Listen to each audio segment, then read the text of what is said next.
Coming to you live, not from Montreal, which is the largest city in Canada's Quebec province, set on an island in the St. Lawrence River and named after Mount Royal, the triple peaked hill at its heart. We are instead here today with ESL Masters Winter happening at DreamHack Atlanta. We are here today with the open bracket. Numerous players flew on down just for the chance of competing, and we are going to figure out which one of them will be advancing to that knockout stage. I'm, of course, your host, Yaku of the Zaku, and with me today is La Tesorera de la Atlántida que lanza las manos con la mantis, Light _ VIP. How we doing, Light? What's up, Yaku? It is great to be here. It's great to be back once again with some more ESL action. We just wrapped up over the last weekend the IM qualifiers for Katowice, and now we are here at one of the big events here of the year. One of the major events, of course. DreamHack Atlanta, ESL Masters Winter, and boy oh boy, do we have a lot of matches to go over. I think some of the people were talking about it in the chat. Currently, I believe the main stream and the B stream, they are covering the winner stage. Meanwhile, we have the entirety of the open stage all to ourselves. Oh, we're spoiled for choice. That's a lot of games. That's a lot of games. So everyone, exclamation mark at the same time as each other, unfortunately. Unfortunately. Exclamation mark B in the chat if you guys want to have a look at the bracket yourselves. There is bracket A and B that is currently going to be ongoing at the same time. Bracket C and D will be happening in 5 or so hours later on in the evening. So we're doing half now, and then later on the other half of the open bracket will be taking place as well. Yeah, got a long day ahead of us. Very long day, and I guess we can take this moment here to actually go over some of these brackets, go over some of these matches before we can delve into our own series. Yeah, definitely. Definitely a lot of players coming in from the open bracket who I don't think we normally expect to come down from the open bracket themselves. I think normally we would expect them to just qualify already into the winner stage already. I'm looking at it, and I'm looking most notably Hero is here, Lambo as well. As those are two big ones, but yeah, Hero, Lambo, Skilless, and whatnot.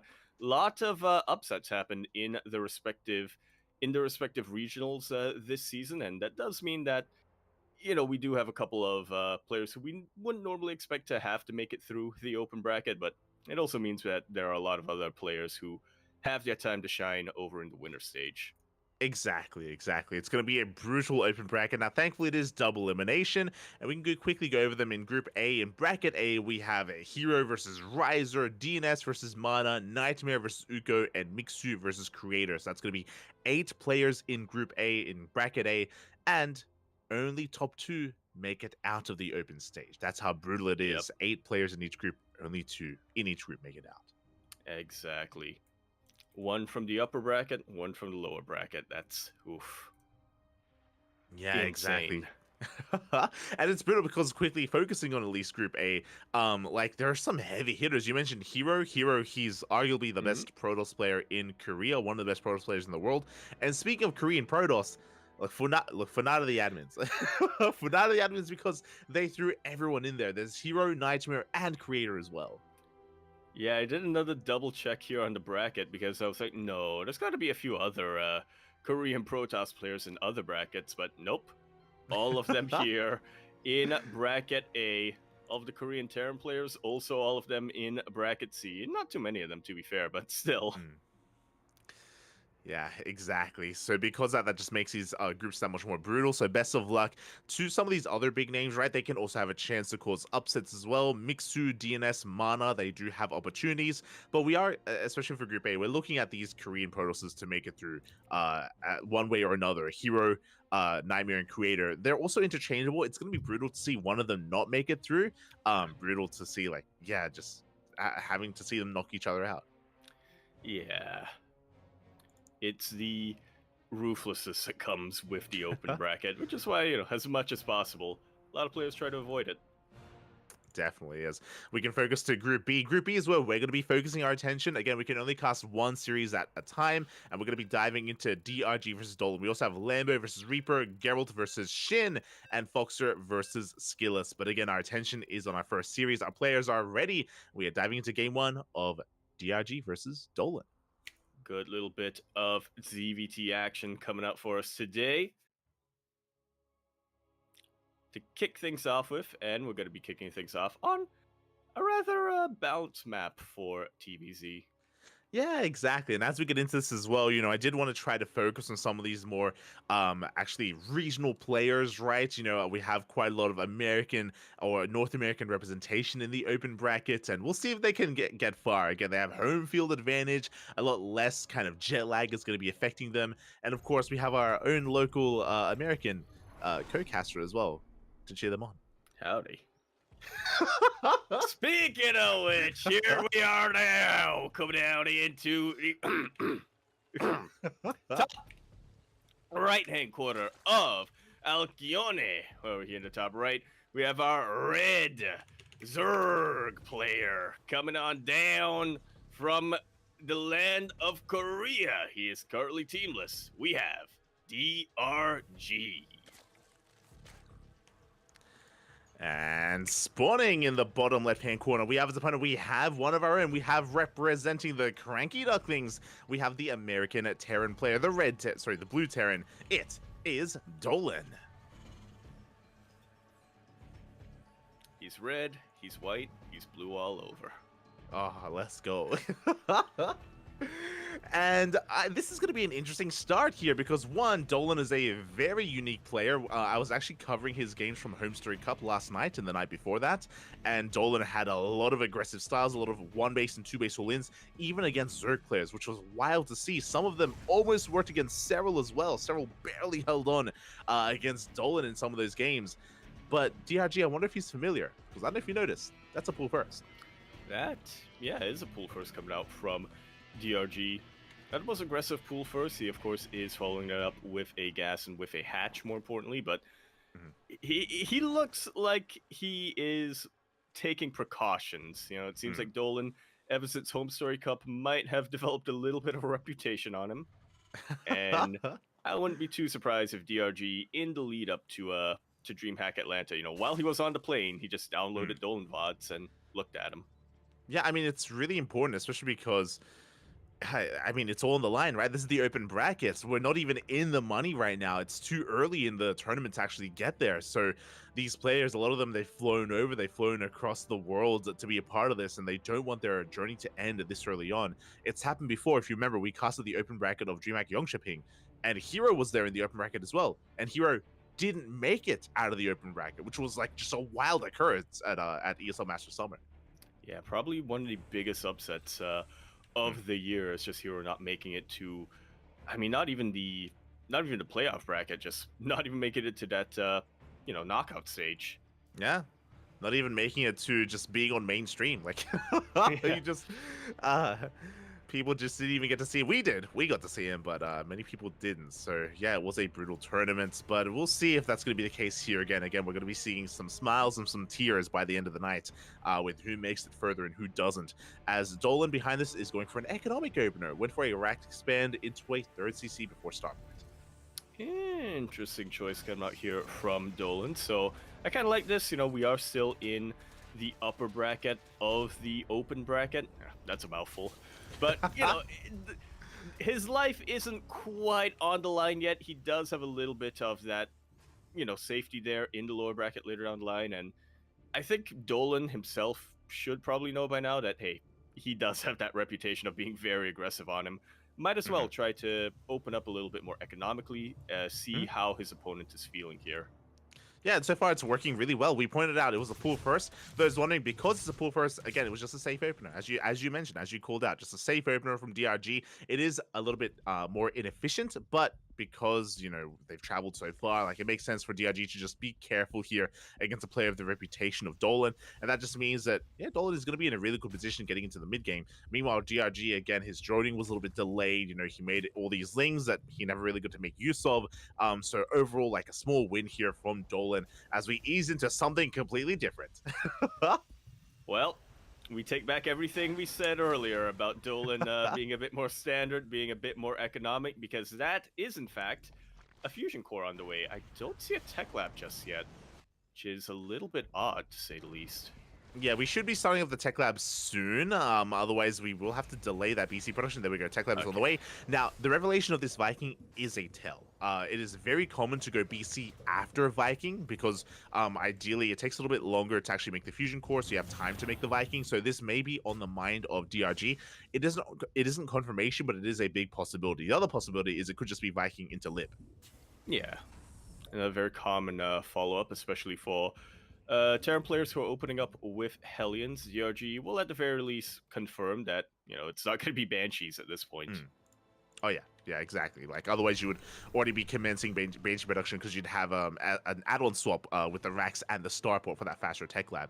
But for now, DRG, he's just gonna be chilling back at home, making additional queens. He did throw down a Roach Warren, by the way, so he's gonna be committing here into Ling Roach Ravager for the time being. Later on, he could double down and go into Ling Bane production, but for now, Mass Roaches are here for DRG.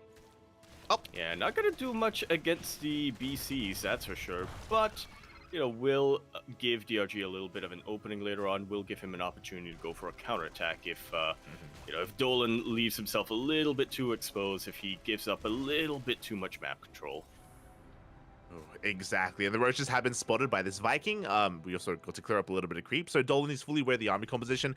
Something important just happened. We had a Ling scout. The Ling didn't get into the main base, but it did actually touch tips with the reactor, and did see the tech lab on the starport. Did see something building. Now it could just be a liberator, but BC is a big possibility here, and now I'm sure we're a little bit more aware. BC teleports across the map. Queens are trying to get in position here in between all the bases.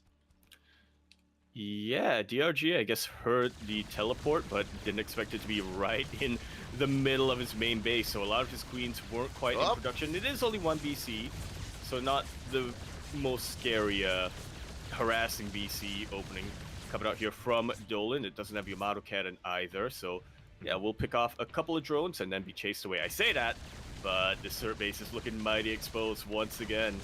Yeah, again, these bases looking exposed. The queens are out of position. They're waddling back over towards the third base. It's going to be 5 dead workers. Almost getting a 6 towards the end. This BC is getting very low, but we should be able to escape here in time. And behind this, the Roaches, they go for a counterattack. They've run into a wall of Marines.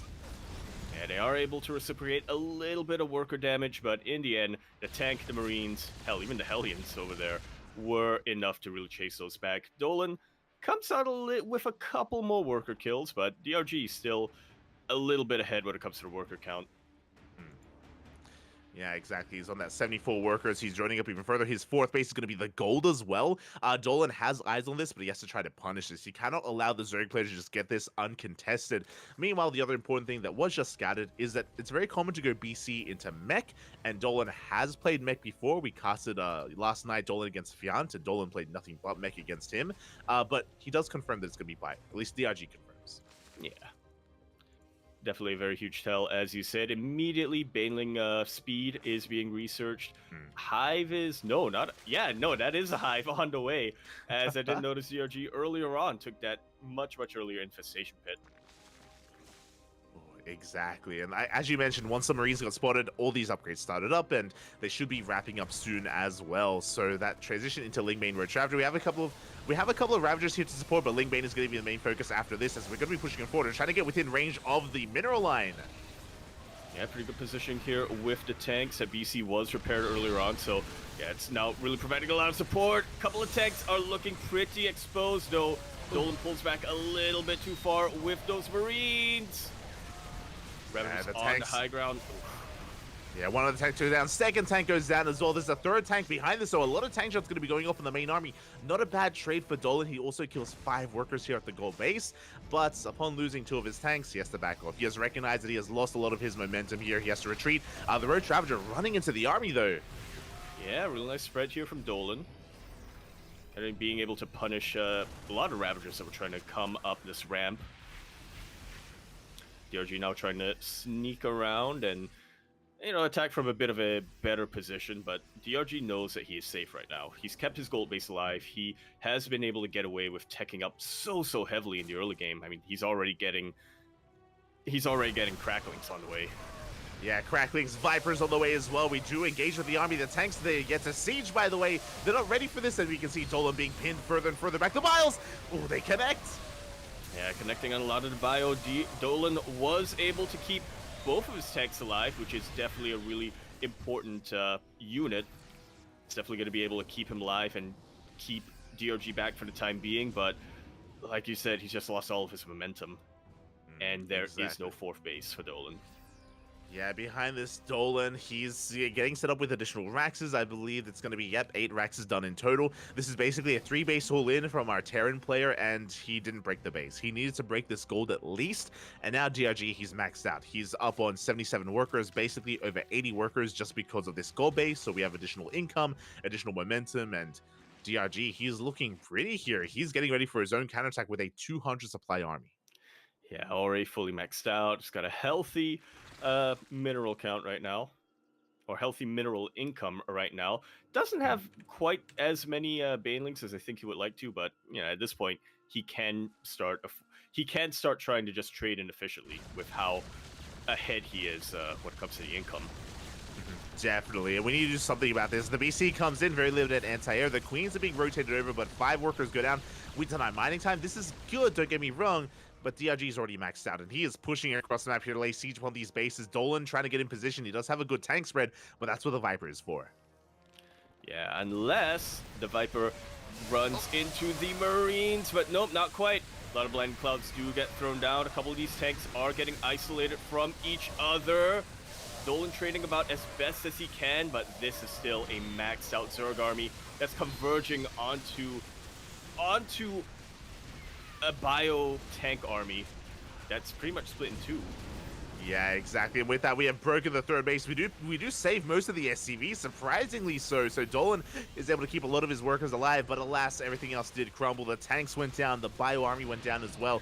And DRG, he's remaxing. He's just rallying everything across the map at this point, aware that he may just have enough to break this natural as well. He's going to back up for the time being, and he's rebuilding his Vipers, as well as Ultras. Yeah, might as well at this point. DRG has recognized that Dolan has only medevacs when it comes to his air units. He has absolutely 0 ghosts right now. Ultras would absolutely counter everything that Dolan has on the ground right now. Yeah, exactly. Again, Dolan, he was all in. It's kind of like a mid-game base composition. No Liberators, no Ghosts, no nothing ready for Hive Tech as the army's being zoned further and further back. Another tank goes down, and DRG, he doesn't quite have enough to end the game at this point. He's going to be forced back for the time being. Dolan, can he recover from here? I mean, he's got a lot of catching up to do. He really, really does. I was going to say earlier on when DRG first pushed out, Dolan was getting a couple of worker kills here and there. At one point, they were actually even, about 60 workers to 65 workers. But that was quite a while ago. DRG is taking this seriously. He knows that the one way for Dolan to come back in this game is if DRG trades a little bit too inefficiently without having enough income to really back that up. So he's remade those workers. He is once again far, far, far in the lead when it comes to the worker supply. Exactly, and it's not just the worker supply, but the army supply as well is being refined. As you mentioned, Ultras are coming out with Kindness Plating, soon to be 3-3. Vipers have hit the field as well. This time, 2 of them, not just 1. So we have a little bit more flexibility with the army. As Dolan is moving out at the same time, DRG's moving in. Yeah, leaving this base pretty dang vulnerable as he's trying to float over his main base over to that goal. DRG wants to catch the army. He knows he can win a straight-up battle. He doesn't want to have any surprise attacks from Dolan, and here it comes. DRG now converging onto just about everything. GG is called, and DRG will be taking game number 1 of this best of 3. GG, well played. DRG just almost in full control there. Very important that whenever Dolan moved out, DRG was there to meet him in the center of the map, force the unsieges, picking up 1 or 2 tanks here or there, and with that, DRG was able to really slow Dolan down before he really got going. And with that, as you mentioned, DRG does take a lead in the series. Yeah, 1-0. It's definitely an opening that I think Dolan has had a lot of practice on, specifically on this map, right? Because when he first teleported his BC, he didn't just go into a mineral line. He waited a couple of seconds.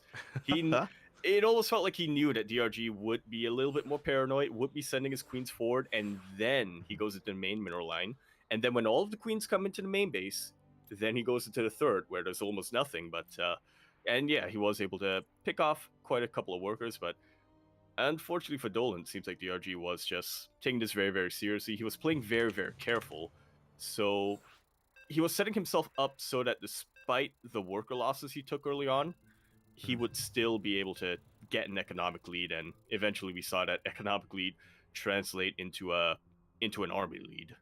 Yeah, and it also shows like how powerful the playstyle of DRG was defensively, right? It's like, sure, he went for a pool first, went into roaches, but by the time the tank push arrived, there were ravagers, and we were able to pile down enough of those tanks to slow down the army. You know, that's kind of the power of roach ravager. It means you can't be as like active on the map. I'm not the most efficient army, but defensively, that's where it has a lot of power. And yeah, he was able to slow Dolan down before he was able to get the ball rolling, and yeah, ended up taking game 1. Yeah, great instincts from our Reds Zerg player coming down here, loading in the bottom right-hand corner of the map, spawning over in the bottom right-hand corner of Site Delta, like the airline.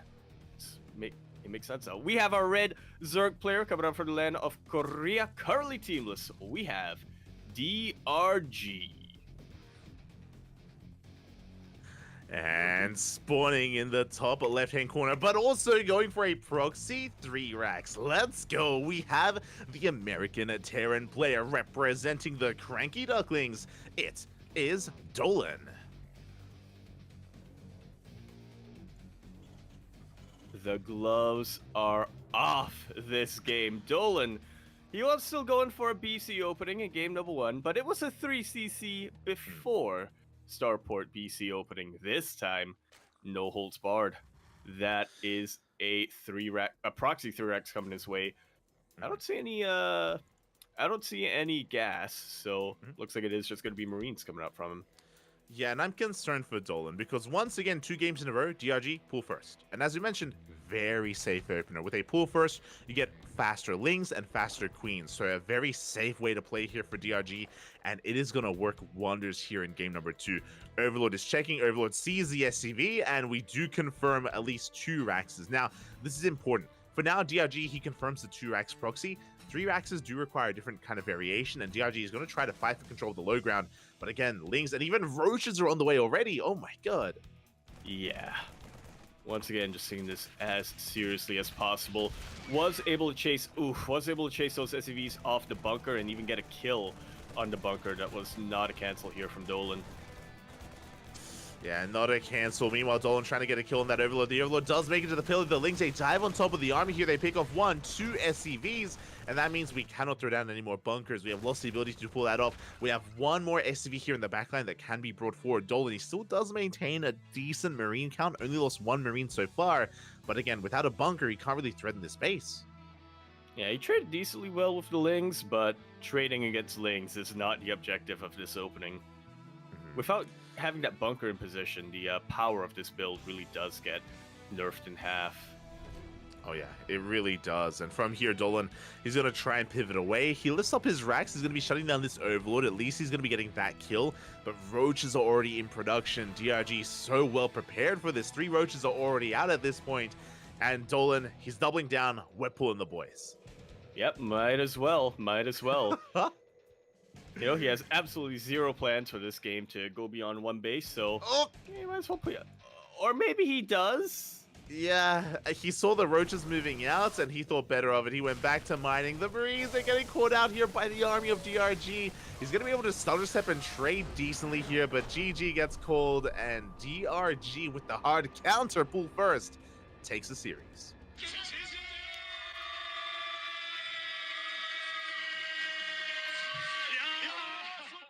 Very well done here from DRG. Just a defensive play over and over and over again.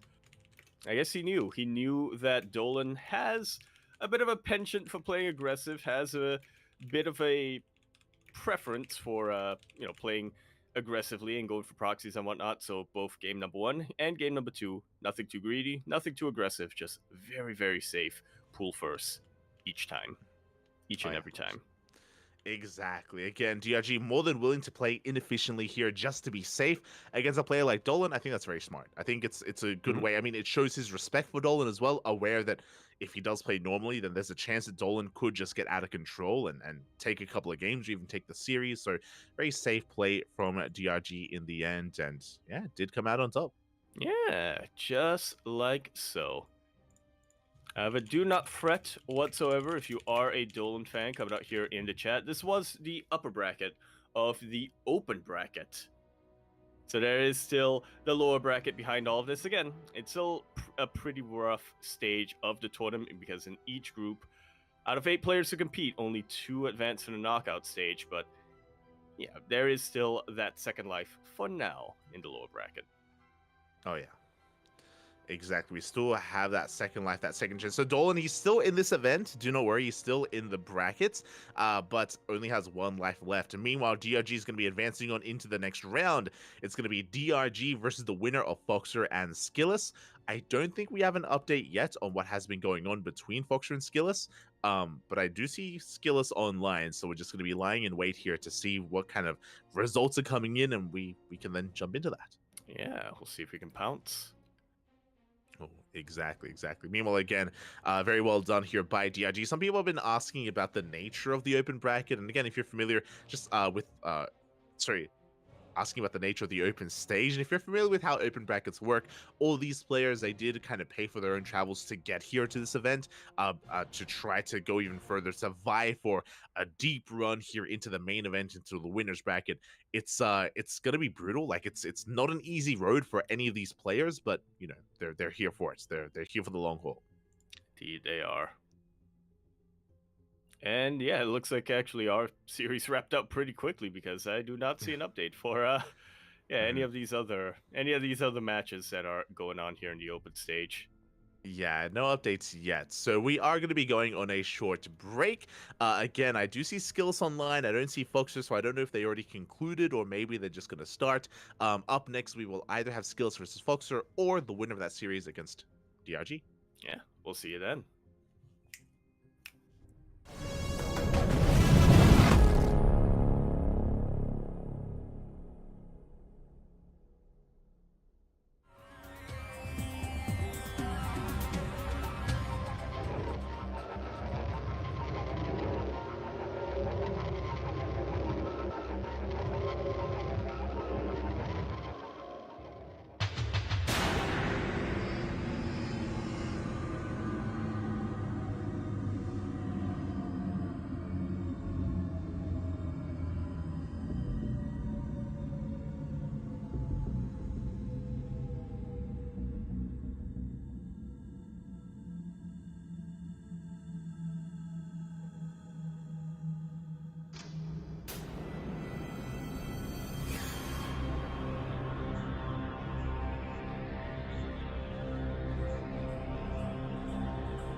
are back now.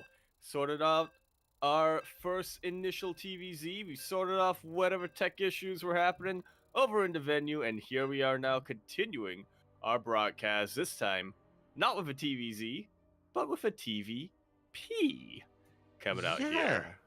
The stars aligned. We wrapped up our first series, DRG getting the 2-0 over his opponent, and now we're getting to our second series here, a fresh best of 3, a TVP. Again, we're able to cover it all.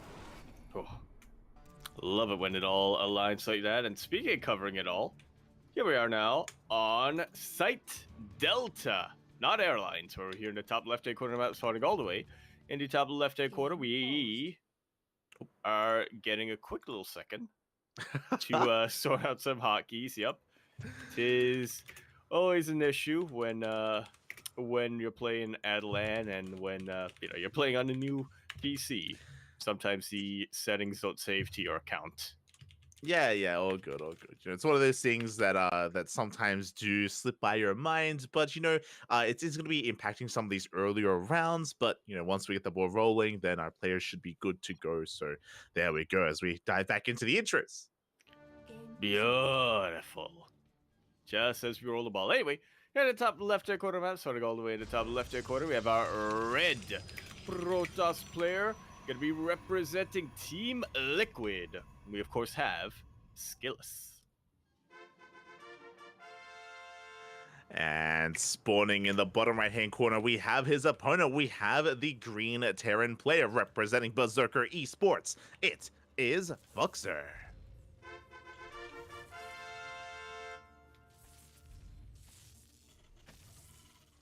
And out of all the players who were able to make it out to the open bracket, Foxer is definitely one of them who I was most excited to look out for. Very active player, especially when it comes to the NA scene, but unfortunately hasn't quite been able to, really break into more of the into more international tournaments and events. So, yeah, now that we're having one held in the United States itself, it's glad to see him come out. Yeah, it's one of those things where Foxer, he's been around for quite some time. This year specifically, he has been a little bit more focused and fixated on competing, as one SCV is going to be going down already. Not the best start here for Foxer, but this year he has been focusing a lot more on improving and competing, and that was reflected in ESL Masters summer and winter. He had some better and stronger performances, making it into the playoff stage, and yeah, we'll see if he can go even further here, but he's up against one of the best Protoss that Europe has to offer. Yeah, not just one of the best, but one of the best PvT Protoss players in particular, at least historically. Skillus does have a rather unconventional style, which can be a little bit of a gamble here and there, but in PvT, especially with a lot of Terran players kind of figuring out the meta on TVP, Skillus is one of the few players who can really still keep them all on their toes and really keep Terran players guessing as to what he's going to whip out next. Exactly. Skillus, he isn't always by the book. He isn't always the most standard of players, so gotta keep your eye on him. He can always have his own flair, his own quirks to his playstyle. For now, gonna be an economic opener out of Foxer, going for a Rax Expand. It was a single gas opener, now we have our second gas geyser on the way, so again, very economic from our American Terran, as he's just trying to chip away at that Adept as best he can. Oh, does take a shot to the face. Meanwhile, back at home, Skillus, we have our tech of choice. Yeah, it's not going to be a Stargate coming out from Skillus. It is, in fact, going to be a Twilight Council opening.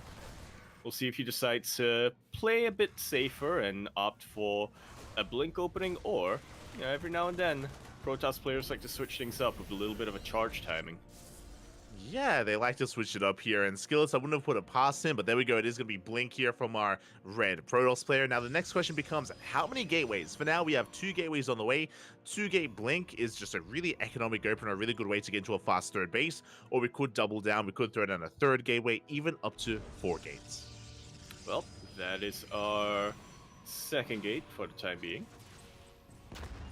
So we'll be keeping our eyes peeled. We do have a bit of an earlier robo facility as the Reaper bounces in, bounces out, and will get taken down in the end. And I do have a little bit of an earlier robo facility that could be for observers if he's a little bit paranoid of a mine drop or something coming his way, or could be for a bit of an earlier warp prism. Yeah, and there we go. We have confirmation. So it was going to be 2 gate into a third, so a very economic opener. Foxer confirms all of this. He got into the main earlier. He saw the Twilight Council researching. He saw all the gateways, and now with this Hellion, he confirms the third base as well. So Foxer, he knows that he doesn't really have anything to worry about. He can focus on his economy. He can even cut some corners. Can delay tank production if he wants to, because again, there's no hyper aggression coming across the map. Yeah. Tank production from Foxer will only be something he really needs to look into if he's planning to go for a bit of an earlier timing attack, as the eBay does get thrown down. Looks like that's what he's going for. Yeah, we got that eBay for +1. We're getting into our add-on swaps. Tech Lab is now done on that factory, and there we go. Tank production has commenced. At the same time, we're committing to 2 Widow Mines with this drop. 2 Widow Mines straight into the main base. There is a spotter pylon in position. Skillus does have a couple of stalkers in between the natural and the main base to react to be able to shut down whatever comes his way. Yeah, just keeping his eyes on the minimap for the time being. And there we go. Does spot the medevac. Probes do get pulled. I would say just about in time.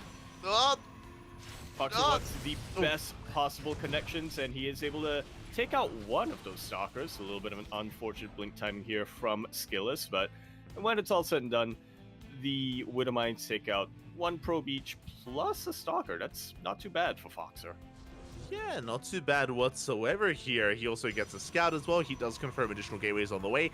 Now we have even more here in production. He also saw the additional researching on the Twilight Council, and this medevac should we get a little bit of extra scouting as well as we do escape out of the main base. So not too bad with it, building up towards 8 gates and charge. There we go, and that's why it was very important for Foxer to be able to scout that. As he leaves with his medevac, he knows that Skillus, he was playing safe and he was playing economic to start things off, but now that we're in the mid game, he is looking to switch things up hard, and he is looking to go for that charge timing. Warp Prism now on the way. Foxer really scrambling for defense here. I do not believe he has the third base yet. Yeah, so far we're still only on a 2-base setup here. We have 3 Raxes here, still no third CC, but we should be working on that soon. As the medevac almost made it back home, but it does get shut down. And behind this, Skillus looking to spice it up as he gets his third base up and running. There is a Dark Shrine. Indeed, anytime Dark Shrine. Skillus isn't even behind this game, as he does have both the base and the worker lead. But hey, you know, might as well if he's able to snipe that Raven. If Foxer throws down 1 too many mules, those DTs can really be a final nail in the coffin. But for now, Skillus does have to be careful. You know, Foxer has a little bit of a window of opportunity where he does have stim, where he does have a couple of tanks, where Skillus doesn't quite yet have his upgrades, doesn't quite have his DTs, doesn't quite have anything really. Oh, exactly. Meanwhile, across the map, there we go. Zealots into the main base. The army has arrived. Foxer was throwing down a third CC behind this, so he's not all in. He's looking to expand, but Zealots, they do get into the middle line. They get into the main base. Yeah, really great move here from Skillus. He knew that Foxer was moving out with his main army, so yeah, just coming in with a handful of Zealots. Not too many of them, just about 3 or 4 per warp in.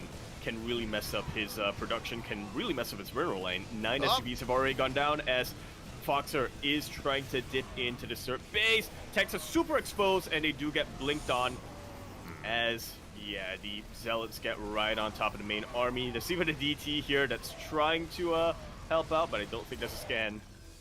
Yeah, no scan available. This DT, there we go. Finally, it is going to be shut down, but that was a big loss at the same time. 22 SCVs have gone down. We have Zealots and Dark Templar here in the main base, wreaking havoc, shutting everything down. There's no scan available.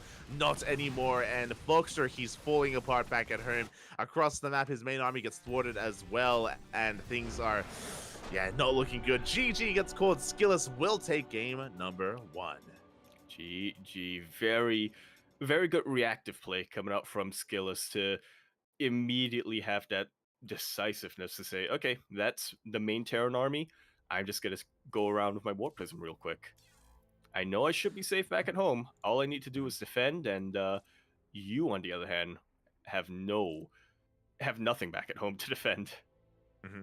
Exactly. I mean, it was all thanks to the Observer, right? There was the Observer that was parked outside the Natural, saw everything, was never shut down, so he saw the move out, saw how vulnerable his opponent was, and was able to punish Foxer for not being able to deal with that Observer, wasn't able to shut it down, and yeah, Skillus in full control of that game. Yeah. Yeah, very handy, very decisive victory coming out from him here. But we'll see what Foxer has in store as we get ready for game number 2. Going to be on a very different map. Yeah. Very different. We're going to be loading into Hecate here for game number 2. Looking to see if Foxer can tie it up 1-1 or if Skillus will take the 2-0. Personally, I'm hoping for the ace match. I want to be able to sink our teeth into this, but we'll see. Bearing in mind as well, the winner of this series will be facing off against DRG in the next round. Yeah, has been waiting there for a little while and has a little bit more time to wait. Exactly. I'm sure he's just been enjoying his time in the Americas. Don't know how often he can travel there. It is also important to note that all these players, they did pave their own way, make their own way to the Americas off their own kind of dime. And yeah, I mean, that's why there's that much more pressure on these players to make a deep run. There really, really is. As we continue our series here on Hecate, we're in the bottom left-hand corner map spawning. All the way to the bottom left-hand corner, we have our red Protoss player come down. And representing Team Liquid, we have Skillus.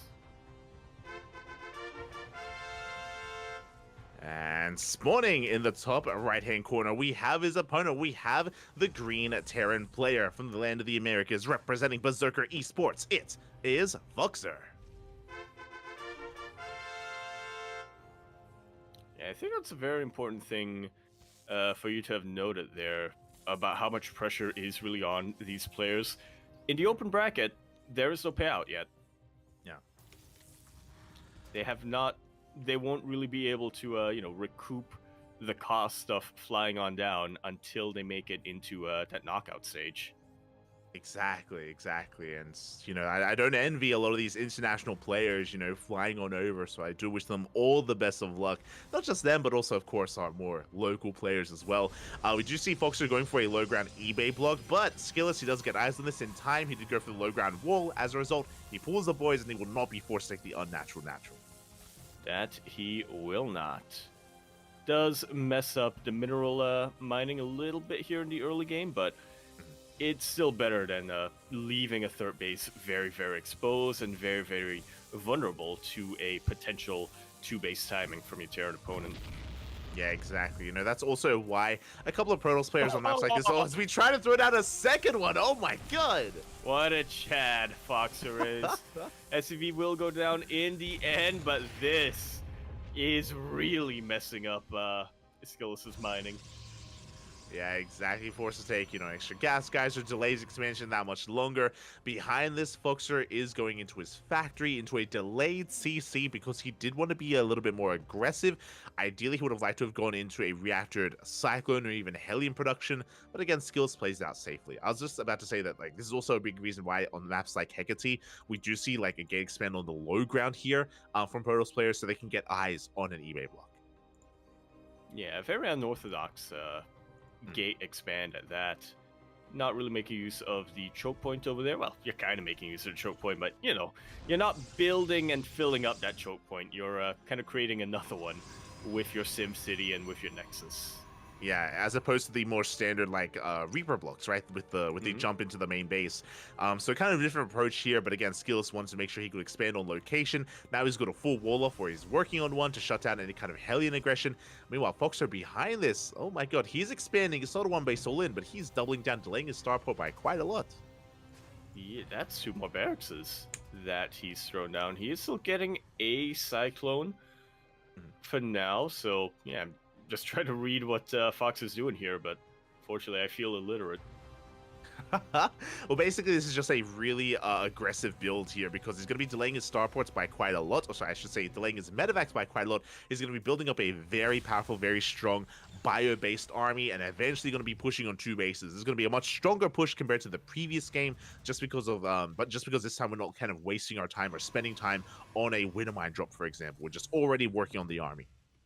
Yeah, Sim already on the way. Tech Lab about to finish up on that factory, and it is going to be an out-on swap for now. Okay.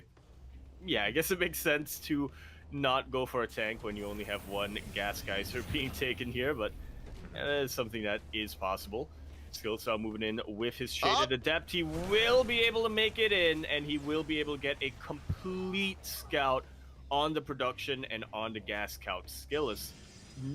Skillis knows everything he needs to know right now. He knows how aggressive Fox is being, and he is doubling down on his defenses. Yeah, we have, a secondary pylon being thrown down. A third gateway gets thrown down as well. So instead of the previous 2-gate opener into a fourth, we have 3 gateways, and we're delaying our expansion. We're delaying our third base here in favor of a Colossus production. Very interesting choice here, but not an unexpected one from Skillis. Man likes his Colossus, what can you really say? But yeah, it is something that can definitely be very effective against a 3 base, provided you do time your Nexus Overcharge. Chrono Boost, that's what it's called. Your Chrono Boost well enough to actually get those Colossus out in time. They will make very, very short work of Marines. 100%, and that first Colossus should be out by the time this army gets across the map.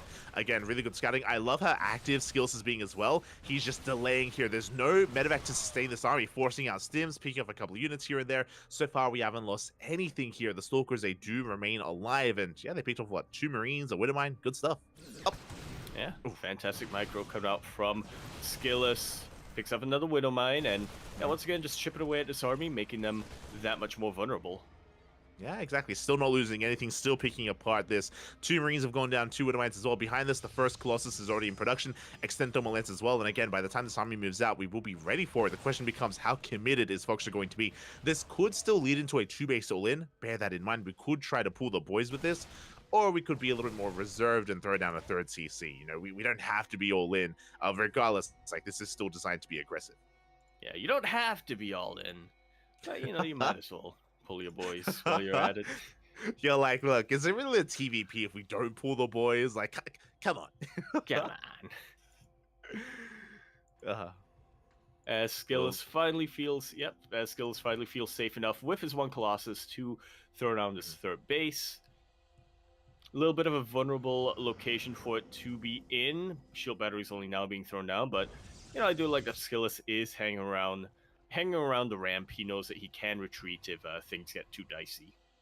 Definitely, and here comes the army. Here comes finally the push of Foxer. Now, I believe 2 Colossi are going to be out in time for this push, so it's going to be quite a lot to overcome. Foxer is throwing down a 3rd CC behind this, so he's not all in. He's going to be expanding, but this push has to trade. Not saying it has to deal economic damage, but at least killing a Colossus, trading well with the army, but he has to be very careful. He does scan, he does see the positioning here of Skillis. He does, and... Who is it? It's me! No! I'll leave. Yeah, all good, as it does look like we have lost one of our casters here. It's okay, I can, of course, share screen myself. Should be all good. Just to resolve any issues here. Again, unfortunately, it's one of those things where, in StarCraft, sometimes connection to BNet can be a little bit shaky. Yeah, quite shaky. I mean, hey, at least you haven't lost connection to the internet. Like, you're still here, you're still part of the call. I can hear. Let's go. Just waiting for the timeout then. I mean, thankfully as well, this didn't occur in the middle of a fight. The fight is about to occur though, so here we go as we are going to be getting into this, and the countdown has concluded. Looks like we're just going to be getting ready here to time it out. Again, we do see Skillis in position here on top of the ramp. It does spot the rotation with that Stalker. Yeah, and is just getting into position. He's got his eyes on that army going back and forth, and he is just trying to suss it out. Thermalance not done just yet, but still, no tanks behind this army, not that many Marauders. Plus, with the support of these force fields, Skillis is feeling confident enough just to chase a couple of these units down, even trapping a Marauder and a Cyclone. Yeah, big pickoffs there by Skills, picking the army apart. At the same time, we do have a drop into the natural base. We pull the boys. We shut down one of the Widowmines before we can get a shot off. The second Widowmine should be able to burrow, and we do not get any kills yet. Foxer did back up with his main army. Gets a Stalker at least, but not much else. Yeah, not much indeed, and it's not going to get much easier. It's not going to get any easier for him from here on out. All of the Colossus survived. but now they have extended range. They have extended thermal lance ready. A couple more gateways do get thrown down to Skillus, even able to throw down Templar Archives for a little bit more diversity in his splash damage. A couple of high Templar with Storm later on. Yeah. As you're pointing out, Skillus is just getting further and further ahead, diversifying his splash damage, throwing down additional gateways, getting his production going. Foxer has some catching up to do. Now, thankfully, he didn't overcommit, right? He didn't throw away his army trying to force his way up the ramp. No, he was a very mature decision, did back off, did lose some units, yes, but his main army has been preserved, so he still has a chance here to fight toe-to-toe with the forces of Skillus. Not going to be easy, but he can try to pull this off. Yeah, that's what he is gonna try to do from this position. The turns have tabled a little bit, and Skillus is now looking to be the aggressor. His Colossus are very exposed. They are cut off from the rest of his army, but that's still 4 Colossus. You still gotta respect that with Bio-Terran units. Yeah, there's sentries, there's immortals underneath it as well. We tried to dive on top of the army, but one medevac goes down, and Skillus, he's looking to snowball out of control. It was a brave move by Foxer to try to catch those Colossi exposed, but really they can cover themselves. With 4 Colossus, hey, you can do anything. You may as well shoot up. Yeah. I mean, you can't, but you're as tall to shoot up. Foxer are pulling the boys, but it's too little too late. The Archons are in position. Every single SCV goes down. If Foxer somehow survives this, I don't think he's going to have much more of a life in this game. Yeah, exactly. As we do bling on forward, the final units go down. GG gets called. Skillus snowballs out of control and takes the series 2-0.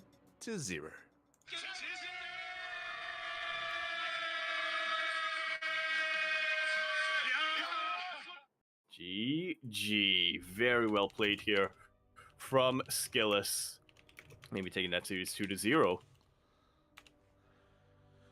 We'll be taking that series in the end. Congratulations to Skillus. My condolences to Foxer. What I will say is that, again, Skillus did have some really good scouting information, was able to recognize what was happening. Remember, there was that one moment where the Adept shaded into the main base, saw everything in the main, and immediately he knew not to expand then and there. He knew to focus on his tech, on his army first, to feel safe enough to expand, and to have a strong enough army to withstand the eventual push of his opponent. Yeah, once again, very decisive play coming out from Skillus. Just automatically, once he gets that information, once he scouts what his opponent is doing, where his opponent is going, he immediately knows what the appropriate response is. And in this case, like you said, it was just a tech up. It was just to rush out Colossus as quick as possible until we got to the point where the Colossus were just out of control. We hit critical mass at 4 Colossus.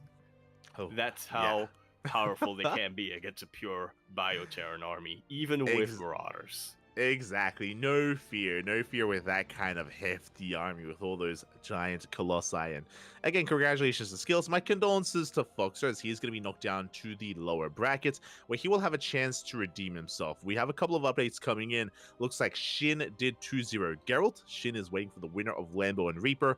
And we have our series coming up, Skillus versus DRG. Yeah. Going to be a PVZ this time, so we're giving a little bit of a break from the Terran players here from the broadcast. DRG and Skillus just conducting their vetoes now. Yeah, we're going to be going on a short break.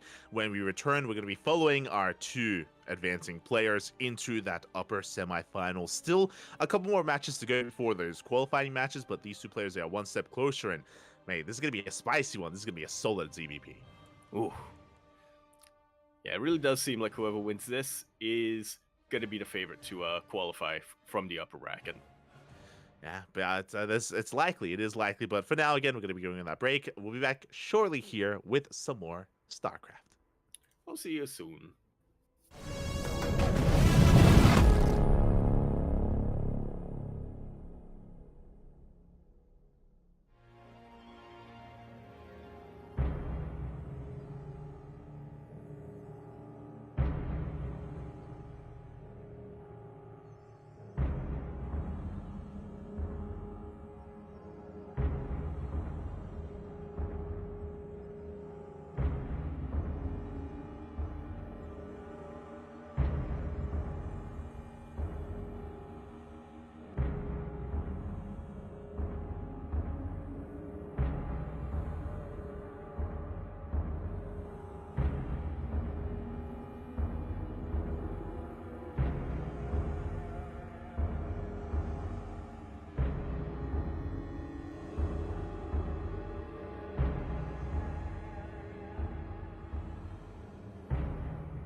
And we are back, coming out to you with not quite our upper bracket final, but getting pretty close. The winner of this series, of course, will be moving on to the upper bracket finals here. We are going to be casting DRG versus Skillus in what is sure to be some spicy PvZ action.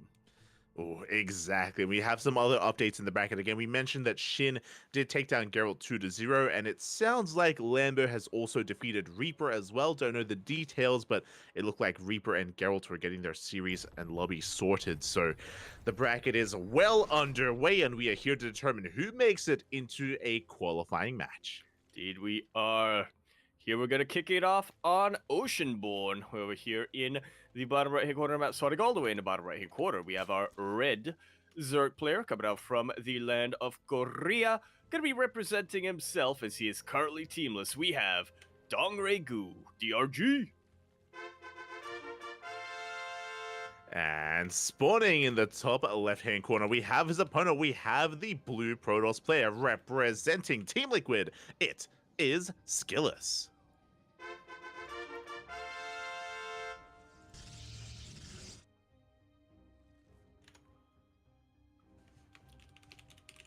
Playing things out pretty safe once again. Very vigilant with this little probe scout. Being a little bit annoying as well. Just trying to force the unnatural natural. But it looks of things, yeah.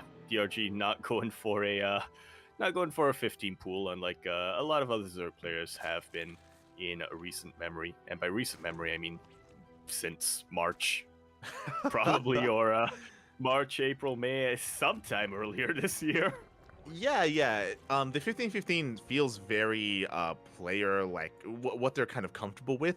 We've seen Shin, aka Ragnarok. He is very fond of the 15-15. Cyril as well. So it seems like, you know, on a player by player basis, you know, whether they're Obviously, willing to embrace it or Eric. not. Yeah. Uh-huh. The pioneer of 15-15.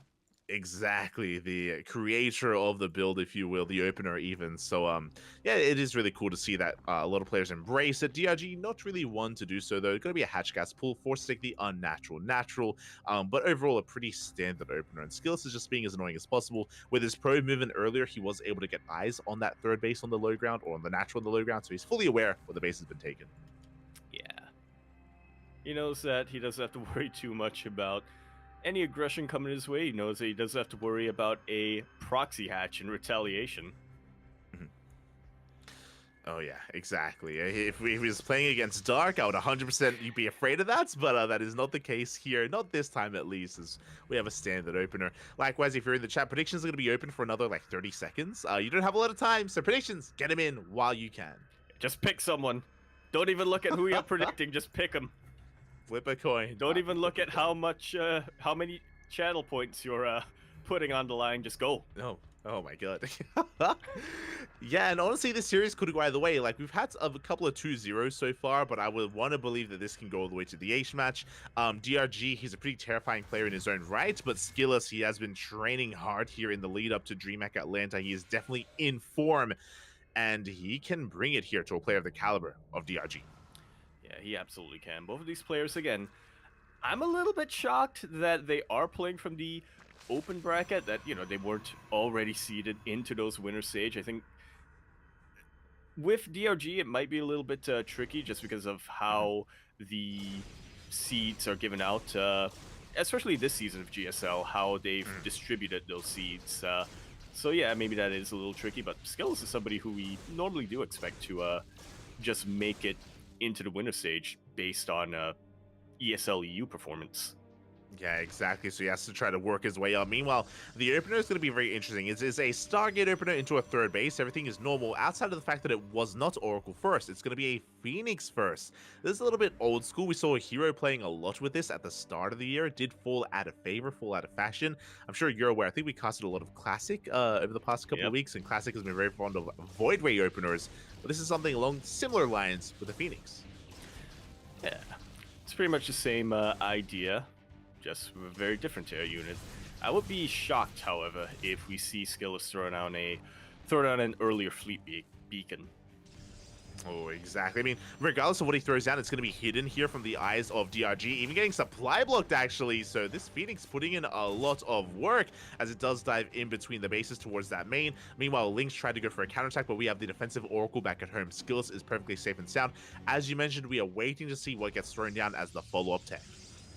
Indeed we are, and we do have confirmation now. Twilight Council and a Forge, so Skill is still looking to hit a timing, an upgrade timing as well, with Charge and with Blink. Oh, exactly, and we'll see if we do go into Blink or into Charge, as you were mentioning. Either or, +1 is going to be alongside them. The Oracles, they do threaten the natural, but DRG is in position, and he hasn't really lost too many workers. Look at the units lost tab. DRG, he's really only lost the Overlords, but Skillus hasn't lost any units yet. Just such efficiency here from our Protoss. Yeah, not even probe or anything like that. Up! As I say that as one probe goes down. Yeah, very nice pick up there from DRG. Meanwhile, we have a big gateway explosion behind this. The Lings, they do dive on top of the Adepts. They are out of range of the shield battery, by the way, so we're going to be able to get a couple of them, if not all of them. Yeah, really good surround coming out here from DRG. Pretty good trade, all things considered. Will be halting a little bit of the momentum of Skillus when it comes to his ground-based army. His air army, on the other hand, still going strong. One of these Oracles getting very low, but will be making it out of here alive. Will make it out. Meanwhile, with that charge on the way, this is going to be a very powerful timing here. I believe 6 gates in total, alongside charge +1. This Templar Archive is going to finish up just in time, and this is going to be a timing with charge ult +1 and the Archons as well. This is designed to catch a Zerg player that's being a little bit too greedy, and if they skip the Roach Warren, they're going to be how much more in trouble. Thankfully, the Roach Warren is done. Lair's about to finish. We should be going right into Roach speed and eventually Roach production, ideally. Yeah, that would be ideal as well. Yeah, that would definitely be ideal. DRG is getting +1 melee as well, so yeah, eventually I think we're going to see a bit of a pivot as DRG actually throws on a Hydra Den pretty early on. Ooh, a risky maneuver. Meanwhile, this is going to be... Oh, do we get a kill? We force a cancel just in time here at the 5th base. Sorry, at the 4th base even. So we just slow down the economy here of DRG. A big pickoff. As you mentioned, Hydrans on the way. Thankfully, we're not neglecting Roaches. I was concerned that we would go just pure Ling Hydra and we wouldn't have enough to defend. But Roaches are in production. The Zealots, they do alright. They're looking to try and deny the space again for a second time. Yeah, that's a lot of Zealots, and there aren't really any supporting units here for these Lings and these Queens. That was a kill and not a cancel on that hatchery this time, so very good pick off from Skills once again. Yeah, exactly. Massive pick off there. 300 minerals down the drain. Meanwhile, behind this, we do have those Archons, but I believe I saw two robots. Double robo production, getting to double immortals here for Skillus. It's going to take a while for him to really build up. I do think he's going to take a more defensive stance, waiting for them to pop out, but we'll see. I say that just because there still isn't a War Prism, so there's no real way to reinforce across the map. Yeah, and I think Skills also knows that he doesn't... The pressure is off of him right now to apply that damage on DRG. He's already killed the 4th base. He is ahead in the work account, funnily enough. So, yeah, I'm sure Skills is feeling pretty safe. He knows that he is, if not, he is at least even, if not ahead here, which always favors the Protoss player. Yeah, I would double down on that. Like, Skills, he is ahead economically, 100%. Like, he's in a really damn good position right now.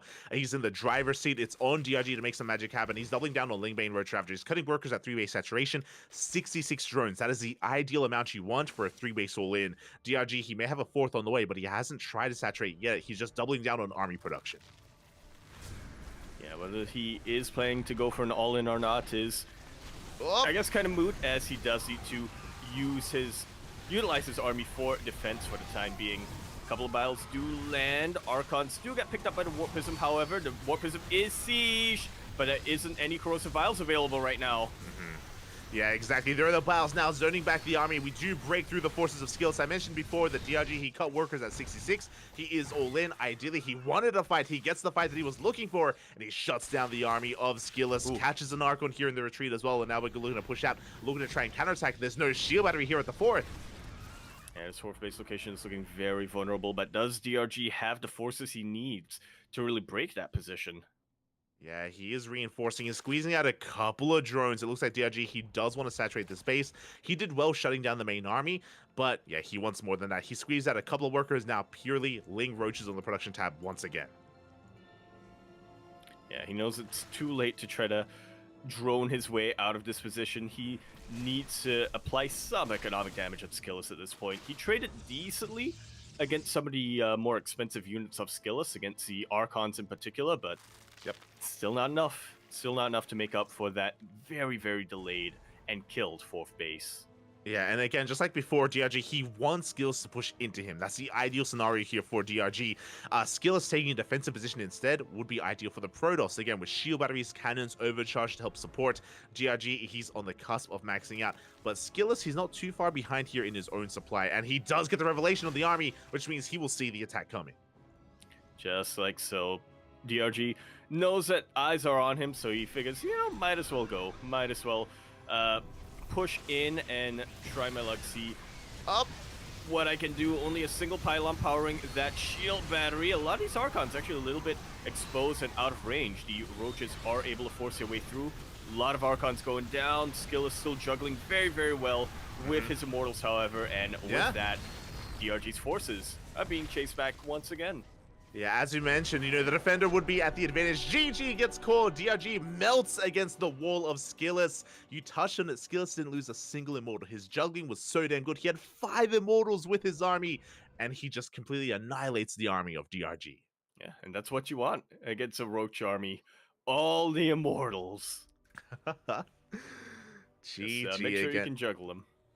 Exactly. DRG was completely all in, and again, Skillus, he did have a really good position there back at home. Thankfully, he didn't try to be active on the map. Otherwise, again, we would have been able to have a better surround, a better engage without the stack defense.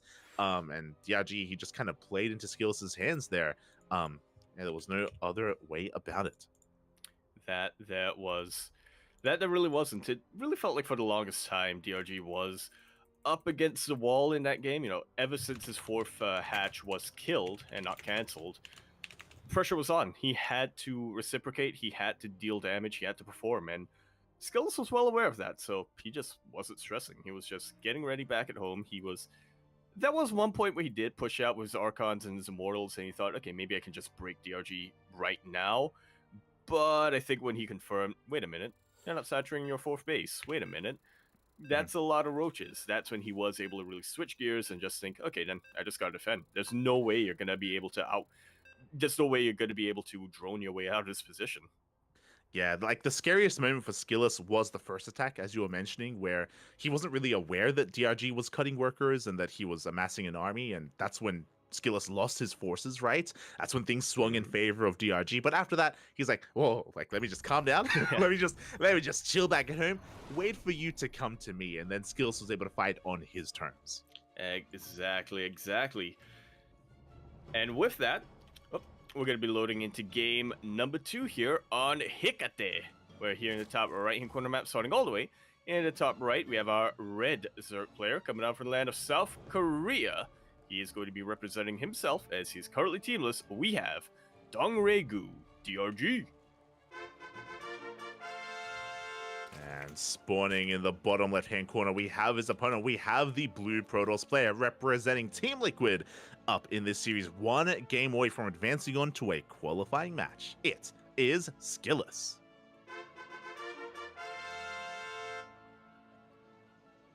Looking very, very solid today in both of his series so far. Exactly, and 1 more game. It's a best of 3. Remember that. 1 more game is all he needs to have a chance here at making it further into the next stage of ESL Masters Winter. Yeah. Very, very close. Very, very close, but very far away as well.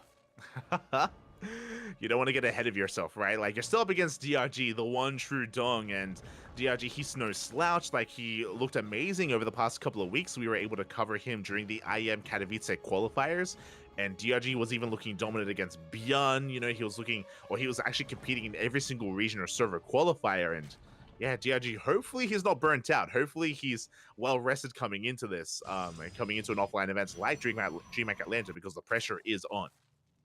It really is. Hopefully he was able to get a little bit of rest on the plane. exactly. I mean, it would have been a long plane ride. Exactly. I've been there before, Bobby. I've been there before. But yeah, now it all comes down to this. So far, Hatchik has pool opener, standard opener out of DRG, going for that. Just force into the unnatural. Natural. Really, my eyes are on Skillus. Even last game, Skillus, he was mixing it up, right? He was going for the Phoenix first. He hit that charge timing. I thought it was going to be pushing with the Archons. Remember, the first charge timing, that got a kill on the 4th base. Like, that got a lot done. It did. And at first it was the Oracles forcing that cancel and got very, very close to killing it. But, that wasn't enough to satiate Skillus. Came in with a whole lot of charge lots, and he was able to get that kill. Very different opening this time. Well, same opening this time cut out from Skillus. Tis going to be a Stargate. Oh yeah, and really we're waiting to see what the first unit of choice is going to be. Are we going to go into one Oracle, into a triple Oracle opener, into a 3rd base? Do we go Phoenix first again, or do we go for a Void Ray instead? Skillus does have options, and DRG more often than not is going to be reacting here to what Skillus brings to the table.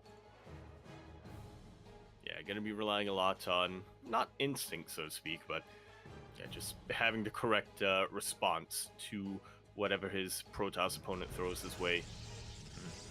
Oracle first this time, cut out from Skillus. There we go. It's going to be Oracle first. The Overlord did see that as well, so DRG is fully aware that this time there is no Phoenix. This time doesn't have to be too concerned about being supply blocked and bringing back his Overlords. A much more standard opener here from Skillus. Oh yeah. Double Oracle once again. Or this time, coming out from Skillus as things are looking pretty standard, not gonna lie. Like, yeah, they are. ZDFs, they commit to the shade. The Oracle comes in as well. The Queens were distracted for a moment. We're getting up to 6 worker kills already. Up. As things were looking pretty standard until they weren't. This is honestly best case scenario for a Protoss player, to be able to take out 7 drones with your Oracle opening, with your double Oracle opening, and only lose 2 of your Adepts. This is, really great play coming out from Skillus, just distracting, drawing attention away from these Oracles, from that Queen, into attacking the Adepts instead. Yeah, and now DRG, he's in a really difficult position. What's scary as well is that was 7 drone kills and the Oracle didn't even die. Like, the Oracle is still alive. Yep. We can still get even more damage done. 2 Oracles do one-shot drones. We do head in between the bases here. Where are the Queens? Where's the Spore? We're going to kill even more drones. They were in between, but not where they needed to be. 4 drones total goes down. Finally, an Oracle dies. The second one not too far off. Couple more drones going down to yet another Oracle. Skillus is just pulling these Queens back and forth and pulling DRG apart. Yeah, punishing him for not having Spore Crawlers. He did skip the Spore Crawlers, by the way, only making 1 in between the bases here at the natural, but the 3rd and the main base were exposed, and this is a disastrous start. Looking at the unit slots tab here, that's 13 dead workers, basically a mineral line, and we're not done. The Adepts are coming back in once again. Yeah, DRG is very far behind from where a Zerg player normally wants to be at this stage of a ZVP. He really is. Behind this, we have the Forge and Forge and Twilight Council follow-up here. Should be Blink and +1 into those Blink Stalkers. And Skillus, he's even investing into additional gateways as well. He may be looking to be assertive here with his Blink timing, just because he's aware of how much damage he's already done. So he could try to knock DRG down before he can really stand back up. Yeah, that's going to be the plan anyway, as DRG is opting for that 4th base, so not going to be looking to reciprocate the damage just yet. Does want to make sure that he is on a healthy enough economy before he gets to that position. Yeah, and that's why right now DRG is really vulnerable, because right now he's just droning. He's trying to replace everything that he just lost, which means he doesn't really have much of an army to speak of. Looking at the tech, we have a Baneliness, we have Ling Bane, no Roaches. No Roach Warren, no Roaches are available here, so if Skillus were to move out, again, DRG would have a really hard time holding onto this 4th. Yeah, speaking of Skillus moving out, yeah, that's exactly what he's doing. Blink is about to finish up, +1. Not too far behind for him. +1 melee does finish up here for DRG, but he doesn't really have the units that can really make use of that. Yeah, he's going to try to defend with just his Queens. Lings are going for a big counterattack here. DRG going for a Hail Mary play. Queens are going down. Stasis traps are set up behind this. The Lings, they do run into a wall, and Skillus does wall off. Yeah, Really important secondary wall coming out here. Skillus microing as best he can. Blinking back with his vulnerable stalkers. These queens are completely out of transfuse energy. They are. Meanwhile, a couple of Stalkers are going to be going down. Looks like DRG does barely hold on to his base. He lost 3 Queens in the process alongside 35 Lings, but it looks like he should be able to hold on. He will shut this down. Reinforcements for Skills are just a little bit too late, but the stasis traps will be able to cut this Zergling army just about in half as reinforcements do come in for Skillus. He really is looking to just kill that 4th base as best he can. DRG setting up for a bit of a surround, but Skillus, of course, does have a backup stasis to fall back to. Yeah, exactly. Still a stasis trap behind this army. The Lings, they do go for a counterattack, but alas, Skills, he's in position. He does warp in back at home. Looks like he recognizes that there are too many Lings now, and he cannot force the issue. He cannot push in. He's going to be trading, but at this point, it looks like DRG has held on to his 4th, even forcing the recall. Yeah, good moves here coming out from DRG.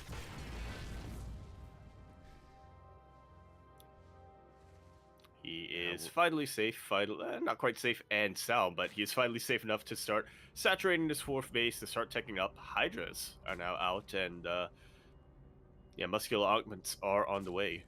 Yeah, this has been a really tense moment for DRG, but as you mentioned, he survived. He held onto his 4th base, he can drone it up, he Maynard's over, and immediately it is fully saturated, and he got away with Ling Hydra. But as he's getting into Ling Hydra, we have double Colossus production, and by the time this army gets across the map, we should have those 2 Colossi. It's going to be close, though, as DRG, he has arrived. Yeah, that's a lot of Lings, and the Colossus aren't quite done yet, as you said. Stalkers do kind of melt against +1 Lings. They can try to blink back, but even off-creep Zerglings are super fast. They make short work of these Stalkers. Hydra's now in position to try to reinforce. They don't have speed just yet, so they are very vulnerable in the retreat. They are vulnerable here, and here we go. The Colossi, they have arrived. They've been revealed, and from here, DRG has to get the hell out of here. The Lings, they try to catch a Colossus, but alas, the Colossus catches the Lings instead, as it barely will survive. Just barely, though, and now Skillus can push. Oh, but the Lings are coming in, and they will not get the Colossus. Oh my here God. just in time to body block for him. It's so low. It's so incredibly low, but alas, Skillus does keep it alive. Meanwhile, behind this, we're taking up even further. Hive is on the way. Lunker Den should be on the horizon. Hydra Lurker Viper is going to be the combination of choice here for DRG. And again, now he has a solid economy. Like, again, he survived the most dangerous portion here from Skillus, and now things are going to be settling from here. I say that.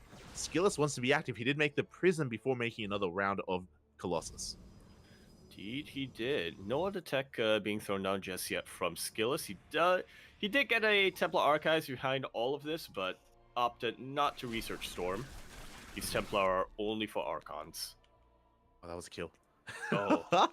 Oh no. Oh, that was a kill, not a cancel on the 5th base. The Lings were distracted here by the Zealots, and we're going for a big counterattack. The 4th base is left exposed. Can we snipe the hatchery itself?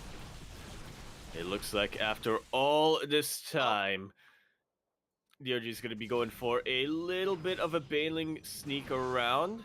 We'll be connecting with a couple of probes, but not too many of them. Skills turns around with his main army after the 4th base survives. Yeah, basically when the Baneling run-by came in, Skills turned everything around. Yeah. He took it very seriously, so DRG, he holds onto his base. Skillus didn't lose anything because, again, he was being quite reserved here in his movement, did respect the Baneling counterattack, the Ling counterattack. I think Skillus thought it was more committed than it was. I think he thought maybe there would be more Lings coming in, so Skillus playing it very safe here, but this means that DRG does max out and the Hive has completed. Yeah, Skillus definitely doesn't want to throw away his lead. He knows he is still ahead for the time being, but like you said, he was just taking that threat very seriously, and unfortunately, he should have been taking it less seriously in that scenario. Yeah, and now DRG is getting into his final form. Vipers, they're out there full of energy, getting ready for abductions. DRG, he arguably has too many Hydras. This is a very heavy Hydra army here, which is less than ideal. It's very vulnerable. The Yoink comes in, but there's no follow-up. Yeah. Up. Oh, but now all the Hydras are in position. No, not quite. They are distracted a little bit by the Zealot. This poor Warp Prism just keeps getting yoinked back. Oh god, it just wants to escape. 3 abductions there, and that means that we have less abductions available here for the main army. Uh-oh. Yeah, even more so because DRG has to let those Vipers suck up some energy from that hive. So these Vipers, finally, they are going to be here for the fight. But yeah, Skills, once again, taking things very seriously, does not want to commit against all of those Hydras. Yeah, you could argue that he could have maybe pushed himself into this 4th base, but again, he's just playing it out very safe and sound, does pull back. DRG is maxed out. He actually doesn't have the room to actually make any lurkers yet, so he's still on a purely Ling Bane Hydra composition with those Vipers. Is going to be rotating over towards one of these mining bases, the 4th base of Skills. Skills a little bit out of position. Yeah, quite out of position. His army will be able to get into the main base, but not before the Vipers get in, and that's a very, very impactful Blinding Cloud right in the choke point, pretty much making every single one of these units of Skills very scary and very upgraded units useless. And now here we go, Skills. He has a terrifying death ball of an army. Storm is done, by the way, and one Viper got sniped. The other Viper did barely survive, but no energy is left, which means DRG, he's vulnerable right now. Skills, he can commit. And he is looking to commit. This is a bit of a dangerous position for him, as you know, he can definitely get surrounded, but that's what the Storms are for. He is looking to zone out the army.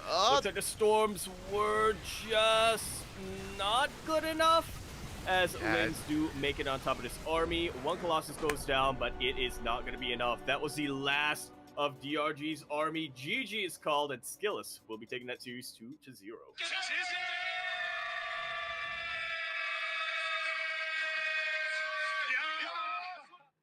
Very, very well played here from Skillis. A very decisive victory, especially in game number 1. Game number 2 was a little bit closer, but in the end, Skillis just knew how to respond and knew how to react to everything DRG was thrown his way.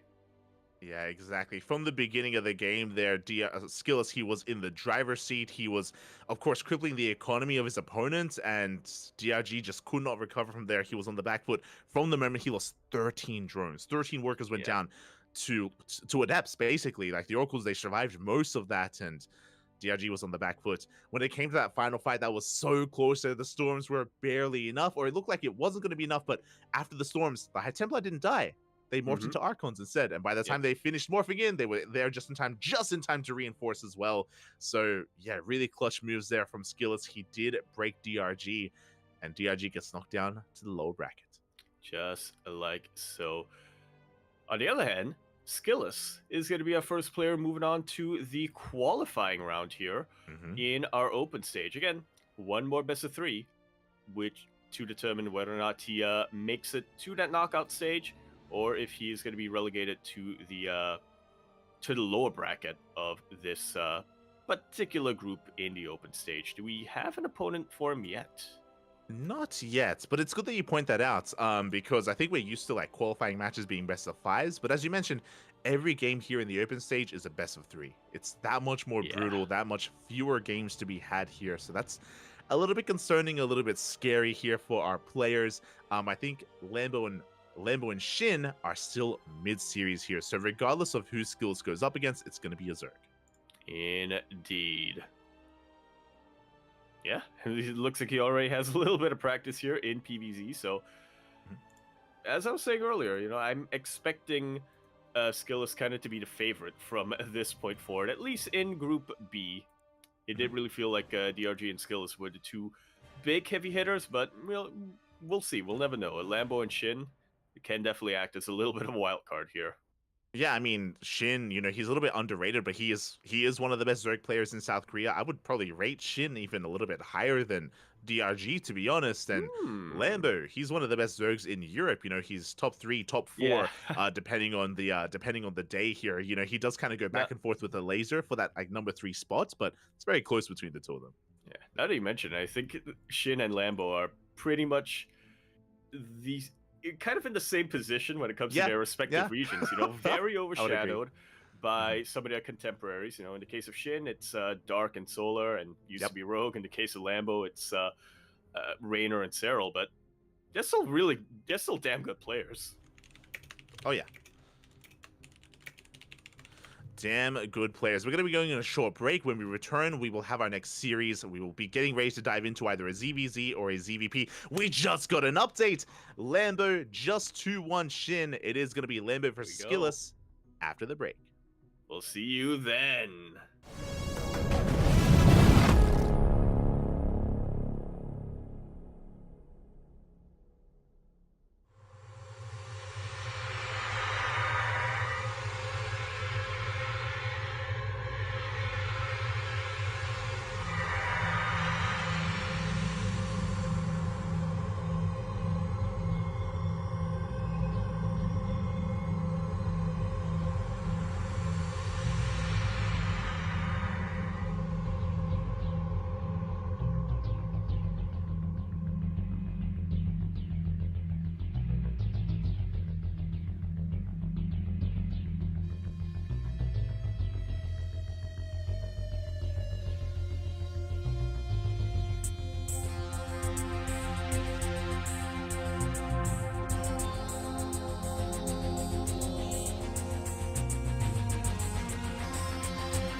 And we are back now, getting ready for our first qualifying match of the open stage of ESL Masters Winter at DreamHack Atlanta. Tis going to be a PVZ coming down this time. It's going to be Skillus, who just followed, and we followed throughout his entire journey so far in ESL Masters Winter, up against Lambo, who we haven't quite been able to get our eyes on, but apparently he did beat Reaper, and he did beat Shin to get to this point. Oh, he did, and now we're diving into game number 1 of this qualifying match, and spawning in the top left-hand corner of Oceanborn, we have the red German player. The Zerg player representing Shopify Rebellion going for a 15-15. It is Lambo. And spawning over here in the bottom right-hand corner of the map, starting all the way in the bottom right-hand corner of Oceanborn, we have our blue Protoss player coming down to represent Team Liquid. We have Skillus. And yeah, I did kind of have my eyes on Skillus. I did kind of peg him as being the favorite after beating DRG, now as the favorite to qualify and advance. But it has been brought to my attention that in this bracket, Lambo is the top seed technically. So that throws that throws another wrench into the predictions. Yeah, I mean, I think Lambo and Skillus are pretty comparable when it comes to skill overall. As we mentioned before, comparing Lambo to Shin, I do think it's pretty applicable to Skillus as well, where Skillus, he's top 3 Protoss in the EU, and Lambo is right alongside him when it comes to the Zerg players in Europe as well. So this could go either way. As a reminder, there is a lower bracket as well, so the winner of this series advances on into the next round. The loser will have another shot, another chance to qualify. Indeed. Qualifying from here just, gives you a little bit more ease, gives you a little bit more peace of mind as you do just get ready for that knockout stage tomorrow. Definitely, as you will be able to advance on. And meanwhile, for the time being, Lambert did go for a 15-15 opener. Did go for, something a little bit inefficient in a way, but safer, as he's able to get his natural base on location. This will deter Skillus from going for something like a Twilight Council-based opener, just because it's going to be a little bit easier here for Lambert to defend his bases and to spread his creep and to secure himself here in his both main and natural. Yeah, just a nice, safe opening as Skillus once again is opting for a Stargate opener. Seems very fond of them in PvZ. Yeah, I mean, it's, the meta, it's the standard, the stock standard for PvZ is a Stargate opener. But if you remember, Yaku, we have seen some different variations, right? We've seen Skillus go Oracle first, true. We've also seen him mix in those Phoenixes. Yeah. Phoenix first, a nice little safe opener. We've seen him really utilize those oracles to devastating effect against CRG. What we haven't seen yet, though, is a Void Ray opening coming out from Skillus, which I'm hoping that we'll be able to get our eyes on at some point. Yeah, I hope so as well. As the Stargate's about to finish up, our first unit of choice is on the way, and our first unit is going to be an Oracle here from Skillus, so is going to be going for, again, something a lot more standard, as we expect. With this Oracle, we gain map control, we can harass across the map, and as you mentioned, Skillus did an insane amount of economic damage last time against DRG. Can he replicate that, though, against Lambo? Yeah, we shall see. A big reason of why Skillus was able to get that much damage against CRG was, of course, just because CRG was cutting corners here and there. Kind of didn't take the Oracle threat as seriously as he really should have. Kept his queens a little bit isolated. That wasn't quite getting his spore crawlers, but Lambo this time, we do see him taking this quite seriously. A couple of spore crawlers are being thrown down at his bases, and his queens are in position to meet the oracles. As you mentioned, right, like this time Lambo is going to spore in the main and the natural, unlike DRG, who was cutting corners and skipping spores. So yeah, he's going to be able to keep up for the time being, but this is merely the first Oracle, and we still have much more than that. The second Oracle is going to be moving out. Skillus back at home, taking his third base as we speak, and he's not being too active with his Adepts. His Adepts he's keeping at home. As we have our transition, we have our tag. Yep. Not going to be too committed to the Stargate for now. Tis, of course, going to be a Twilight Council. And I was worried for a sec that we weren't going to see the Forge, but there we go. It does get thrown down. There we go. So unlikely for it to be a Glaive opener, for example, or Glaive follow-up. Meanwhile, we do get into the main base. We do get 3 worker kills, but oh, that's a lot of damage dealt to these Oracles. Really good defense so far from Lambo. Sure, he's lost some units, that's true, but not for nothing, as he's done a lot of hull damage. Yeah, that's going to be a lot trickier for Skills to really turn around and get more damage with those Oracles in particular. He can, of course, recall them if need be. Nice little pick-off here from Skills. Going to be able to take out a drone that I'm sure was hoping, dreaming really, to grow up and become a hatchery. Wanted to live its dream of becoming a base, but it gets shot down in the prime of its life here. So big pickup from Skillis, delaying the 4th base. Lambo instead going to be going into +1 melee into a Roach Warren as well. So Lingbane Roach Ravager seems to be the soon-to-be composition of choice from Lambo. And Skillis, ooh, instead of going into Blink, that is something else entirely. Yeah, there's Charge being researched at the Twilight Council, and a much, much quicker Templar Archives coming down. This is Charge with Archon. Yeah, this is looking very similar to what we saw on Oceanborn against DRG, where Skills was able to hit his timing with +1 and charge, with a follow-up of Archons and eventually mass immortal production. There we go, 2 robots are thrown down. Typically, I would assume this is for Colossus, but as we saw against DRG, against a roach-heavy composition, he can get into as many immortals as he pleases. Yeah, I was gonna go into this whole thing about how Charge with Archon is very potent. It's pretty much as much of an anti-roach army as you can get before the immortals pop out, but this is Skills we're talking about. He is gonna be the, what are they called? The pest controllers? He's looking to exterminate some roaches. the exterminators, if you will. You had it. There we go. As Skills is taking his 4th. Yeah, so what's interesting here about what Skills is doing is that, unlike the previous game, he's throwing down these robots a lot faster. He's starting immortal production even before the Archons. He is moving out with these Zealots, but not as committed here. There's no Prism to reinforce. He runs into a wave of Lings. Roaches are already here, and Skills has to respect this. He has to back off. So Lambo, he's in a pretty good position. He hasn't really sustained too much damage whatsoever. Yeah, he really hasn't. So he's still safe back at home. He's still building up his roach count. He is safe enough that if he so chooses to, he can tech away from the roaches as well. He's been unharassed for long enough. Yeah, exactly. I mean, he's been able to drone up to 73. Bearing in mind that he didn't cut workers at 3 base saturation. He has droned up a little bit further here to be able to facilitate this army. You see Skills, now he's moving out. This time with Archons, this time with Immortals. This is going to be a much more dedicated push here from Skillless. Lambo, though, he meets up with the army. He, again, did not overdrone. He's focusing on his army production.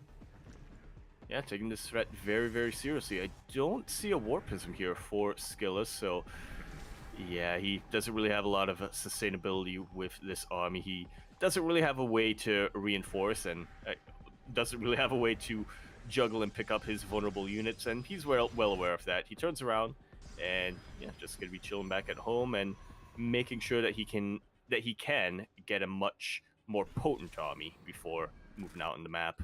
Yeah, he was flirting with the idea of committing, but after seeing the army, he pulls back, and now Lambo, it's his turn to push. He's going to be pulling, not pulling the boys, he's going to be bringing the queens forward. Lings, Banelings, Roaches, they have arrived. It's going to be on Skills to defend. The shield batteries, they're not done yet. They're still on the way. Stage traps are being thrown down as well. We don't really have much to protect these units here. We have a lot of Immortals and Archons, but where is the Gateway Army?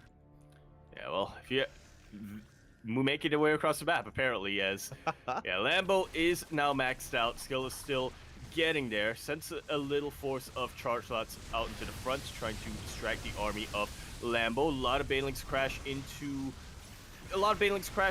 shield batteries. A lot of them get caught in stasis wards, and this is a little bit of a break that Skill is needed to chase us back. He's still losing a lot of probes to these Lings. Oracle's trying to deal with them as best they can, and they will be able to deal with them, just like so. Skillless has just about weathered the worst of it, but it's not over yet.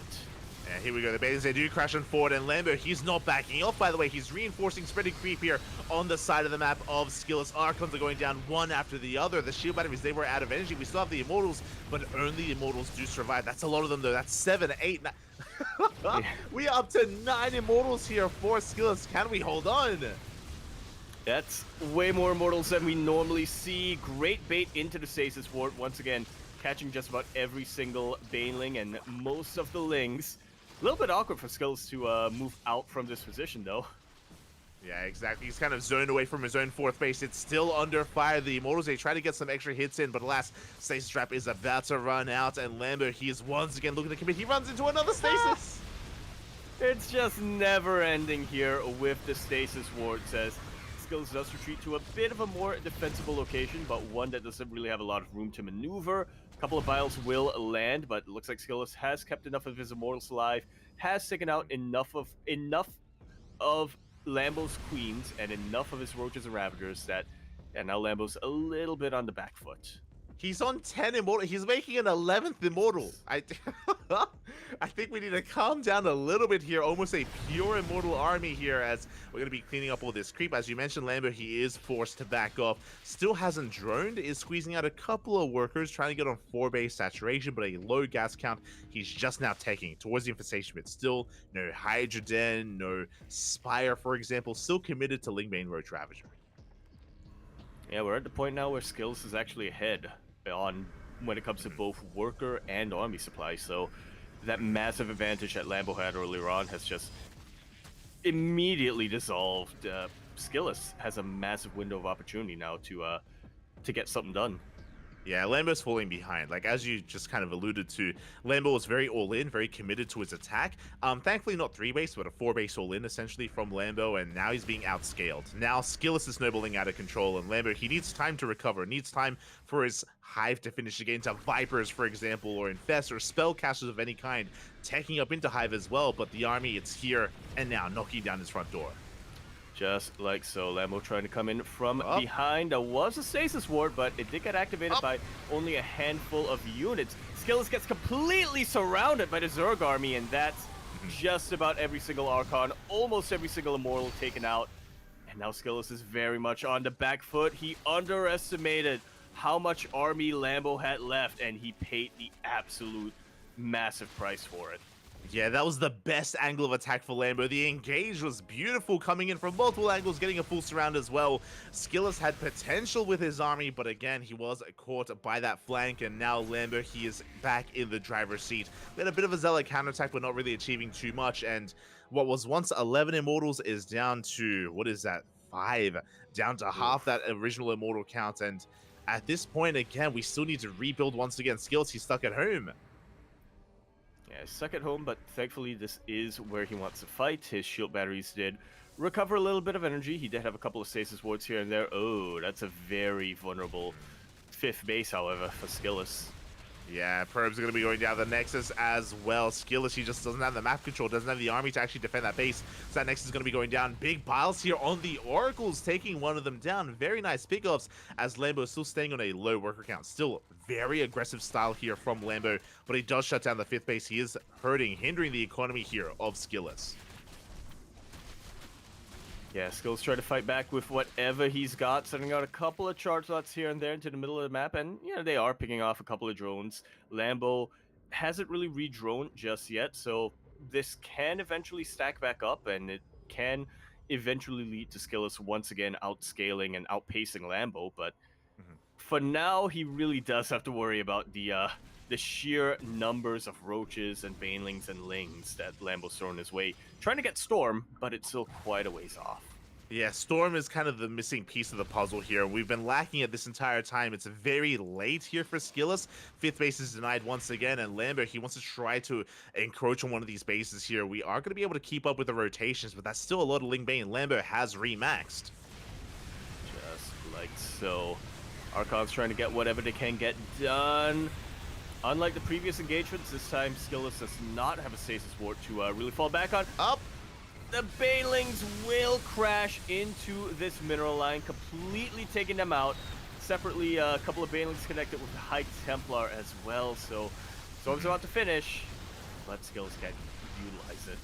Yeah, there's nothing left here. We get a kill on the 4th base. The economy as well, 15 probes go down. At the same time, looks like Skills was trying to go for a big Zealot counterattack, but alas, it has been cleaned up. And now Lambo, he can just keep remaxing, rebuilding, and keep on pushing. There's almost nothing left here for the Protoss. A handful of Immortals, 2 Immortals remaining. The juggling is good, but there's just nothing left. There really is not, man. GG is called, and Lambo will be taking game number 1 of this best of 3 qualifying match. Oh boy, if only that storm was available 10 or 15 seconds earlier, man. Yeah, I mean, imagine if we had Storm for the push, right? When we had 11 Immortals pushing out into the map, Storm would have been beautiful against the Ling Bane, but there was no good answer against that. We had a handful of Archons mixed in, but just was not enough, and that was the moment. That was the moment where Lambert was able to kind of take away the control from Skillus. That fight there on the left-hand side when Skillus overextended, and yeah, that was a good moment here for Lambo, and with that, he snowballs into a win. Yeah. And things are looking very dicey for Lambo, as you were saying. It really came down to that. I don't want to say it really came down to that one engagement, but that was the turning point, as you said. That was when we went from the game being slightly Skillus favored to being heavily in the favor of Lambo. Oh yeah, exactly. The pendulum swung one way, then the other, and that really tells us that this is a damn good series. Yep. That we're able to have that back and forth, and we're able to, yeah, really enjoy this, and hopefully go to the ace match as well as we are getting ready for game number 2. I'm hoping that we can get a game 3. I'm hoping that we can squeeze as much as we can out of this, but we'll see here. As game 2 is going to be on site Delta. I was hoping I could get into game. Yeah, unfortunately, you know, lobby bugs or BNet sometimes is not gonna be working with us. Doesn't want to work with us, not the most cooperative. So, yeah, we are just gonna be getting into game 2. Yeah. Feels BNet, man. Like so. Aye. But regardless, I do hope that we can get the most we can out of these 2 players. You know, again, that was a back and forth, right? As you mentioned, it could have really gone either way for both these players at multiple points in that game. Yeah. Yeah. Definitely. I mean, there were definitely a few moments where, like you said, it could have really went Skillus' way, but my mind is always going to go back to that surround.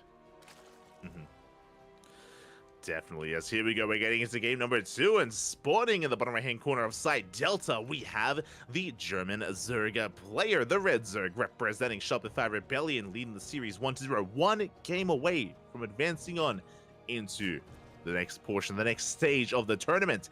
It is Lambo. And spawning over here in the top left-hand corner of the map, down but not out in this best of 3 qualifying match. We have our blue Protoss player representing Team Liquid. We have Skillus.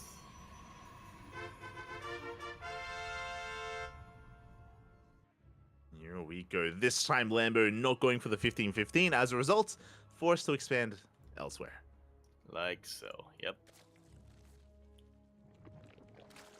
Not quite able to, really secure that early game natural base.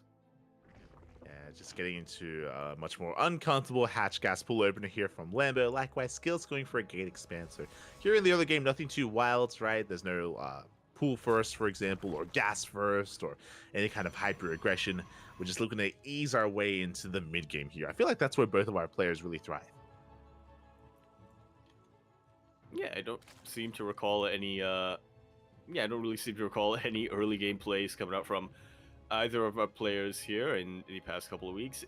You know, Skills had a really good early game in Hecate against DRG, but his build wasn't predicated on getting all that damage early on, right? It was just something that he could have gotten done, and because he got it done, it gave him an advantage as the rest of the game moved forward.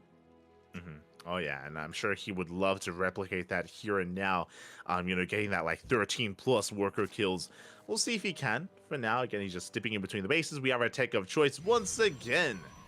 No surprise, it's a Stargate. Well, you say no surprise, but 4 PVZs in a row of Stargate, I'm a little surprised. Yeah, like, give me my DTs. Give me my Dark Templar. Where's my Invisible Man? Yeah, give me my Disruptor drops. Not unheard of. It's yeah. Every now and then we get that too. It does happen. We are in the land of Nina. True, true. As Adept is going to be threatening here across the map, just going to be poking in towards that natural base location, but Lambo is in position, keeps his Lings in the mineral line as well. It is going to be the Oracle first here from Skillus, is going to be committing here to at least the first Oracle. So it looks like that Phoenix opener that we saw previously against DRG is kind of more out of the norm, more of like a fringe build that Skillus reserves every now and then, doesn't really rely on it too much. Yeah. Especially against a player like Lambo, who I'm sure they meet each other fairly often on the ladder, or even when it comes to practice customs and whatnot. So I'm sure Skillus doesn't. I'm sure Skillus knows that he can't quite pull a fast one on Lambo. Exactly. Straight up play is what we're going for. And if they do shade in, Lings are out of position, by the way, so drones are going down.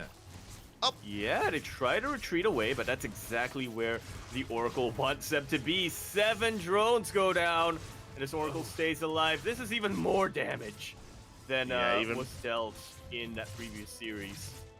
Exactly. 11, 12 workers. Just barely can we get one more shot off? We cannot, but we can. 13 drones go down for 2 Adepts. Skillus popping up here in the early game. Meanwhile, the Lings are trying to make it worth their while. They go for a big counterattack, but we have an Oracle back at home. These Lings, they achieve nothing. Up. I might be able to pick off a couple more Adepts for free, but that doesn't quite make up for the 13 lost drones this early on. Yeah, that was so unfortunate. Again, Lambo was out of position. He was trying to delay the third base. He was gambling a little bit, and he was punished for it. So this time, a much stronger start for Skillus, killing so many workers here in the early game. And meanwhile, we still have these 3 Oracles alive. We can still get even more damage done. The Spore is not done yet. Yeah, and that's exactly what Skillus is looking for. Queens are starting to get into position, but Skillus can, of course, try to just dive on top of a couple of drones and then micro away. We'll be able to pick off 1 queen at the cost of one of his oracles. Yeah, a bit of a greedy move there from Skillus. Was punished for it in the end. Almost lost a second oracle as well, so a little bit of a less than ideal dive that time, but, you know, he still keeps both of his oracles alive. Behind this, we saw a counterattack threatened by Lambo, but didn't quite manage to commit here. Behind this, we have another transition here, this time not charge. Yeah, it's going to be a very different unit composition coming out from Skillus. Blink is on the way as Lambo gears up for what looks to be a very Ling-heavy composition with that +1 melee.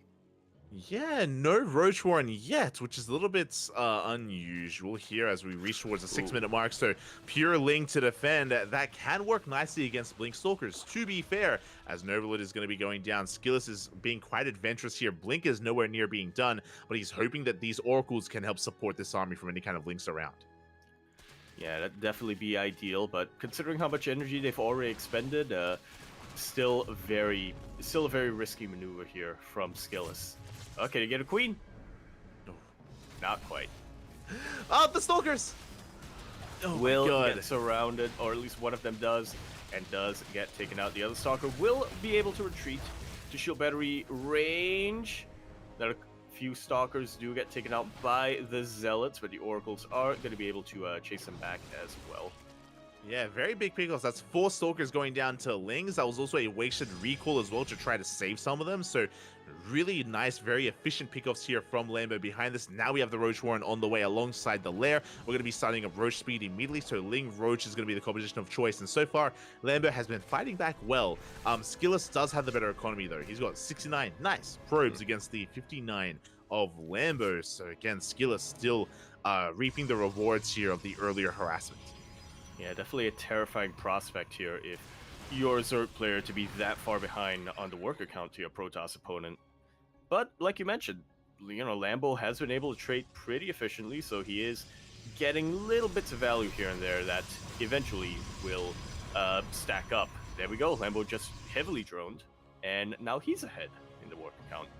There we go. He's just saturating his 4th base. Skillus has had more workers for longer, so he still has slightly the better economy. But as you mentioned, Lambo's catching up. He is catching up here in the economy. That's what's important. Baneling Nest is on the way, so Ling Bane Roach Ravager once again going to be the composition of choice. Oracles, they do threaten the new mining base. They at least confirm the saturation, so they know that Lambo isn't all in on 3 bases or anything crazy like that. Yeah. He knows that Lambo is now on 80 workers, which is about where you want to stop. I would be very concerned if Lambo drones up more behind all of this, because he really does need to start working on his army. That's exactly what he's doing, getting Galal Constitution, getting +2 melee, so yeah, not going to be a hot switch into range units like his roaches just yet. They are just here to keep him alive till he can get to his transition. Yeah, so as you're saying, so Lingbane Roach Ravager from Lambo, Infestation Bits on the way, we're getting another 5th base as well, so Lambo looking towards the later stages of this game. Meanwhile, Skillus is building up his Death Ball. We have 2 Colossi, 4 Colossi on the way alongside Charge. The Death Ball of an army is amassing, but Skillus did lose a little momentum earlier because he lost so many Stalkers, so he couldn't really assert himself. He's just been stuck at home on these 4 bases. Yeah, which 4 bases is technically enough to build up a bit of a death ball here to get your robo units out, but you're still sitting on thin ice. If you lose even a handful of workers, you're gonna be at a bit of a deficit here when it comes to sustaining your army. Yeah, and Skillus knows that, so he's turtling up. We have cannons, shield batteries on the way here towards the south, towards the north as well. He is just heavily fortifying himself on these 4 bases before attempting to take a 5th. Once he does take a 5th, he is going to be spreading himself a little bit more thin. He is going to be, again, exposing himself in a way, and I do appreciate that Lambo is also taking advantage of the passivity of Skillus. Skillus, he hasn't moved out in quite some time, so Lambo, he is free to just keep on taking. Yep, that is a hive on the way before the 10-minute mark. Hydra Den was thrown down earlier, and there is our Lurker Den. Yeah, Hydra Lurker Viper is on the horizon, but before we can get into that, we have that 4 Colossus timing. The 4 Colossi have arrived, and Skillus can start pushing out. As he moves out, though, big Link counterattack. Again, Lambo, he wants to try to buy as much time as possible and allow himself to get into those Lurkers. Yeah, he's really not looking good to win a fight right now. That was a kill and not a cancel on that 5th Nexus here from Skillus. Massive Link counterattack once again towards the south. This time Skillus now forced to split up his army, and that's exactly what Lambo wants. Lambo just wants to keep Skillus at bay until he can get that really entrenched unit composition with Lurkers and Vipers. Exactly, and as you say that, there we go. Vipers are in production. Lurker Den is about to finish up as well. Now, Lambo is max, so he's going to have to trade. He has to trade and lose some of these Roaches to make room for Hydras and eventually Lurkers as well. So this is going to be a scary moment for Lambo. Lambo basically has to fight, has to purposely, again, throw away some of his units to reinforce, and hopefully not lose too much to trigger a big counterattack before Lambo can make any Lurkers. Yeah, Lambo definitely needs to play this out smart. He needs to be a little bit patient with how he approaches throwing away half of his army. Yeah, and it looks like this Lingbane, at least a couple of them are going to be shaved off here. Lambo likewise getting ready to try to collapse on top of some of these bases. Again, his goal here is to try to snipe a Nexus if possible and trade that for his army, but he does get caught by some of these stasis traps. Huge stasis connection on just about half of this force here. Again, it does seem like Lambo wants to get rid of some of his supply, but it's a little bit trickier when your supply is cut in half. The Baileys will be able to connect on just about every single one of these probes. Yeah, the mineral line goes down here towards the north. We have another massive counterattack as well. Lambo achieving so much. 17 probes go down, but the bases will stand strong. Here comes the army cleaning up the Lings and the Roaches. We are replacing this army with Hydras, and there we go. The Lurkers are now on the way, but Skillus is going for the counterattack. And can Lambo make those Lurkers in time? Yeah, we shall see, as this is a golden opportunity for Skillus to really go with this counterattack. If he can take out a base or 2, he is going to be able to recoup those losses, those probe losses that he sustained to the Ling run by. Skillus now maxed out. Lambo not too far behind. A lot of Lurkers are on the way. So Lambo knows that there's no way he can defend that base without giving up his entire army. So yeah, he's going to give it away and retreat to a bit more of a defensible location. Yeah, that is 10 Lurkers done at this point here. Lambo, he has gotten up to his ideal army. He's on the back foot, though, and there's not a lot to support these Lurkers as he's going for another massive Link counterattack. The question becomes, will Skillus turn back around, or will he commit? That's what we're about to see, as Skillus does turn around. Huge counterattack on just about every single remaining mining base here of Skillus. Skillus forced to recall a little bit. Without the Colossus. Yeah, he is forced to recall. We have Lingbane in every single base, but we're not really getting much damage done. We have finally some workers going down in the main. The Banelings, they will connect. 12 probes go down. That's an okay amount of damage. But again, Skillets once again wants to push out. But no Disruptors, no Sky Toss. He's focused on a ground-based army composition, and this lurker count has been getting higher and higher. We're up to 12 lurkers, soon to be 15 lurkers. Yeah, soon to be even more than that, because those are a couple of Hydras on the way from Lambo. Remaking his Ling count, I think he has identified that, you know, these Ling run-bys have been working out for him. Every time he moves out with his Lings, he's preventing Skillets from really getting good position on top of his army, where he can really siege down these lurkers and whatnot with his Colossus. Yeah, and the reality is that this army from Skillets is being outscaled. Hydra Lurker Viper is superior to that of a Colossus gateway-based composition. For the most part. I say for the most part because, surprisingly, we have little lurkers. We only have one Viper. This one Viper, there's a lot of pressure. There's a lot on its riding on its shoulders here to yoink and abduct as many Colossi as possible. So, yeah, it's going to be a bit of a difficult engage here for Lambo. Especially if the Viper gets distracted, yoinking a Warp Prism over and over and over again. Yeah, as we may even go for the Oracle as well. Big revelation here on the army. We do have a secondary force here on the right-hand side. Skills, likewise, has split up his forces as well. He's going to meet up with these lurkers, but he's out of position. Yeah, all of them siege up, and that's half of the entire Stalker force sticking out in one volley. Yeah, Stalkers, they do go down. Lambo looking to just roll and just snowball out of control here. The Gateway is going to be knocked down as well. At the same time, Skill's trying to go for a base trade. He's pushing across the map. That's a kill on a base. Big storms here on the Lurkers, but alas, we need more than that. Yeah, Lurkers, surprisingly, are not that affected by storms when they're underground. Oh, exactly, as we do see the army here of Skillers actually breaks through that would-be 5th base, and now we're breaking into the natural as well. Lambo is racing back home. Yeah, trying to get back into position, but unfortunately for Lambo, Zerg doesn't have a recall. He's going to have to fight up his own ramp. Yeah, exactly, and this is a good position for Skillers. Takes down a Lurker as well. At the same time, the main army tries to push on forward into a wall of Lurkers, so he is going to be denied. He can always recall back home. He snipes the Roach Warren as well, and he can pick off a couple more Lurkers here as they try to push up. That's definitely what he's trying to do. Skillus soon to be backing Lambo in a corner. But like you mentioned, recall is always available. Do you want to recall, though? When your Colossus are that low? I guess he kind of has to. He has no exit.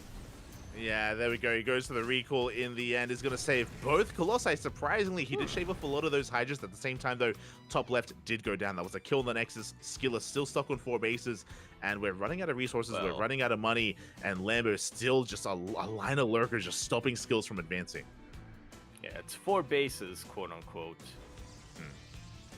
As one of them is about half out of minerals. Once again, this line of lurkers just prevent Skillus from getting from gaining any ground here. Exactly, and we have 24 lunkers for Lambo. Now we have a double Stargate and a Fleet Beacon on the way. Skytos is on the horizon here, but Skillus doesn't have the economy for it. Again, he desperately needed a 5th base to be able to facilitate for this. Alas, he doesn't have it, and this transition is very late here for Skillus. Yeah, ideally, by the time you transition into a Fleet Beacon and Skytoss army, you would have a massive bank, but Skillus was forced to spend his income over and over and over again, just rebuilding his buildings, rebuilding his gateway units. He was never able to really accumulate that bank that you really want in this transition. Exactly, as we even have enough lurkers to defend and attack at the same time. We have lurkers looking to try and punish this 5th base, but there's not a lot to protect them. These lurkers are all going to go down. Yeah, a couple of storms soften them up as the Archons do clean the rest of them out. A couple of Archons and a couple of Stalkers do get taken down in that fight, but it's barely anything compared to all the lurkers. Meanwhile, towards the south, however, Lambo is gaining ground. Lambo is pushing in. Oh no, the army! Oh my god. Skillus almost overextends, and he does here, just having a hard time controlling his forces, just wandering into lurker fire. We do have an observer over this army, but that's a lot of lunkers. They're going to be covering each other. Skillus trying to set up us around, but he's down in supply. Very, very much so. It's very difficult to go for a surround when you don't really have enough volume to envelop your army. Exactly, we are getting on top of some of these Lurkers. These Archons, they're overcharged, putting in a lot of work. The Archons, they refuse to die, and it looks like we may just barely be able to clean this up. It's going to be close here. The Colossi, they barely pull back. One of them goes down, but we take down almost every single Lurker. And with that, it looks like the backbone of Lambo's army has been broken. Lambo very much on the back foot, and this was a devastatingly expensive loss here for Lambo. Forced to spend his entire mineral bank. Yeah, he's got gas, but no minerals at this point, and he is down to 3 Lurkers remaining, from 25 down to 3. But we are remaxing, we're rebuilding. But speaking of remaxing and rebuilding, Skillous, he does hold on to that 5th base. He now gets a fresh mining base up and running, and now we can start working towards Skytoss. Unfortunately, unlike Lambo, Skillous has no gas and excess minerals, so it's going to take a while to get to those carriers. They need to trade, they need to trade positions. They do. Is actually Lambo, he burned through his gas bank as well. He's just burning through everything right now. Both players on sub 70 workers here, but again, so very important that Skillous has a new mining base. Meanwhile, Lambo has a decent economy of his own, as both players are going to back off and lick their wounds.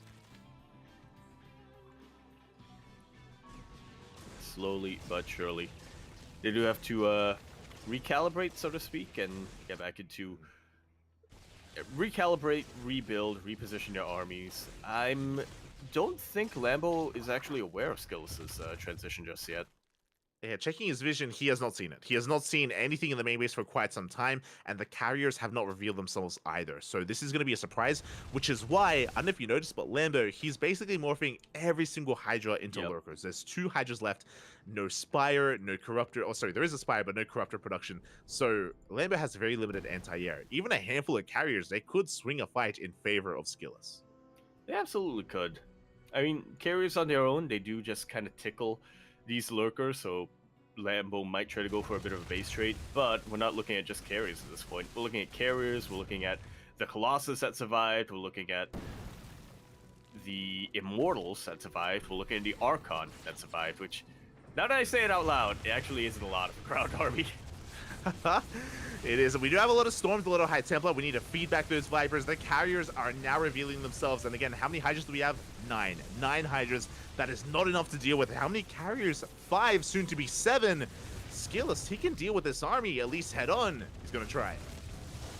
Like so. Couple of Storms to soften things up, while the Colossus and the carriers really put in a ton of work. Yeah.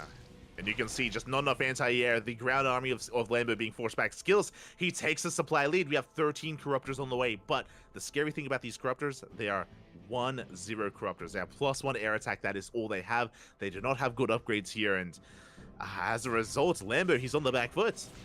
Very, very much so. And now he's trying to do whatever he can to try to get his foot up once again. Trying to harass wherever he can, but this time, he's not getting much done. Skillous is much more fortified in his bases. Corruptors are out, but not quite in position. Yeah, and we do take down a Queen. We take down some of the creepers. Well, Lambo is just trying to buy time. He's just building up a higher Corruptor count. There it is, +1 air defense, air carapace now on the way for Lambo, but he needs a little bit of time for those upgrades to kick in. Skillous still not fully committing to any of these pushes, though. This is a new mining base. I say new base. This base has now been retaken, reestablished. Skillous, though, in position to try and deny it. Yeah, try being the operating word, as this is mostly just carriers in this army. There are a handful of Archons on the ground, but even still, Lambo doesn't have much anti-air. We'll be able to keep this base alive for now, but loses a couple of drones. Yeah, he has to be very careful. 7 workers did go down here in that carrier assault. We do have a ground army getting ready for a surround as well, so Lambo has to be very careful there. The yoinks! We do abduct a couple of those Archons and Immortals, but that means there's less energy to deal with these carriers as we can keep on pushing big revelation on these lurkers. Yeah, a lot of them will be taken out, as well as the Spore Crawlers that were in production. Lambo has to be very careful of how he engages that. That's a Void Ray transition coming out from Skillous.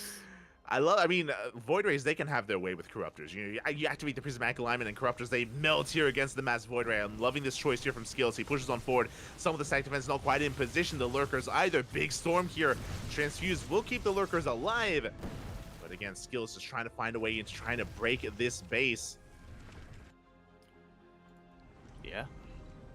And the way to break that base is through Void Rays. Skills right now just try to maneuver around, poke and prod at the army of Lambo and see what he can get done. Lambo, meanwhile, going to be denying a base here from Skillus. Skillus has actually been able to finally expand quite a lot more on towards the middle of the map. After gaining map control, immediately he double expanded, took the center base, took the southern base as well. Big storm here on the Lings. These lurkers looking that much more exposed. And here comes a couple of reinforcements to try to clean this up. Lambo, these are expensive losses here. A lot of lunkers going down. Once again, that battery overcharge, putting in overtime, keeping one Archon alive, which was the one Archon that all the lurkers were really focusing on. So, yeah, the rest of Skills' army was able to clean that up. The Void Rays have now arrived. Up. Now, Lambo realizes that he has to make some huge moves to really deal with the Skytoss army. Speaking of big yoinks here, 2 carriers go down, but the base is falling here, down getting very low here at this point. Looks like Skills is going to be forced back, though. Where is the supportive units here? Big storms, big feedbacks as well. Yeah, Viper's not going to be able to play their role, not going to be able to yoink these units. Corruptors just go for it, and they will be able to take out the carriers, but not all of them, and a lot of the Corruptors do fall to the Void Rays once again. Yeah, we do reset the carrier count, though. 1 carrier is remaining. Meanwhile, at the same time, the ground army of Skillus takes down the center mining base of Lambo. Skillus still has an army to work with. We'll be losing all of his sky toss, but now it's about the ground toss. He's remaxing on carriers, but the ground army, we're going for another base. Yeah, and what is there really to defend here for Lambo? He has all of these Corruptors. That's a majority of his supply.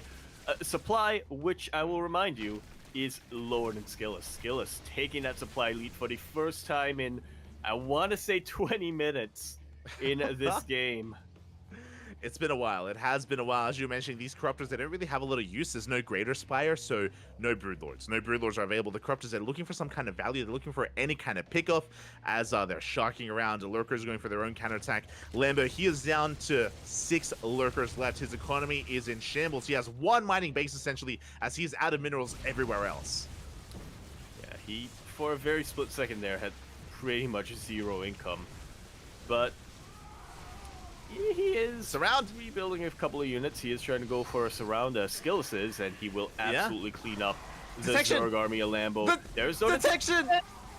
Oh my god, the Lurkers are going ham on this army, but the Observer does arrive. We can clean this up. The Archons go ham, and that's going to be the end of Lambo's army. GG gets called, and Skillus will tie things up 1-1. We're going to the ace match. Here we go. It took us a little qualifying match, but we're not.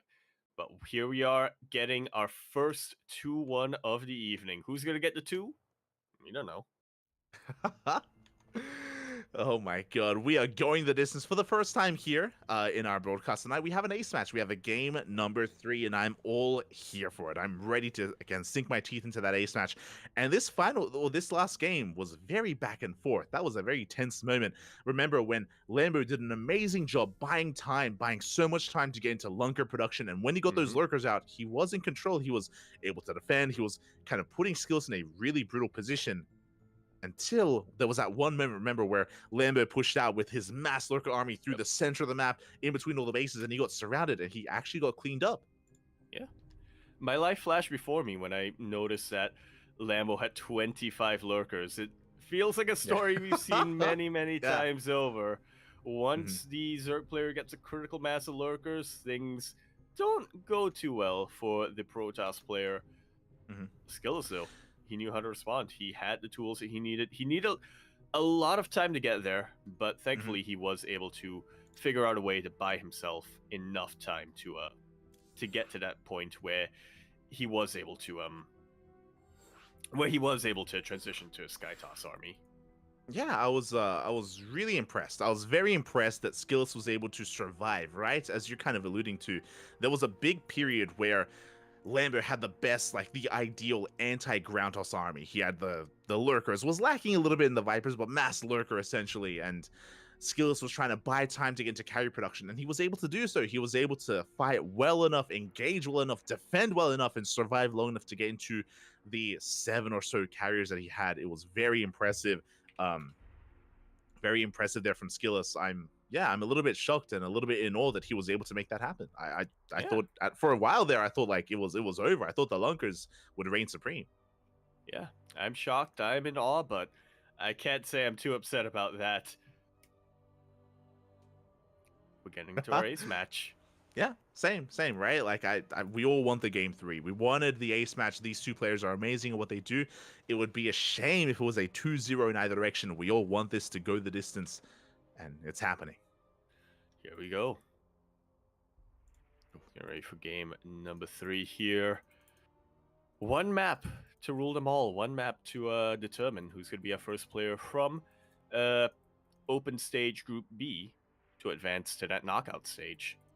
Knockout bracket. Stages, brackets, you know. we get what you're saying, Bobby. We get what you're saying. It's all good. It's all good. So settling into the and yeah, look, I tell you, we have a little bit of time to ourselves here. I'm a little bit jealous. I'm loving your outfit today as well. Like I don't have a hat. That's my for Christmas. I do my best to get my hands on a lovely cowboy hat there. Very very on brand here with this edition's Dream Hack with ESL Masters Winter. Also, look, everyone be in awe with Yaku because that duck that's on the hat, it's not glued on. He's been balancing that duck the entire time that he's been casting. No sudden neck movements. Oh god! Now that we brought attention to it, now it's gonna fall over. Now it's one sneeze and that's all it's gonna take. Oh no! Be careful. Take care of the duck, puppy. It doesn't have its seatbelt on. I keep trying to tell it, you need the seatbelt. It's too cool. Too cool for school. So I'm loving it. As we're settling into the ace match here. Again, as a reminder to everyone in the chat, do not worry. Whoever loses this series will still have another shot, another chance. Indeed, they will, and we'll see who will have to rely on that second chance and who will get the peace of mind to just advance here on hard lead, where over here in the top left-hand corner about spawning, all the way in the top left, we have our red Zerg player coming down from the land of Germany. Going to be representing Shopify Rebellion. We have Lambo. Get your Rambos ready. And spawning in the bottom right hand corner, we have his opponent. We have the blue Protoss player representing Team Liquid. It is Skillous. Fighting back in that last game, forcing the ace match, forcing game 3. Let's go. Let's go indeed. And we were kind of alluding to it earlier on, these two players, Lambo and Skillous, we'd imagine them typically as being pretty comparable when it comes to that skill level. It really depends on who shows up on the day itself, who is really in form, and today, it really does seem like both of them are in form. It really does seem like it's very difficult to really make any sweeping predictions of who is more in form and who is going to be advancing to the knockout stage. Exactly. Who advances on into a higher seed, into a more comfortable position in that next stage is what we're really going to be hoping for, at least what our players are hoping for. But again, this could still go either way, either the way of the Zerg or the way of the Protoss. And again, that lower bracket is not going to be an easy one. You saw players like DRG, like Shin, these terrifying opponents that could, very easily just knock you down and knock you out of the tournament. What is the way of the Zerg?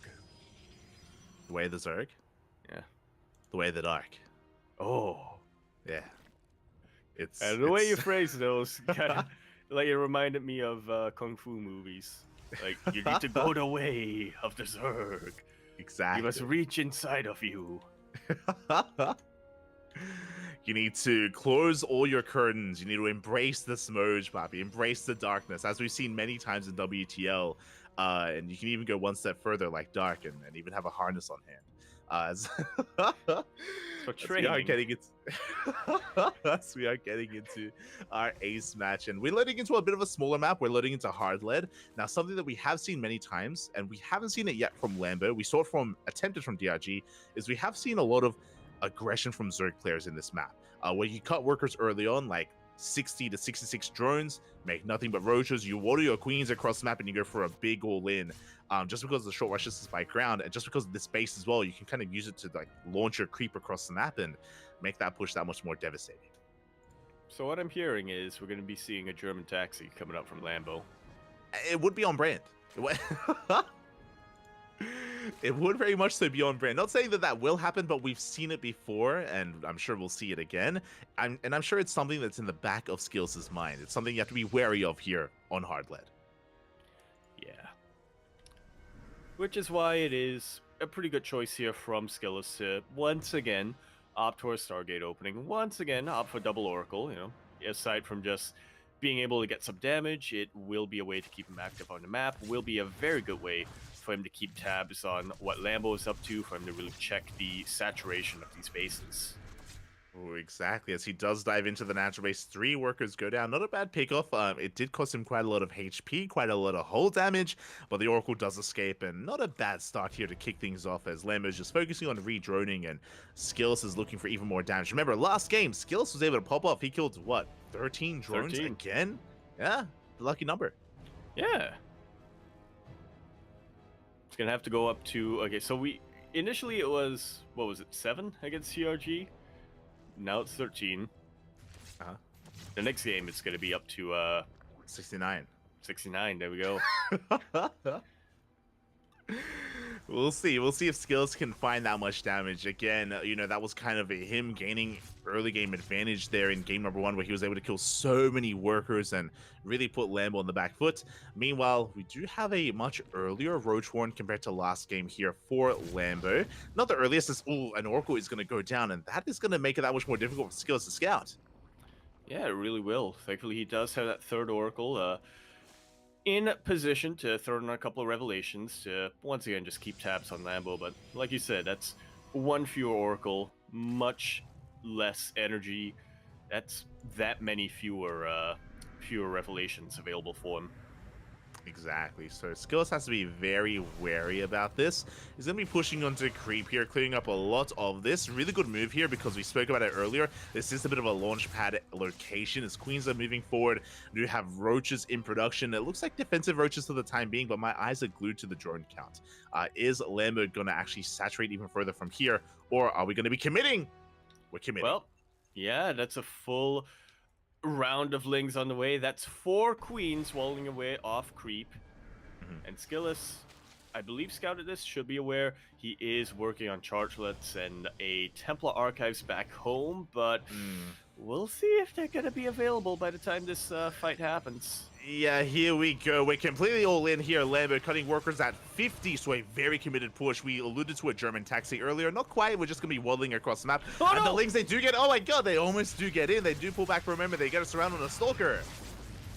And it's really impactful right now for Skillis. He needs all the firepower he can get to really chase away all of these Lings and these Queens as well.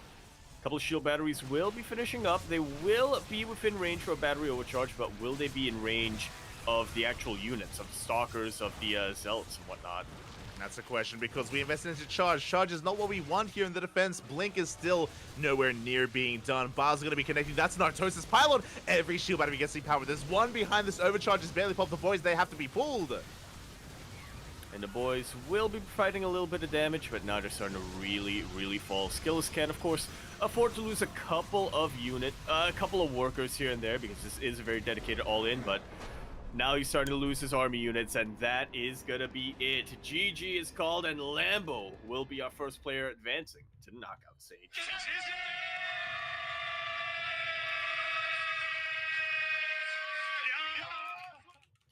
Nicely done here. Did not want, or rather Lambo did not want another long grinding game like on Site Delta, so just took the initiative, ended it quick, and will be advancing to that knockout stage, taking that series 2-1. GG, well played. We alluded to it when we loaded into the game. We brought it up for good reason. It is very common on this map for Zerg players to cut workers early on. We were talking about like a 60 drone or a 66 drone timing. No, Lambo said no to that. He cut workers at 50, that much earlier to commit to the all-in, and unfortunately Skills was not prepared at all. He didn't see the army moving out across the map. He was hoping that maybe he was able to slow it down with all that, with denying the creep and harassing. On top of that, he went for charge first, not blink, and as a result, with the prioritization of charge ults, they are not the unit you want to defend there. They absolutely are not. little bit of a side note, but I'm in the post-game performance screen here. Lambo apparently had an APM of 1,005. He did. He did. That's a lot of APM. He's a That fast boy, is, Papi. yeah, fast boy.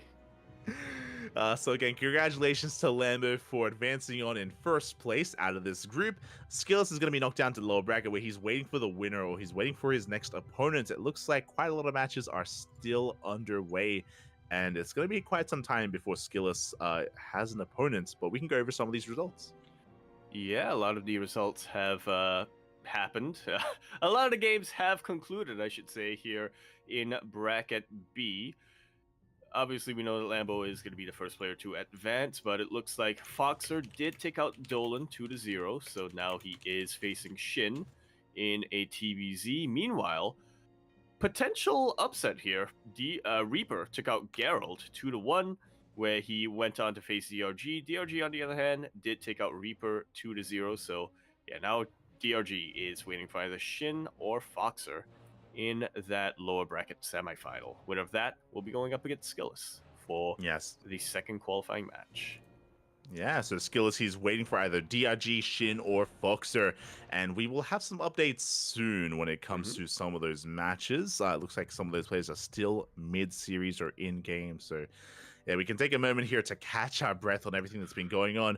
Meanwhile, when it comes to Group A, I know we've been hyper-fixated on Group B. That's kind of been, where we've been focusing, but towards the northern portion of the bracket, Mana took down Hero 2-1, and Creator took down Mana 2-1. Creator, he's the first to qualify here from Group A. Yeah. A very Protoss-heavy group, and Creator was able to prove himself as the Protossiest Protoss to have ever Protoss, ? That's what I'm going for. Obviously, he had a Zerg opponent in Mixu in the first match, and he took him out 2-0, but then taking out Nightmare 2-0 is in itself a pretty impressive feat, as Nightmare has historically been known for being a little bit of a PvP sniper, and then to move on to face Mana and take him out 2-1 as well, that's boding pretty well here for Creator, at least when it comes to PvP.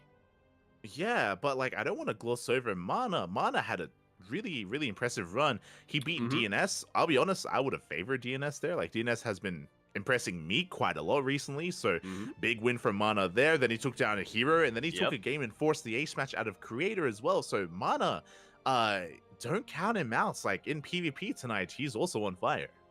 Yeah, let's see if we can get that rematch between Mana and Hero. Hero right now gonna be waiting for an opponent in the lower bracket semifinal. Again, gotta be a PvP over there. I knew that was the reason why we decided to jump into bracket B.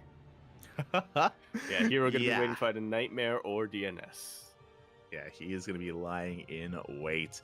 So for now, we're going to be going on a short break. I was just going to quickly say it'd be so heartbreaking if two seasons in a row, Hero didn't make it out of the open bracket. He didn't make it out of Yongshiping and here at Atlanta. I'm worried for him. I am worried. We shall see. We shall see. I mean, he won the last ESL Masters Atlanta, so he's kind of the defending champion ? Of this particular region. So yeah, it definitely has a lot on the line here for Hero. Oh yeah. As here we go, we have a couple of updates. Shin did take down Foxer 2-0, and Shin also has eliminated DRG. Took him down, I believe, 2-1. So we're going to be going on a short break. When we return, Skillis versus Shin up next. There we go. See you soon.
And we are back. Thought we would have a little bit of a wait. We would have a couple of series before we got to our second qualifying match here, but no such thing, as our players were very quick, they were very eager, and we are now in our second qualifying match of Group B in the open stage. There's going to be another PvZ, but with a very different Zerg player this time. Here we are now kicking things off on hard lead. We're over here in the bottom right-hand corner of the map, spawning all the way in the bottom right-hand corner. We have our red Zerg player coming down from the land of Korea, a man who went by many names. You may have known him previously by Ragnarok, but this time, representing Mystery Gaming, we have Shin. And spawning in the top left-hand corner, we have as opponent, we have the blue Protoss player representing Team Liquid. It is Skillus.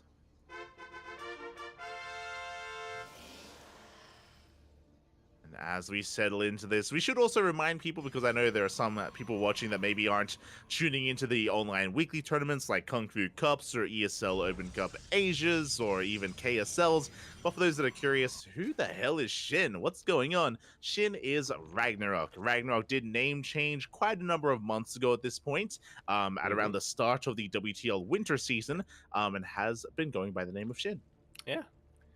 Or if you are somebody who exclusively watches ESL Open Cup Asia, specifically ESL Open Cup Asia, and you're wondering who the hell is Shin and who the hell is Ragnarok, he's Hebium. There you go. Yeah, you're not wrong. For some reason, that's the name of the account he plays on ESL Asia. Yeah, I mean, it's his name. It is. There you go. Yeah. So yeah, he is of course one of the stronger Zerg players in South Korea. You were kind of comparing him to Lambo in a way, talking about how like Shin is at times overshadowed by Solar and Dark, but he's still a very strong player in his own right. Yeah. Here's the thing: there's been a couple of minutes since I said that, and I still stand by it in terms of their place in their respective scenes. They are very comparable in terms of play style. They couldn't be further apart. You're not wrong. Lambo, he's Lambo in the past, he has gone on record saying things like he fundamentally does not understand the Korean style, or rather he doesn't understand why Korean Zerg players choose to play what he kind of deemed to be a bit more of an inefficient style, and Shin, I think, is kind of the embodiment of that. There are a couple of Korean Zerg players who are a bit more, whose style of play are a bit more macro efficient and a bit more aligned with EU. Shin is not one of them.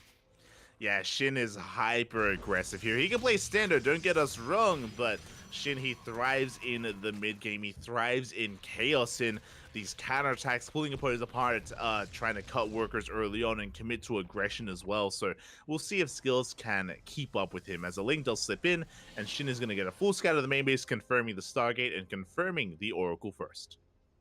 Indeed. So once again, from Skillus, nothing too out of the ordinary, or rather nothing that we haven't grown accustomed to. We'll see what response Shin has, though, to double Oracle play like this. Yeah, we'll see if he can keep up defensively with these Oracles, as other Zerg players have struggled to do in the past. Both DRG and Lambo have had their moments where they slipped up against Skillus and have lost an abundance of workers. So we have to respect his Oracle control, respect his Adept Harass, and we'll see if Shin, again, can keep up. Yeah, indeed we shall. As it looks like for game number one, we are just going to be seeing our players suss each other out, at least in the early game. Shin not going for anything too out of the ordinary himself. Still going to be 3 hatch before any additional gases or any significant tech.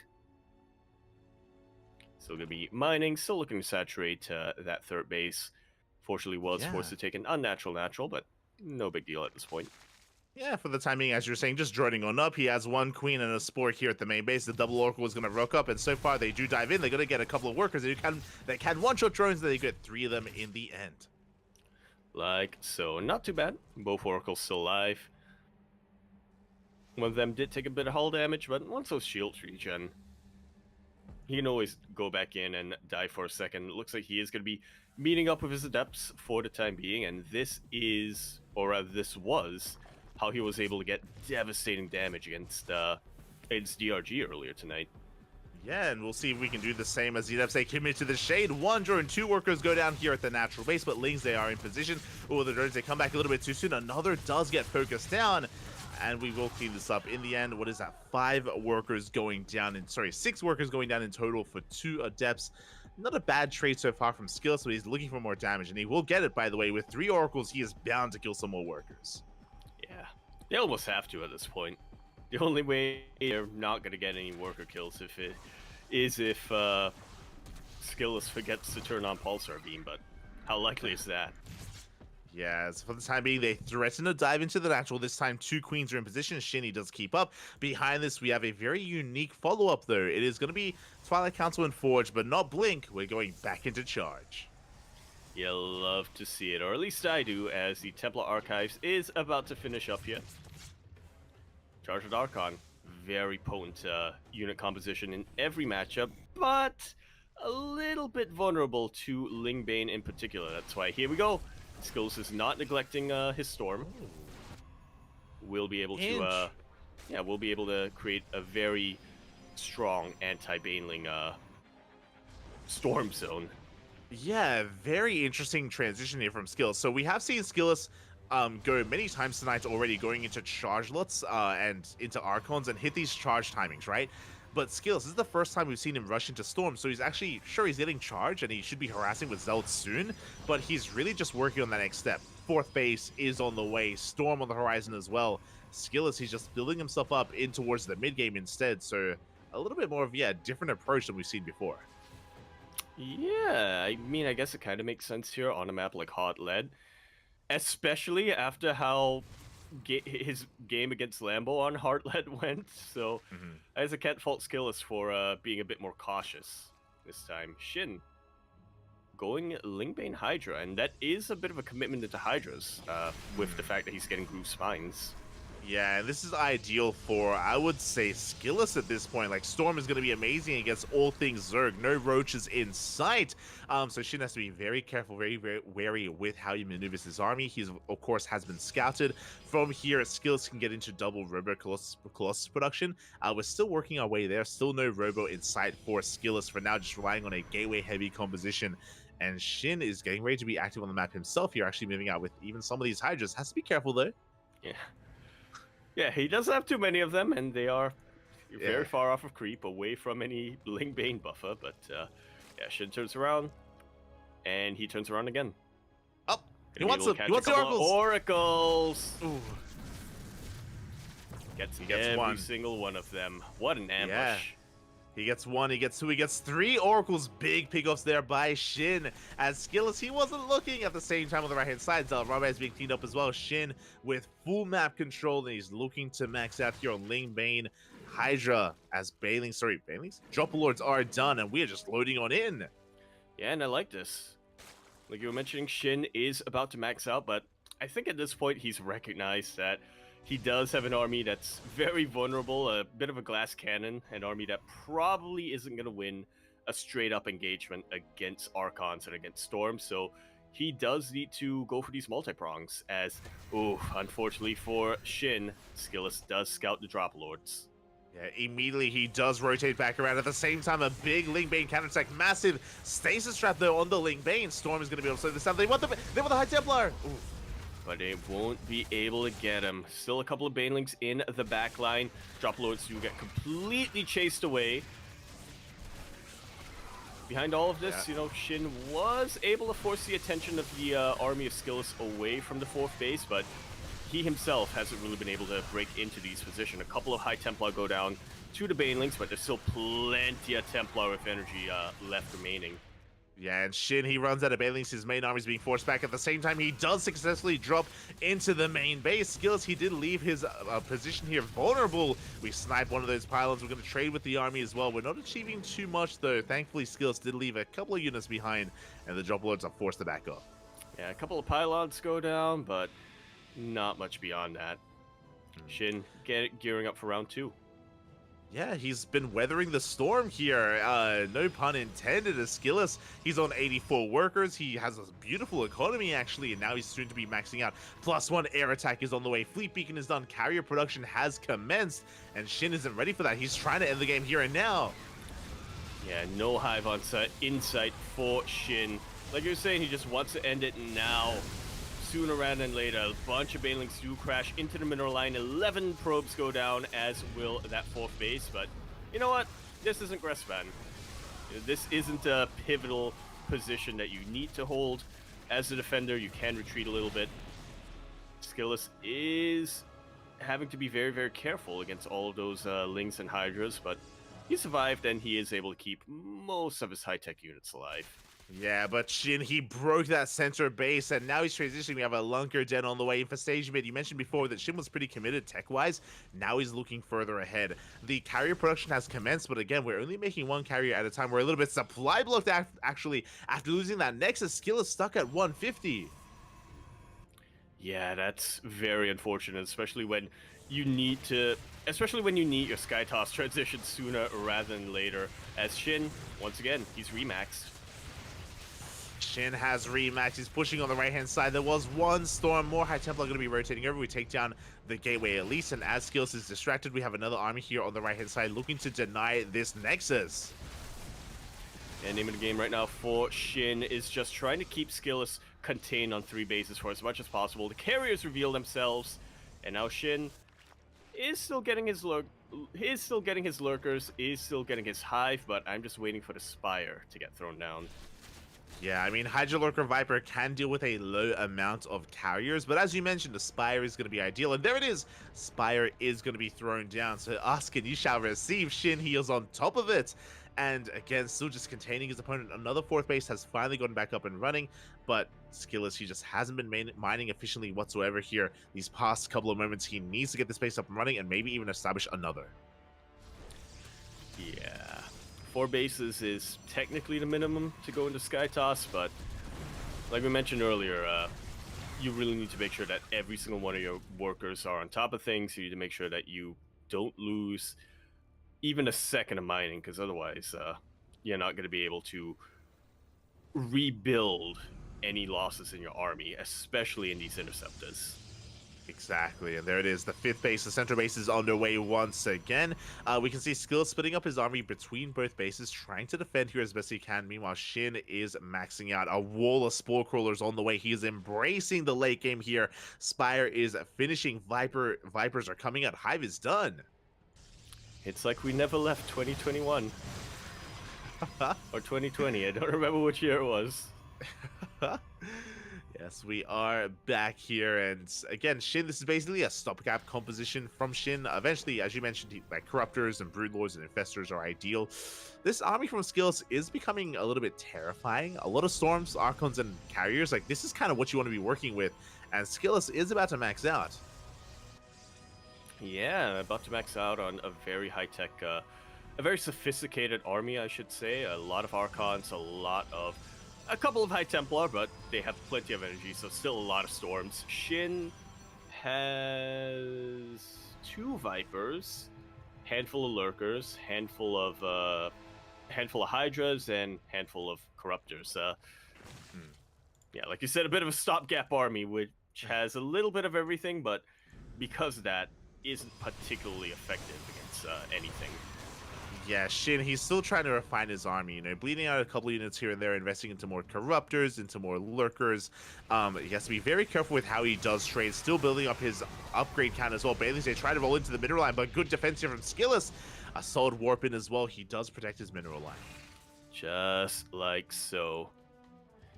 Shin gonna be replacing those Lings and Banelings with more Corruptors, but I do worry for him, that are a decent number of carriers in the sky, but once those dealt with, does he actually have anything on the ground that can deal with the High Templar or the Archons? 2 carriers do get yoinked. They try to get recalled, but instead they die. Yeah, very nice pickups there by Shin. Really good position with a wall of Spore Crawlers as well as a wall of Lurkers as well. The Prism goes down, but the Zealots do get unloaded. Only 4 of them though, so we can clean this up. Shin, he will hold on to his main base. Meanwhile, Skill's trying to take that opportunity to push up into up this ramp. Yeah, a little bit of a... I was going to call it a Spore Forest, but it's more of a Spore Garden. Yeah. We'll get You trampled on a little bit. Yeah, not too much of a forest going on yet, but I'm sure we're going to work on that as Shin is going to reposition, pushing on forward with his Lurkers, this time with Lurker range. He has plenty of Corruptors available. He has enough energy for 2 Yoinks, I believe, with those Vipers, so Skills has to be very careful with how he engages. Oh. Yeah, a couple of Storms who get thrown down, zoning away the Hydras as much as possible. Lurkers will be preventing these Archons from moving on forward. I just realized, is there detection here for Skillus? Oh, alas, unfortunately didn't have them there. The Yoinks, 1, 2 carriers go down. Big pickups.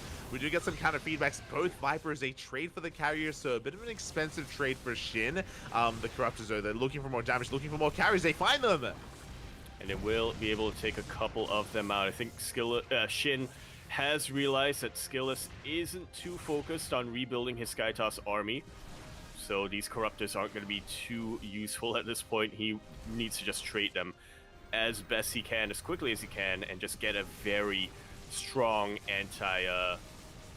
anti-Archon charge army. But what are his options in that front?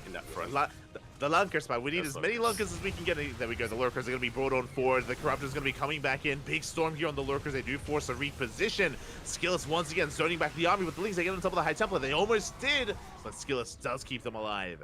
It's so low.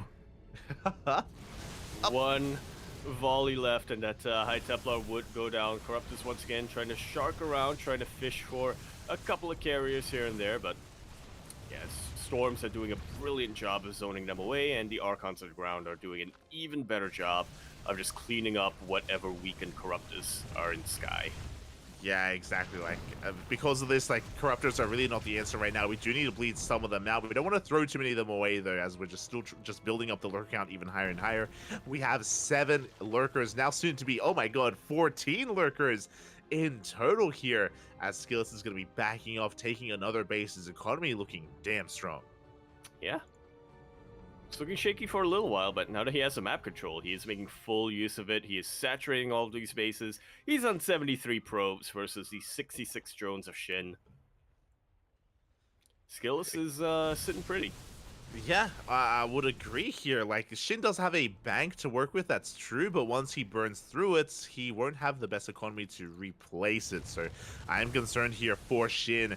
Lurkers once again pushing forward. Shin, he wants to try to snipe the space. He comes in for the Yoinks! Yeah, we'll be able to take out 2 carriers. Only 2 carriers left, and once those are gone, yeah, Shin can just start to trade out his... trade out his Corruptors for, you know, more useful units. Yeah, and in the end, Skillus, he got zoned away. The base is going to be going down. Skillus, he has to commit here, pushing up the ramp himself. Looks like we're trading a base for a base. Skillus stuck on the other side, though. He's, again, being just forced away from his own bases at this point. Yeah, Corruptors are looking to crucify whatever they can. Even more Corruptors are on the way. Aye, aye, aye. Yeah, exactly. As we do see Skillus' ground army breaking through one of these bases, we're going to keep on pushing. The Corruptors have to be very careful with how they maneuver. There are so many carriers available. Another Void Ray is going to be going down. A lot of Lurkers, they get shaved off here by the Archons.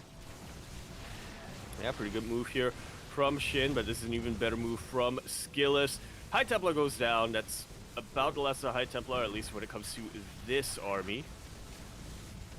Yeah, so Lurkers, they do leave forward, and they're going to be able to take down this entire army here as the Archons are being forced back. They did kill 11 workers, so Shin taking a greater blow to his economy. Meanwhile, again, we're still making more Corruptors. I'm not really feeling this. Do we have a Greater Spire? We do not, so we can't even morph them into Broodlords. Meanwhile, Skillus, he's just hyper-fixated on a ground army instead. Yeah, I mean, for a very brief second, he was remaking a couple of his corrupted carriers, but then I think he kind of realized, wait a minute. If I just make ground army, these Corruptors can't touch me.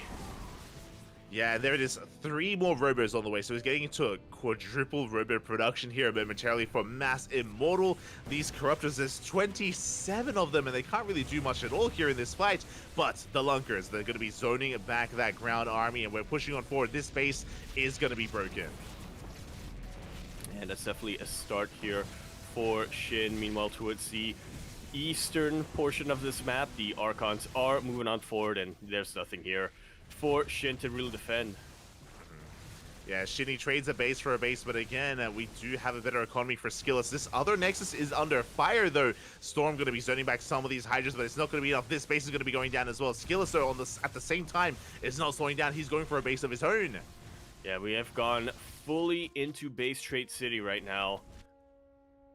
I'll see who's going to be able to make it out of here better. Shin turns around with his meager ground forces, looking to meet the army of Skillus, but Skillus also retreats. Both players now down to 4 to 5 bases, but I believe Skillus's bases are a bit fresher.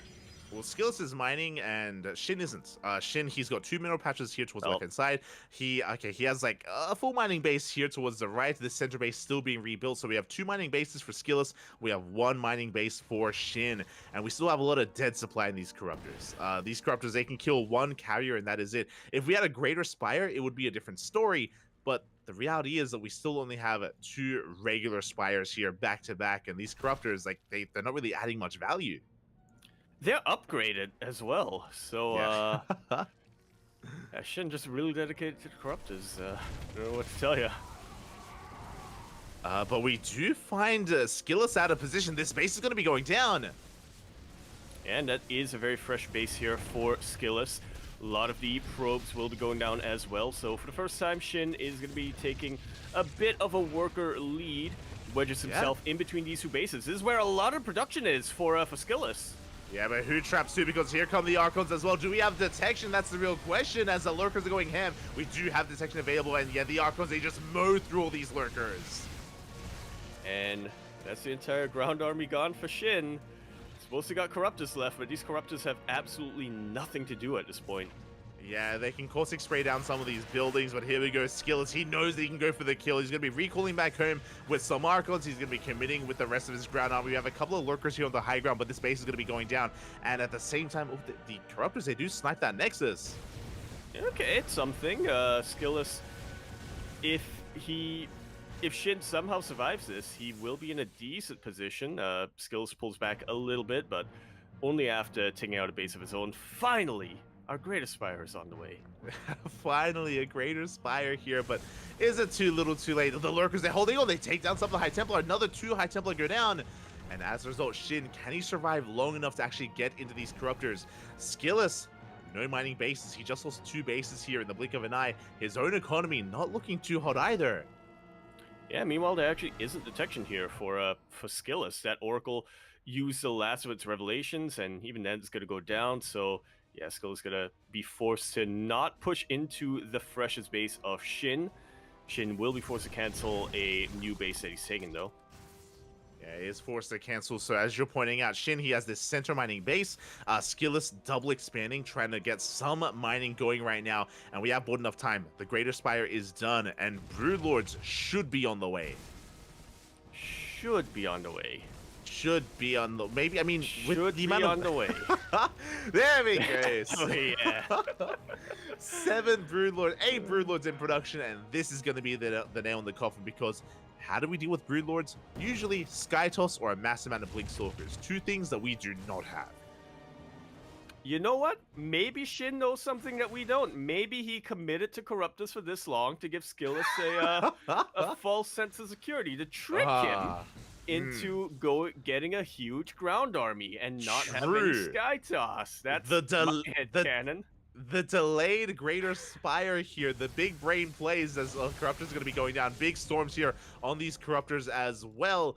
And once these Broodlords reveal themselves, again, I don't know a way out of this here. Yeah, Skillus has no resources left at this point. All he has is all he's got, and once these go down, yeah, High Templar are looking very vulnerable. One storm does land, a couple of Brootlings trying to chase this fort, but it looks like Skillus is very heavily on the back foot. He's making 1 Tempest, and that's literally the only thing he can afford. Exactly. Like, this army's being bullied back. Skillus has no answer. At the same time, Corruptors, they caustic spray down another one of these mining bases here against Skillus. He is no mining. Zero mining whatsoever here with the death of this expansion. Yeah. Very important pick off there for Shin. Oh, these Broodlords are very bunched up, but here come the Lurkers. Here come a couple of Hydras to potentially body block. The High Templar all have gone down, so no more Storms available here for Skillus. All he has is all he's got, plus this one Tempest on the way. And all he's got is not much here, to be honest. Looking at the unit stat, we have 1 Tempest, as well as 8 Archons, 7 Immortals, and 2 High Templar. Storms are the only thing he can really rely on in that 1 Tempest, and alas, we have more than enough to deal with that. The Broodlords, they have arrived. This is the final stand of Skillus. And is it going to be enough? Battery overcharge is absolutely working overtime. If Shin gets a little too careless, if these Archons get a really good position, they can take this out, but nope. 'Twas not to be. GG is called. Shin will be taking game number 1, messing with his opponent's head, messing with our heads a little bit with that delayed Great Aspire. Look, I choose not to question it. I believe that he probably thought he already had a Greater Spire. I wouldn't be surprised if that's the case. Then after a while realized, oh, hold on, I've been trying to morph in these Corruptors into Broodlords. It just hasn't been happening, and he got it in the end. GG, well played. Shin will take game number 1. That did go the distance, though, and that was pretty back and forth. There were some good moments for Skills as well in that game. Yeah, definitely a lot of very key pickoffs. Again, when he just was able to kind of trap Shin, all of Shin's lurkers in between the 2 bases and just come in with his Archons, absolutely mow all of them down. I really thought that was going to be the death blow. I mean, Shin was left with pretty much nothing but Corruptors there, and what a Corruptor's going to do against a massive ball of Immortals and Archons, right? But somehow, Shin was able to buy himself enough time to survive and then transition into that Great Aspire. I see a bit of a question here coming down. Who is Shin? It is, in fact, Ragnarok. He very recently decided to go by Shin. Yeah, by recently he means like 6 months ago, but yeah. Fuck. Recent in StarCraft time. You're not wrong, not wrong. But yeah, with that, congratulations. Shin does take a lead in this series. As you mentioned, it was a really scary moment where Shin did overproduce Corruptors, and he had to do whatever he could to buy time to get into Broodlords or to build up his Lurker army, and he was able to do so. Just constant counterattacks, constant run-bys, sniping bases left and right, and making sure that Skillus was stuck at home or being forced to turn back around time and time again, and that was impressive, is what I will say.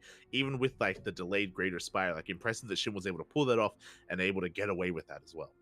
Yeah, absolutely. Very, very impressive stuff that we saw here in game number 1, and that was only game number 1. I like to remind everybody in the chat. So hopefully in game number 2 we see something similar. We maybe see it a little bit more towards the way of the Protoss, and we get our ace match. Yeah, fingers crossed. Exactly. Personally, I would love an ace match as well, and based on how that game went, Skillus, I think he knows that he has it in him. He has it in him here to force an ace match to get all the way to game number 3, but he has to turn it on here and now. And I mean, next game is going to be on Oceanborn, another relatively short rush distance by ground, but we have seen a lot of split map scenarios on this map before. Yeah. Oceanborn, take me by the horn? I'm still trying to work out the lyrics of that. Do we have any other updates as well in the bracket? As it looks like we do. I was hoping that maybe we could finish and wrap this up in time to catch the upper, to catch Group A. Group A's kind of qualifying match, but they're already underway as well. What'd I tell you, Light?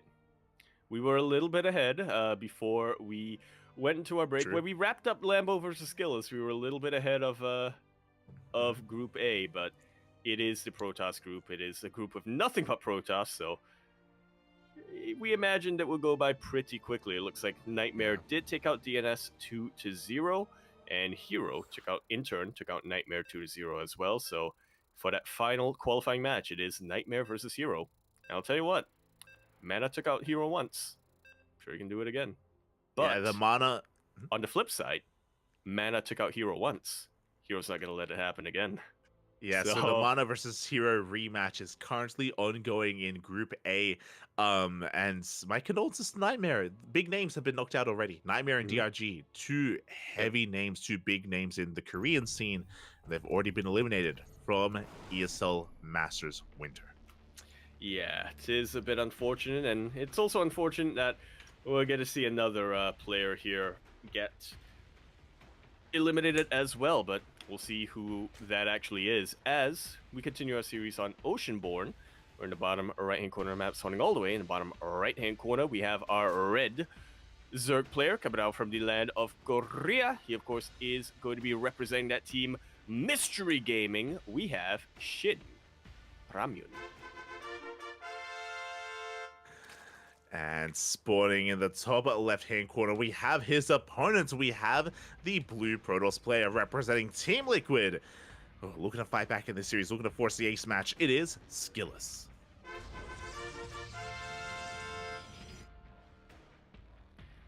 Oh man, I just have a mental image in my head now of somebody going to GSL or something, and on the cheerfuls, they just tape a packet of Shin Ramyun on it. Let's go. Cheer for Shin. Yeah, I would love that. I would love to see that. That's a bit of a deep cut for Princess going to GSL and taping a can of tuna for Young as well. Young tuna, yeah. Yeah. Or Dongwon tuna. Dongwon, exactly. But as we ease our way into this pretty interesting opener, Shin, that was a 14 hatch, by the way, not a 15 hatch. That is a Korean variation that did kind of make its way through the scene a couple of months ago, where instead of going for the extractor trick, just go for an earlier hatchery instead without canceling anything. So does get his base on location, is going to have a much more comfortable early game. Yeah. Just like so. Nothing too much to really worry about here. If you're skillless, you know that your Zerg opponent is playing a little bit safer. Isn't going to be too aggressive just yet. My eyes are now on skillless. With the completion of that Cybercore, I'm wondering, are we going to get a... Wait. 1, 2, 3, 4, 5, 7th Stargate in a row? We are. We are. As we get into this and as we figure out what the first unit of choice is going to be from this Stargate, a big shout out to a couple of people. One to Soko in the chat. Soko, also thank you so much for resubscribing. 41 months since almost the beginning, or since the beginning. Thank you so much for supporting us, Soko. Thank you. Shout out to Soko, pretty much our very first subscriber on the channel, if I'm not mistaken, or at least one of the very first coming down here. Also, the greatest tour guide in Final Fantasy. True. Again, Soko, he's a founder for a reason, been around for a long time. Thank you for the support. Also, a big shout out to Sergeant Sadsack as well. Hope you had a great stream. Hope you had a great ladder session. I did raid Sadsack earlier after my own personal stream, and yeah, it is going to be giving us back with that raid. So thank you so much for the support. Gracias, papi, gracias. Gracias, Mr. Sack. Mr. Sack. As we get into our game here, it is going to be the Oracle first from Skillous. We saw him go for the Phoenix once tonight, but only once. From then on forward, just Oracles. Yeah. That's all we have really been seeing. Like you said, seems like something that Skillous only throws out once in a while when he feels confident against his opponent, or the opposite. I don't know what it's predicated on here, but yeah, it doesn't seem like something that Skillous really likes to do, and if he can avoid having to do it, then he will. He takes out the first tumor. Oh, no, it's not the first tumor. Well, he takes out a creep tumor. If that was the first creep tumor, then, well, I mean, Shin would have no choice but to tap out. We'd be getting into game 3 already. It'd be over. Thankfully, that was the second tumor that was sniped. As the first Oracle meets up with the second, we're going to be heading towards that third base. Queens are in position. We have 3 of them here at the third base. We have 1 Queen, a Spore in the main, Queen and Spore at the natural. So we have the tools to defend, but we'll see if Skills can make some magic happen. Yeah, that we shall. As Skillous once again gets another drone. Very good target firing coming out from Skillous, but this time Shin is taking things very, very seriously. Somewhat unlike DRG and Lambo, isn't cutting any corners with his anti-air defenses. Oh yeah, he's He's very much so in position here. We have now triple Oracle going to be threatening a dive. At the same time, we have 2 Adepts on the right-hand side as well, also looking to shade in towards the natural. Behind this, we have our transition. It's going to be a Twilight Counter and a Forge. Should be +1 and Blink, but Skillus has been very fond of going for Charge, specifically on Oceanborn. So we'll keep our eye out for whether or not we go for Charge, as Shin, he is able to keep up with the Adepts. Yeah, I suppose it's going to depend on what Shin scouts here. If he feels like Shin is going to be playing a bit more aggressively, probably Blink. If not, then I imagine Charge Blink is on the way, as Skillus forces a cancel on that 4th hatchery. Yeah, very nice cancel there by Skillus, forcing a bit of an awkward 4th base to be taken instead. I say awkward, just a little bit less aggressive. I'm sure we would have liked to have spread creep from this location and just be a little bit more assertive here with our creep spread, but Shin has to take a more defensive position, which is working kind of against his own nature in a way. As we have confirmation, it's not Charge, it is Blink this time. Indeed it is. Oh. As Shin does catch a couple of units in the middle of the map. We'll be able to take out one of these Stalkers. Blink not available just yet. Should be able to take out another Adept as well. Oracles come in just at the last second to save the day, though. Yeah, very nice pickup, getting that 1 Stalker, again, trading minerals for gas, as Shin is going to be backing off from there. Meanwhile, we have our answer. We are going for a tech-heavy style. We are staying on 4 gateways, so very minimal gateway count, going up to a Robo, into a second Robo, into a Bay. This should be double Colossus production, which means Skillus is taking a more defensive position, at least until he gets critical massive Colossi. Yeah, this is a Skillus I know and love. The Colossal Brain, who creates many Colossus. Yeah, I mean, we saw it earlier today against DRG, and it can work wonders. Meanwhile, Shin, as he's trying to keep Skillus busy with all these Ling run-bys, is going for his own tech, is going for Aspire. Interesting choice here. He's not going to go from S-Corruptor again this time, right? No, but yeah, I'm imagining Mutalisk. Mm-hmm. Yeah, it should be for Mutas. All these gases are being taken. There we go. Gases being prioritized at the 4th base as well. Meanwhile, the Lings are trying to keep Skillus busy. They do force a cancel on the 4th, by the way. A big pickup. But Skillus, he's upset. He's angry about that cancel, and he's pushing out onto creep. Clearing out quite a lot of it. Yeah. Shin, if he was planning to go aggressive, he is getting a little bit blunted here.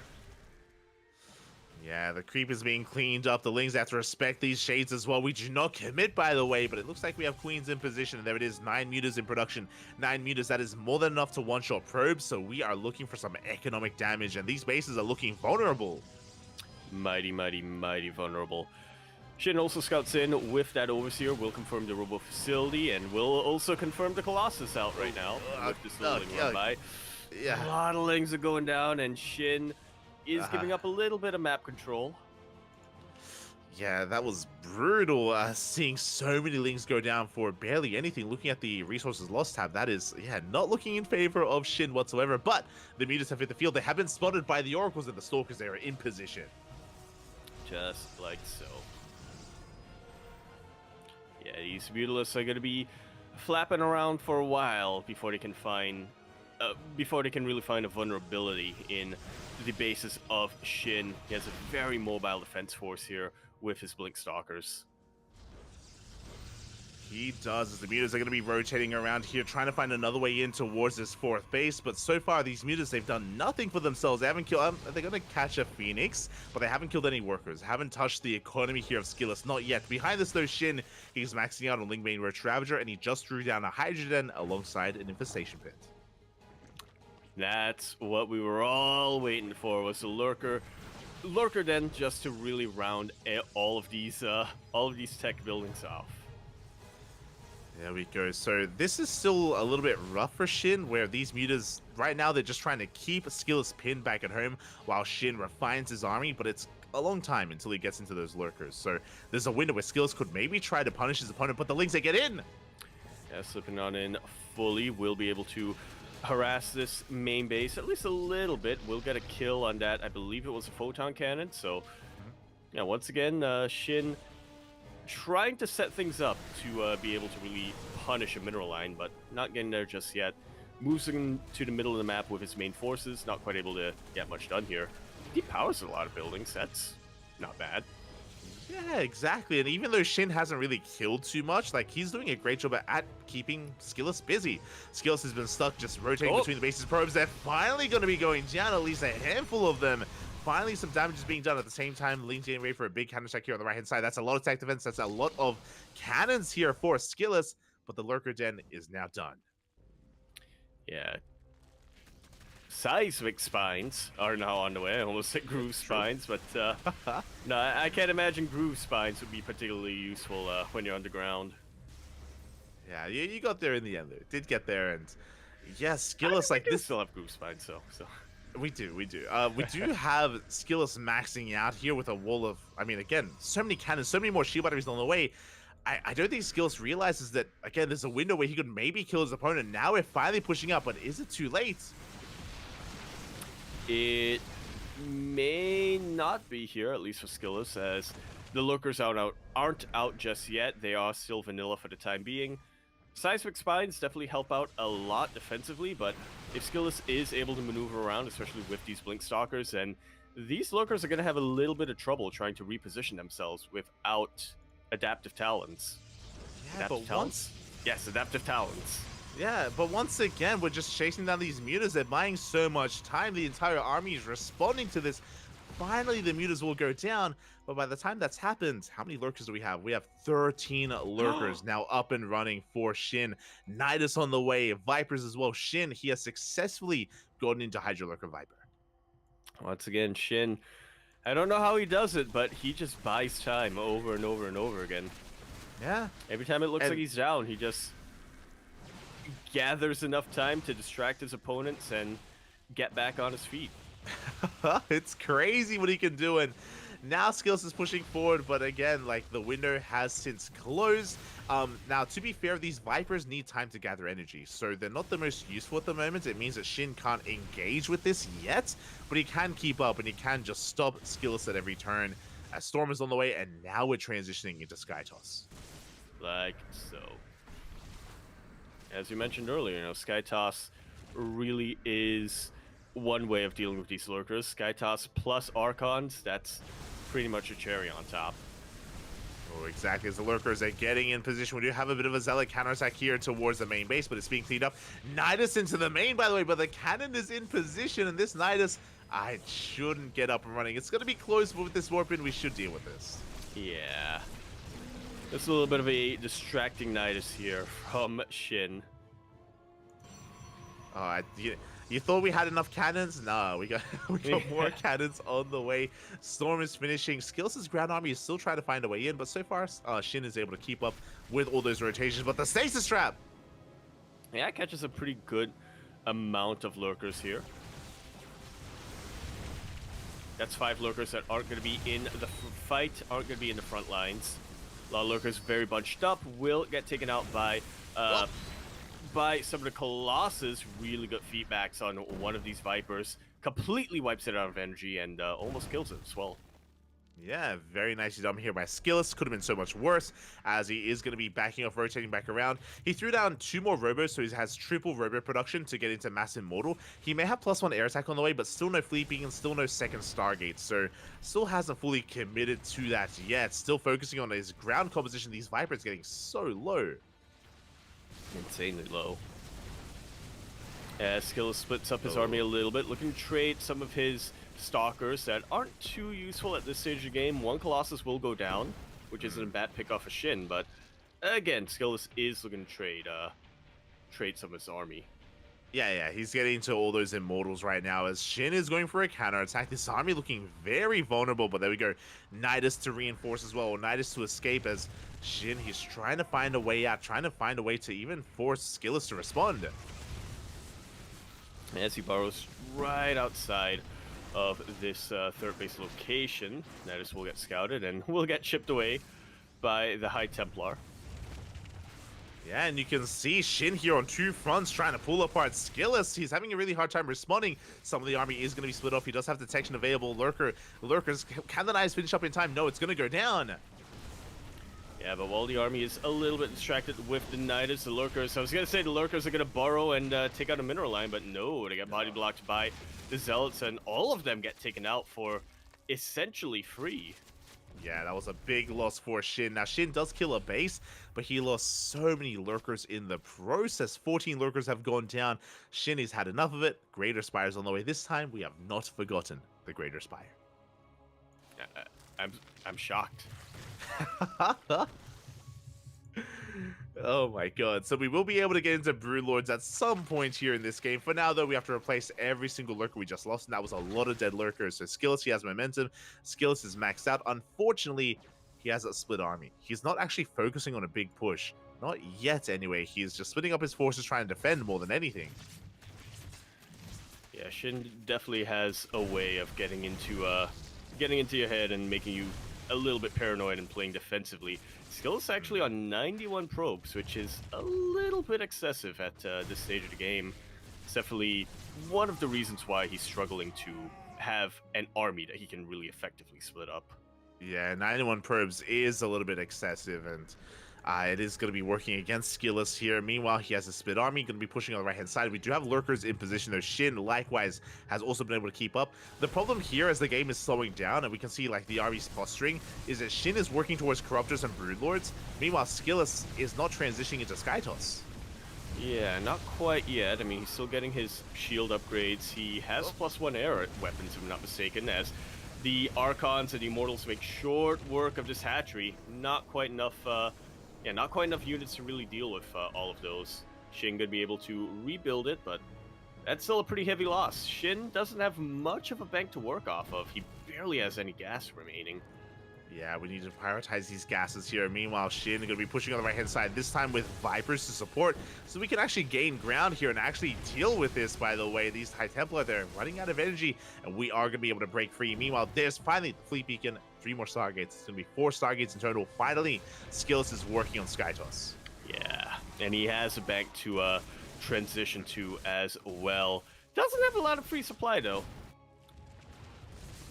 Doesn't have free supply. There's no detection with this army, by the way, so these lurkers are going to go to town on this. Bit of an overextension from Skillus. At the same time, Skillus trying to set up a surround here, trying to collapse on these lurkers, but is having a hard time.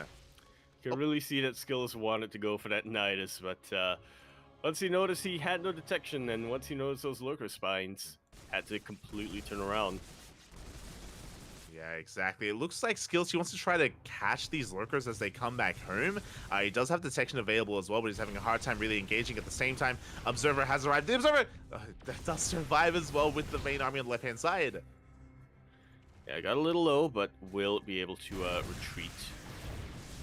Yeah, and Skillus is gaining a lot of ground here. A lot of workers are falling. As you mentioned before, Shin doesn't have the best bank, and another base is going to fall here towards the bottom left.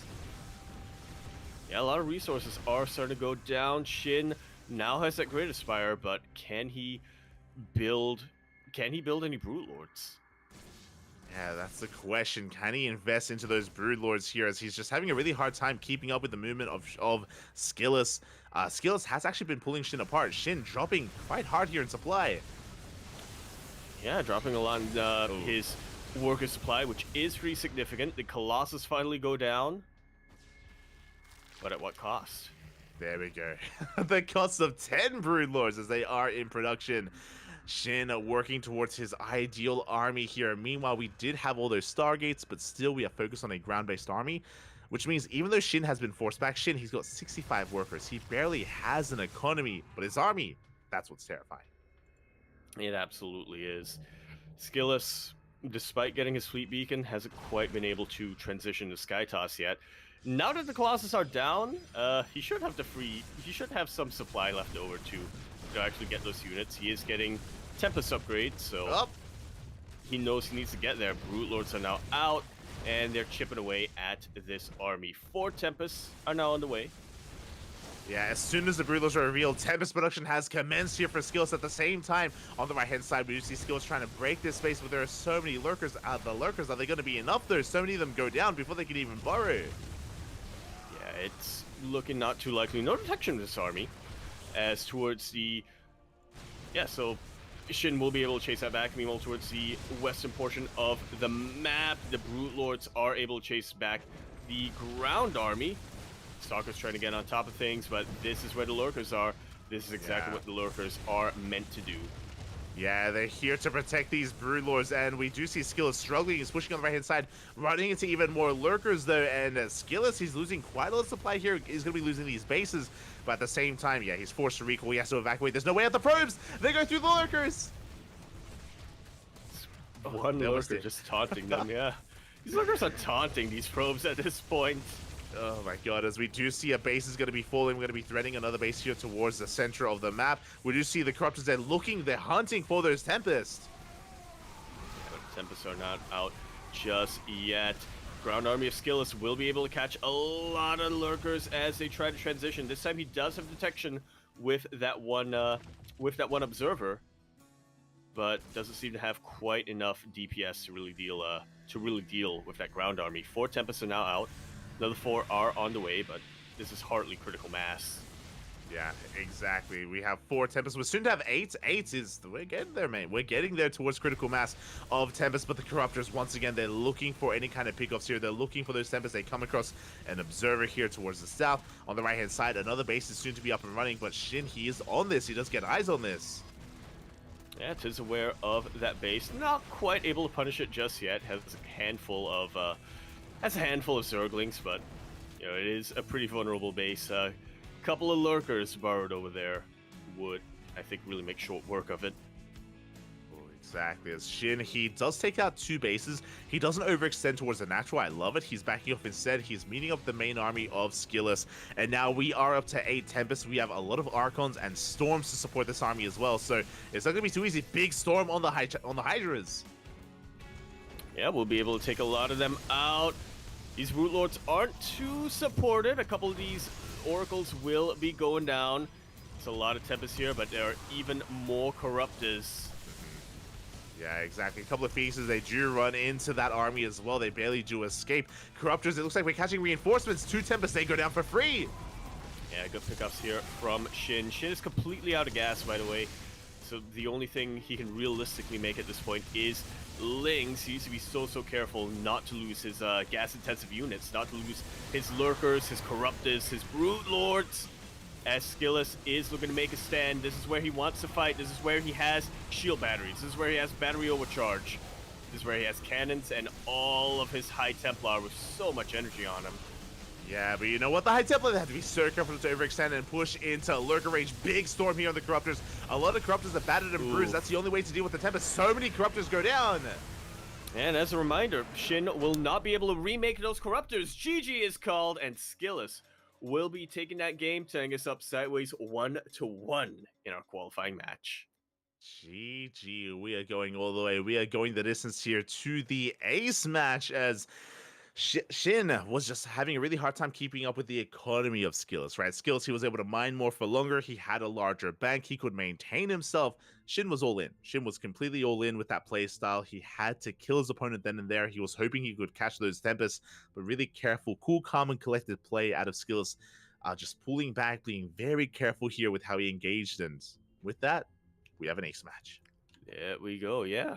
It looks like Skillus at that point really understood his win condition. He really understood that as long as he keeps those Tempests alive, as long as he is able to take a hit on engagement against the Corruptors and against the Brute Lords of Shin, he will win that game. And you know, he had to make sure that he actually had a critical mass of Tempest. He couldn't just trickle in with the 4 that he initially built.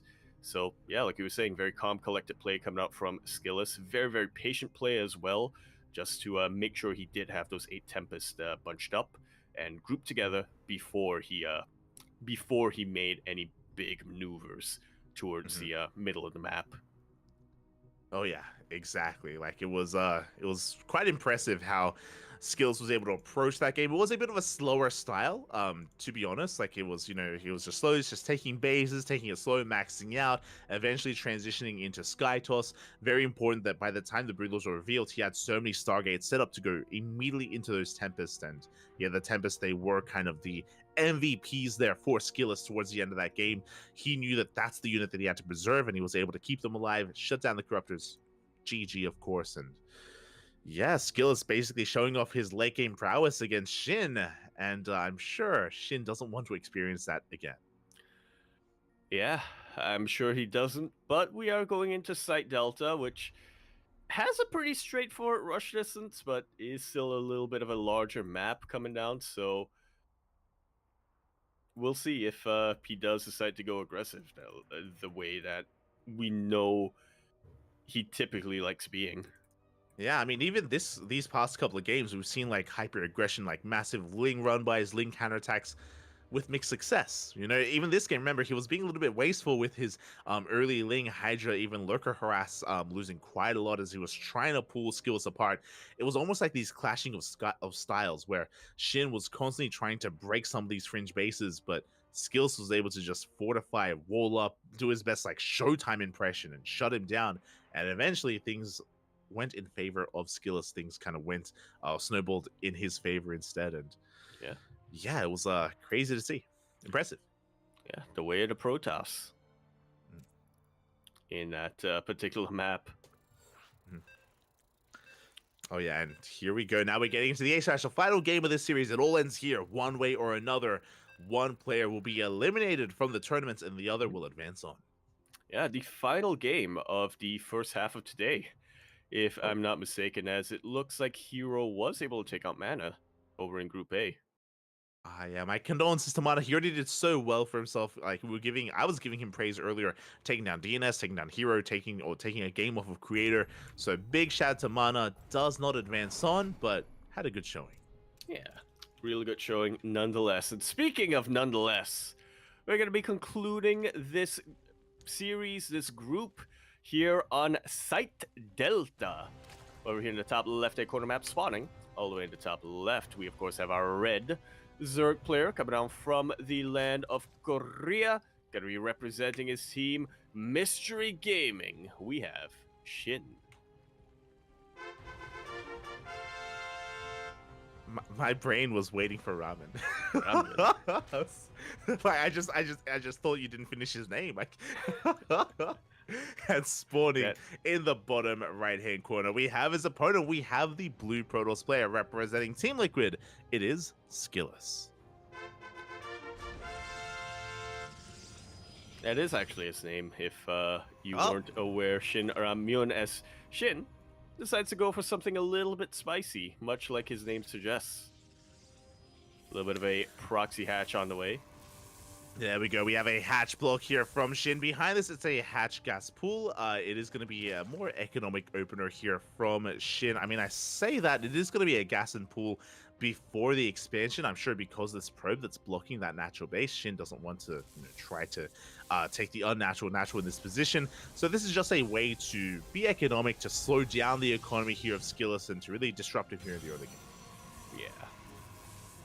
Just how it goes, you know. Shin is definitely fine with delaying his own base for at least a little while, if it means that he can delay the base of Skillis. Exactly, and there we go. The expansion now on the way for Shin. He should be canceling this hatchery as well. It's getting very low. We are forcing out a Zealot as well. We'll see if we try to let it finish, which would be a really expensive investment here for Shin, as we are getting closer and closer to that. And there we go. There's the cancel. We do get a surround. Oh, the drone does barely escape. Yeah, not quite able to get the Evo Chamber follow-up there, but might be able to get a gas? No, not quite. Yeah, Skillis, he's got the whole position probe here on that gas geyser. He's ready for any kind of shenanigans to make sure that no gas is thrown down. And yeah, from here, Skillis is going to be able to get into his game. So is Shin, as Shin double expands to catch up. Like so. Might as well. This is reminding me of so many practice games against you, like from like 2017. Let's go. From years ago. Yeah, Shin just now catching up with the light meta. It's fine, don't worry about it. But yeah, behind this, he's double expanding.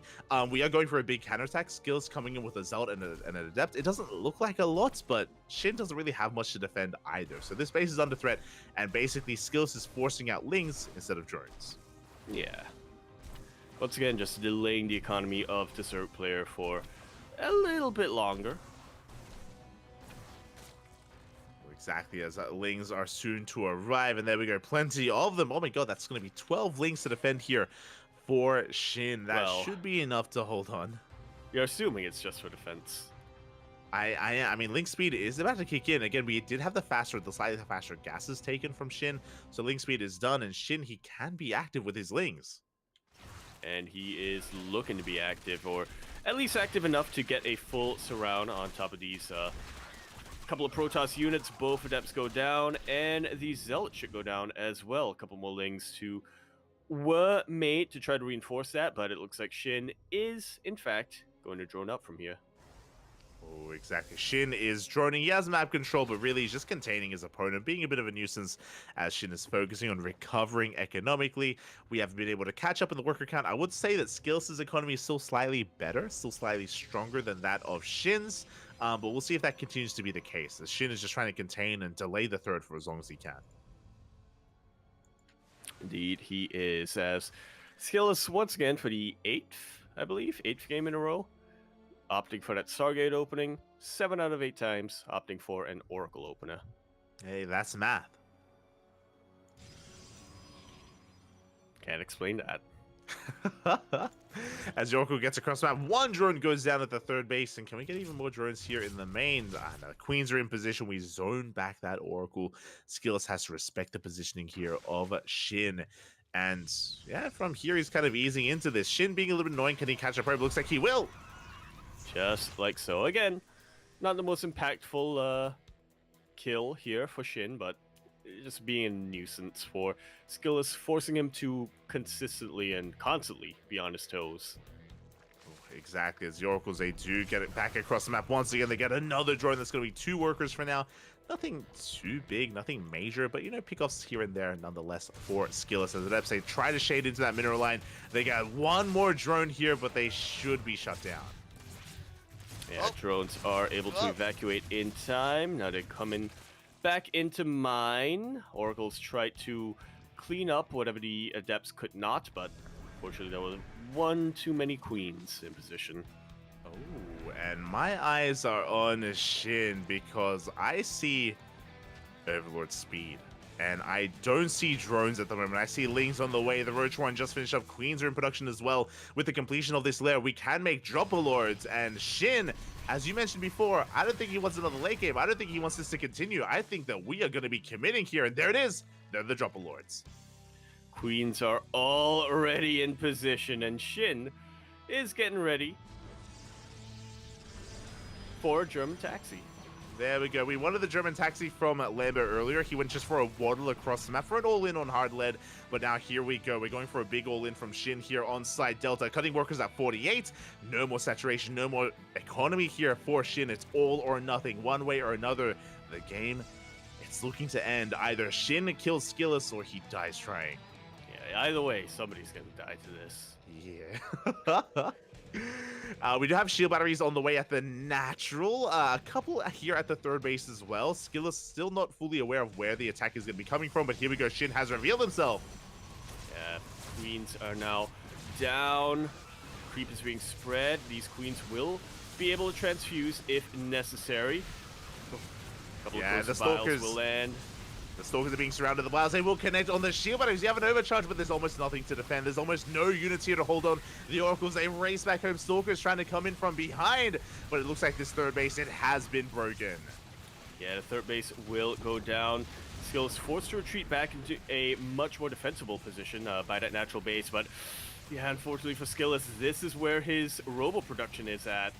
Yeah, this is huge. As you mentioned, the Immortal is not going to come out. The Robo gets depowered. That is how much less to defend here for Skillus. Brutal here. Trying to defend on 2 bases may have been good enough, but losing that Robo is insane. And here we go, Shin. He's not done, by the way. He's going to be threading a dive towards the natural behind this. He is droning. He is taking another base. He is transitioning.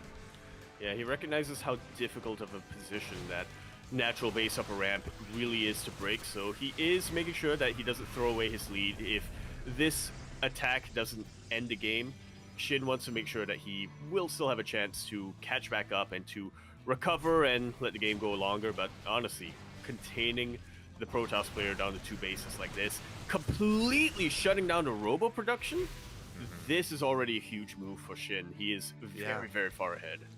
And even this creep, the creep is being spread here, just denying that third base from being taken. We can still take the triangular third, but we're being forced into that decision as we do see Skillus trying to break free. Behind this, Spire is on the way.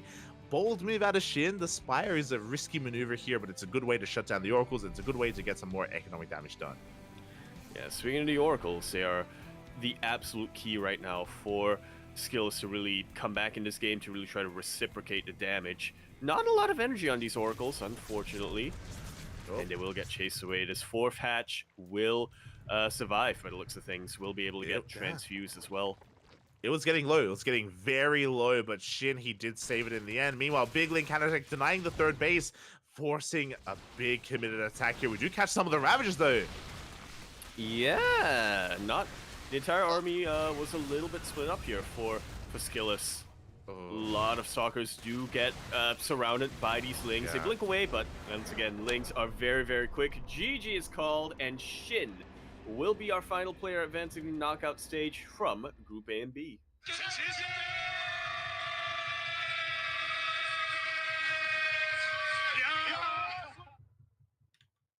GG.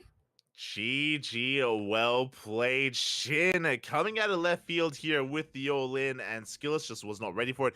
Did throw down a lot of sack defense, that is true. He had a lot of shield batteries that were thrown down, but the army was lacking. We only had a handful of Stalkers. They did have Blink, but it was like 5 or 6 Stalkers to defend at that third base, and just the SimCity was not good enough. The angle of attack was too good from Shin. He got on top of everything, and he snowballed out of control. And with that, Shin qualifies. Skillus is eliminated. Just like so. GG. Condolences to Skillus, of course, got very, very close in both qualifying matches against his Zerg opponent, whether it was Lambo and whether it was Shin here, but unfortunately, that's the nature of the open stage. Only 2 players out of 8 will advance. Yeah, the nature of the beast. At the end of the day, this is a brutal open bracket.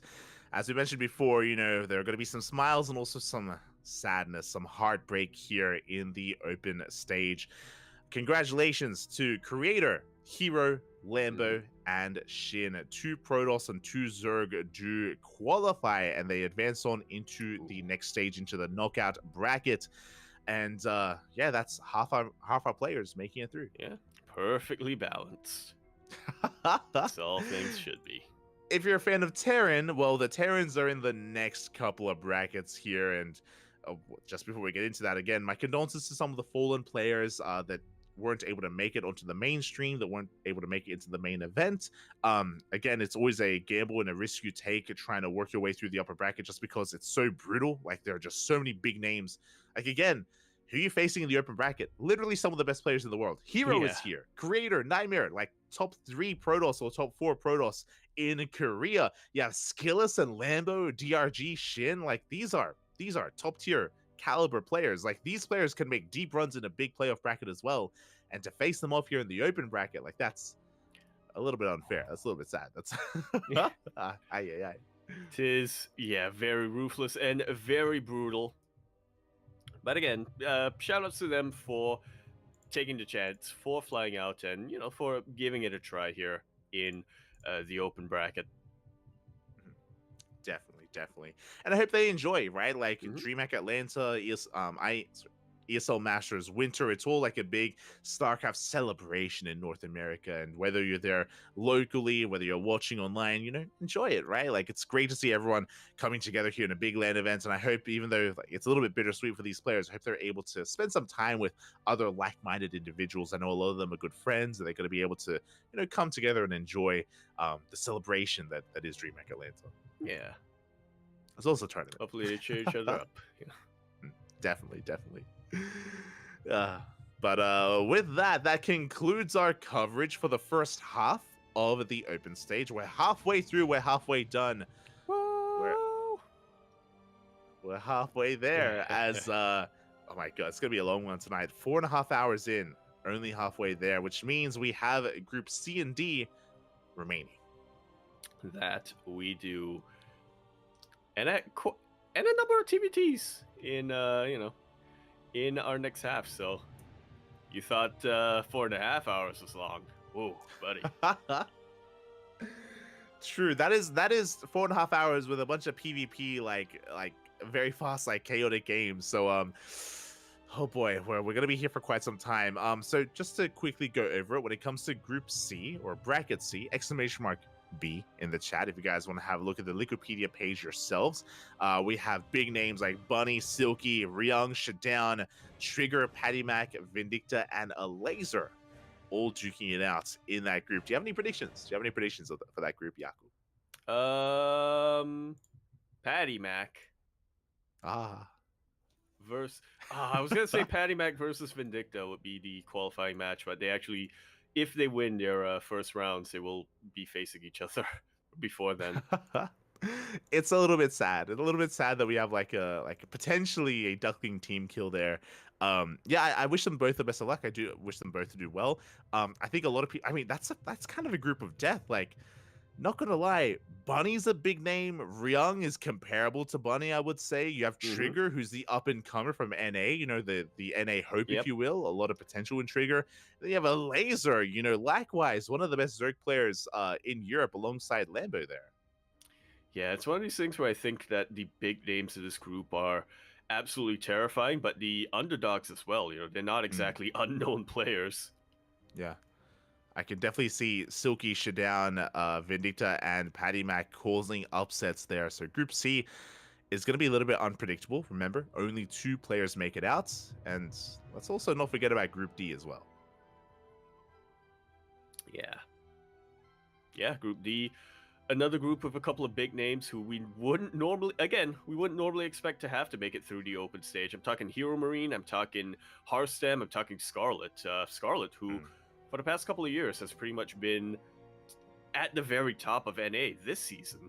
Unfortunately, that was kind of wrestled away from her this time by Diego. Yeah, Diego Kellezer had a deep run in ESL Masters Winter, the regionals for the NA region, I should say. And yeah, Kellezer, he's happily, waiting in like an upper in the winter stage, I should say. So is enjoying that.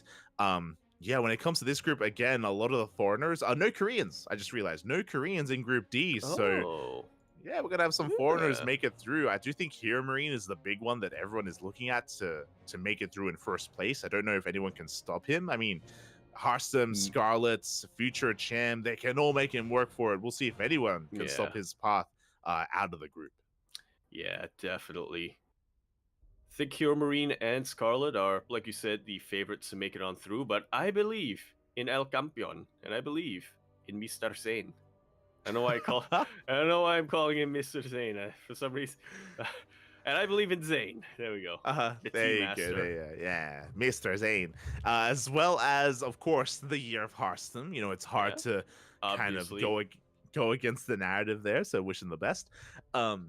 But with that, we are going to be going on an extended break. Basically, Group C and D are not scheduled to start for another half hour.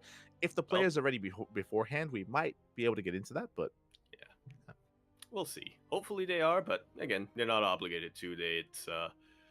They were told to come in half an hour later from now, so we won't hold it against them if they're not ready yet. Exactly. And yeah, with that, thank you so much, everyone, for tuning in. Again, we're going to be going on an extended break, so take this moment to get some food, get some water, take a stretch, even go for a bit of a walk, and then you can come back freshened up for some more StarCraft. Also, Yaku, thank you so much for joining me today as well. Thank you so much for having some of the free time to jump on and cast some StarCraft. I know you've been busy this year, so thank you. Now I'm free, and I'm here to witness all this. Let's go. Hope you enjoyed yourself, Yaku. Hope you enjoyed yourself. Yeah. We'll see you guys after the break.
And we are back. Just concluded the first half of today's open stage groups, Group A and B, and now we're going to be continuing and making our way down to Group C and Group D. That's math.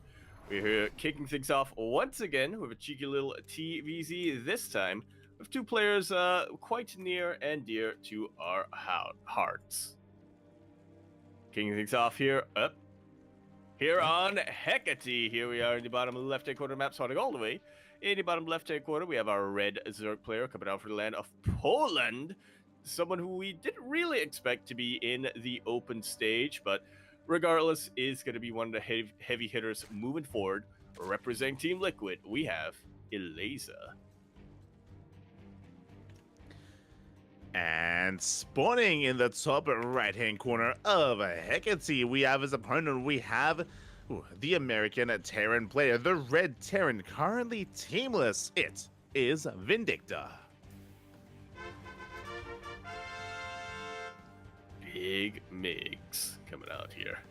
Here we go. Big Migs has arrived, and yeah, we are going to be delving into this ZVT. Again, exclamation mark B in the chat if you guys want to have a look at the bracket yourselves. A lot of matches are ongoing. We were a little bit torn when it came to the starting series here, whether we wanted to kick things off with Vindicta versus a laser or maybe another series. It is unfortunate that there's only one English stream covering the open stage. Unfortunate that there isn't, someone else covering, the other group at least, so we can have like one in each group. It is a bit of a shame. Yeah, it definitely is, but we tried to, sort things out here, even things out as it would, so we tried to light it up so that we knew that we have a path forward, ? That's one way of describing it. Of course, we're going to be following the winner of this particular series, moving on to face the winner of, so do a cheeky little double check here, to face the winner of Trigger versus Patty Mac. So yeah, and we already versus Protoss match coming up later. Yeah, we already have a confirmation as well. The winner of this series is going to be facing off against Trigger because Patty Mac unfortunately is not there, is not available, not at the venue. This was an issue that popped up a couple of weeks ago, but basically Patty Mac had misunderstood when the event was occurring, and he did book his flight a little bit later than he thought the event was going to be. So he actually just arrived in the States, like a couple of hours ago. He just arrived. And the event, of course, is already underway. So, yeah, is unfortunately unable to take part, from my understanding. So Trigger, I think, is going to be waiting for the winner of the series. Yeah, a little unfortunate there for Patty Mac. Pulling a bit of a Zanster. Yeah, a little bit. Remembers that. A little bit smudged. But behind this, we're getting into our TVZ. Vindicta going into it a very economic opener. That's going to be a third CC before Starport. So very economic build and start by Vindicta. Meanwhile, a laser just going for a hatch gas pool. A laser is typically a player that does thrive in the mid to late game. He's usually known for his greed.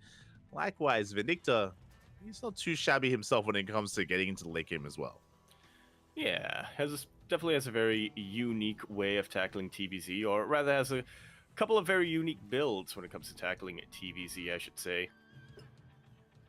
Oh yeah, exactly. I look forward to, at some point in the series, seeing his mech style. I love his more mobile version of mech. Not saying that we're going to be seeing that here, but it is something that he does have up his sleeve, so keep your eye out for that. For the time being, again, it is going to be that faster third base, straight into the add-on swap. Should be 3cc Banshee, a very safe way to open up. Very standard, very by the book. Yeah, not too experimental, especially not in the opening especially not in the opening game of the opening match of the open stage. Open, yeah. Very open. Unlike the wall, which Laser tries to bust on through, but yeah, unfortunately for him, not quite able to get his full scout. I don't believe he was able to catch eyes on that starport either. Yeah, he saw the starboard. He didn't see the tech lab. He wasn't able to see like what was on top of it and what kind of add-ons were set up. So it is a little bit in the dark. We do have our lair on the way at a pretty reasonable time at around the 4-minute 20 mark. We're going to be able to join up, saturate our bases here. This should be leading into a bathing nest, into bathing speed. So just very safe play out of a laser. Nothing too crazy, nothing out of the norm. It's going to be on Vindicta to try to find some damage here. And even then, because of his faster third CC, there's no pressure on him to really bust into a mineral line or anything like that. Yeah, just gonna be sharking around with his Hellions, poking and prodding, seeing if there's any stray creep that he can clean up. Exactly, as we do have our tech of choice. I assumed it was going to be a Bailey Nest, but no, it's going to be a Roach Warren instead. So, yeah, a laser going for a Roach Ravager heavy composition. Roaches, they can actually be quite powerful in the mid game to actually allow you to survive low enough to get into Ling Bane aggression later on. So an interesting choice here by a laser. This could also very quickly turn into a big committed all-in as well if we do decide to cut workers a little bit earlier. Yeah, he's definitely setting himself up to have options here with his build, with his opening. Galil Constitution already on the way, so Laser, again, taking this defense pretty seriously. He wants to make sure that he can go back and forth in the spaces, and like you said, once he's dealt with that, also opens him up to go for that counterattack. Oh yes, the Banshees, they do arrive. They take down one drone so far. Gonna be able to avoid those queens. They do rotate towards that third base, but additional queens are in position, and Vindicta so far not really finding too much damage. He does try to thread the needle, and he is gonna be able to barely avoid the clutches of those queens. Yeah, it takes out a creep tumor, takes out another drone. Not too bad damage considering the fact that he is keeping both of his Banshees alive. But again, this was a pretty big commitment from Vindicta. One of his Banshees will now go down. Yeah, nice pick off there. Nice positioning from a laser, kind of able to track the movement of those Banshees. One of them does get picked up. Meanwhile, back at home, Vindicta is going to be saturating his bases, joining on up, getting his third base up and running, and just getting into the swing of things here. Meanwhile, we are taking so hard. A laser behind this going straight for the infestation pit. Yeah, he is definitely feeling very safe and very sound right now. He knows that the opening from Vindicta hasn't really been able to accomplish what it set out to do, so the laser is feeling pretty confident that he will be able to deflect any additional pushes coming out from Vindicta, like so. And speaking of, here comes a split push. We have a double jump here towards the right-hand side. We have met with the would-be fourth base, and we should be forcing a cancel. As I say that, Ling's going to be engaging. Bile as well will not connect. Yeah, not quite. Laser playing with fire a little bit there, but was able to cancel his hatchery right at the last second. Meanwhile, swinging a fire, Hellbats are coming in from a different angle. We'll be chasing these queens back, but once again, very great positioning. Really good CranKy from a laser, and those queens will be chasing that back. Another force cancel on that fifth base here of a laser. Yeah, very nicely done. As you mentioned, fourth base is up and running. Fifth is on the way. The Bile's almost engaging and almost collapsing on the base itself there. Laser has to be very careful here. But so far, really good movement out of Vindicta. Again, he's known for his speed. He's known for his multi-pronged aggression. He's known for pulling apart his opponents. And so far, he has been successful. And here comes the rest of the aggression. A double jump here to join up with the Hellbats on the left-hand side. The creep is getting a bit out of hand. It's getting a bit out of control, but that is what Vindicta is here to stop. Yeah, especially with these Hellbats in the middle of the map, trying to do whatever they can. They should be able to trade pretty well against these Lings too, but yeah, that's going to be the end of those Hellbats. Double drop, trying to shark its way into the main base potentially. Yeah, but will be sold away by the Banelings and by the Spore Crawler. Full medevac goes down. Yeah, only one Marine does escape, but alas, it goes down as well. So a brutal loss there by Vindicta. He's trying to pull apart his opponent, but so far the defenses of a laser are holding. So far, he's able to just swat away these drops, able to gain control, and now a laser is maxed. He's up to 87 workers, 200 supply. We have the Hive done, Ultra Cavern on the way. A laser, he's just raced his way into Hive Tech, and the canceling of these bases was nice and all, but alas, a laser has reached, or is reaching his final form. Indeed, he is. Laser now fully maxed out. The Hive was done a while ago, as you mentioned, so Adrenal Glands is now on the way. Just in case that isn't enough for a laser, though, he is getting an Ultra Cavern behind all of this. Again, just in case. Widowmine unable to burrow before he gets taken out. And even then, the target firing there by a laser shuts down another mine before it can really unload as well. We do have the Banshee coming back in from earlier. 4 drones go down. Pretty good amount of damage. But at this stage, 4 workers, what does that really matter? As a laser still has a solid economy. Vipers are on the way. Ultras as well. Kindness plating. All those high-tech upgrades. Now, Vindicta, he is looking solid himself. He is catching up in supply. He is fortifying himself on 4 bases, which is good. But he's not quite ready to deal with those Ultras. Ghost Academy is still on the way. He doesn't have Ghost or Liberators yet to deal with that. Yeah, that he really does not. But they are on the way, as you mentioned. He does have his upgrades now on time, so Vindicta is looking to make full use of that. He is looking to, once again, just apply pressure on Laser, keep him on his toes, and make sure he is able to buy that time to get his high-tech units, to get his ghosts, to get the rest of the upgrades that he really needs.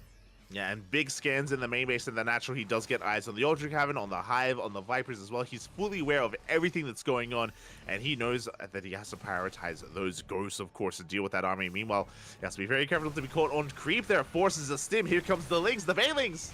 Oh. Yeah, wouldn't mind Will Burrow, but a laser's not falling for that just yet. No major connections here with the Widow Mines, as Vindicta tries to push into the bottom of the map. Yeah, and he does come across some of these roaches. This is inefficient supply. A laser stuck with these roaches from the early games, so not working with him. Borrowed Bailings here in the middle of this, though, and did Vindicta notice? They didn't. No, he is not, unfortunately. Just about the perfect position for those Marines were in just about the perfect position to get wiped out by the Banelings. Vindicta forced to retreat in the south, in the north as well.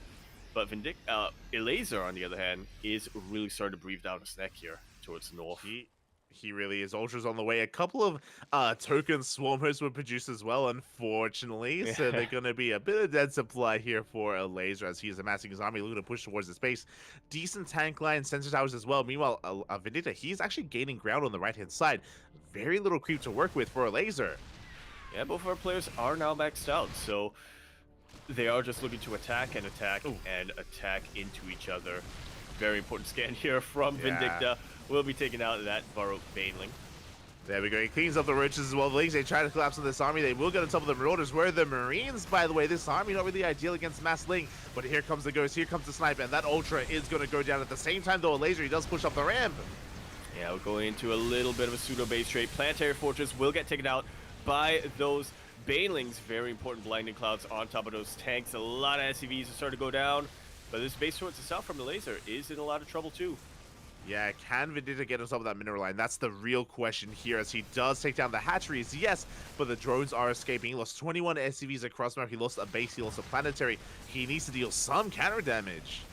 He really does. Taking out these 2 bases, it will be great, obviously. It will cut the production of a laser and cut into his mining as well. But like you mentioned, pretty much every single drone survived behind all of this.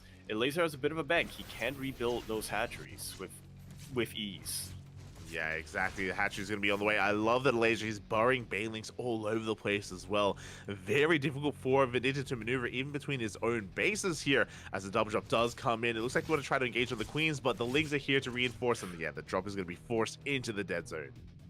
Yeah, Boost is off cooldown, so Vindicta's going to be having a little bit of trouble escaping this. But, with those medevacs in position, he actually is kind of keeping some supply of a laser back home. Yeah, a lot of supply is pinned back. A laser, he's double expanding, taking his 5th and his 6th base at the same time. But here comes the double drop. The 6th is going to be denied, but the 5th may get up and running. This is giving enough time for a laser to respond, to rotate back around, and to arrive here in position with his ultras. Yeah, that was a kill, by the way, not a cancel. We have a Liberator come in to harass. Will be, once again, just distracting the army of Elaza. The army towards the south, starting to push in. Will get chased away by the army of Elaza. Meanwhile, in the main and the natural base, the Ultra Cavern is very exposed, and it will go down. Elaza lost the ability to produce Ultralists for the time being, and a lot of Marines are starting to go down in... A lot of drones are starting to go down in this harass. Yeah, the Liberator, the drop play here as Vindicta, he's pulling a laser apart. 60 workers go down, a kill on a hatchery, a snipe on the Ultra Cavern, a snipe on an Ultra as well, and he's coming back in. He wants this 5th. And it is looking pretty vulnerable, but there are still a ton of Ultras and a ton of Banelings that he has to worry about, or that this army has to worry about. Finally, the drop in the main gets cleaned out, and Vindicta will be retreating with those medevacs, but look at that. Vindicta going to be the first player to remax. Yeah, he's maxed out. He's looking to lay siege upon this 5th base. He knows what he wants. And again, very little creep here towards the right-hand side. There's plenty of creep towards the north as Laser is taking the center base. A little bit more exposed, but hopefully he's going to be able to hold on to that one at least, as here comes the army of Vindicta, this time with those ghosts, this time with snipes. And this time with a very limited number of Ultralists from Laser as well.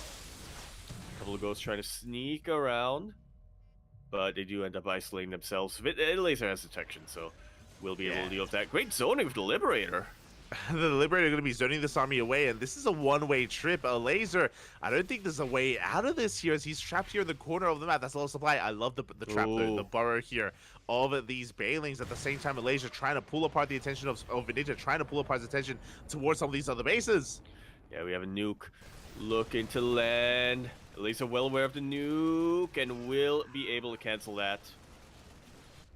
It does cancel the nuke in the end. At the same time, a Ling counterattack. Banelings as well. Sorry, Lings are going to be barred here in the mineral line. These Ultras are looking a little bit exposed. It's going to be an expensive run by here from a Laser, but he drags the army. Oh my god. The Banelings. Yeah, Burrowbane's not quite quick enough on the explosion. Yeah, and now we can see a Laser. He's actually getting to the point where he's got a pretty decent economy. Infest is going to be burrowing in, but Laser, he takes the 4th base. He's taking a 6th base here towards the left-hand side. I was concerned that Laser wouldn't be able to get these bases up and running, but Vindicta, he's just been slowed down a little bit too much. He's going to try to push in, though. Try, and we'll see if it succeeds. He does have the Infestor in the back line, throwing down a Fungal. Not too much of an army here for a Laser, but it looks like it is going to be enough. He wants with the help of that Fungal, with the help of those speed debuffs, attack speed debuffs, to keep the army at bay while reinforcements get in position. Yes, the drop is going to boost on forward. We do get eyes on this mineral line. We're going to be able to poke away at it from the high ground. At the same time, we should be pushing towards the south as well. Ultras went down, Infestors as well. These have been expensive losses for a Laser, but again, he still has a bank to work with. Liberator rocking up in the center of the map, but we have we have Biles. They don't quite take him down, though. Yeah, we have Biles, but not too many of them.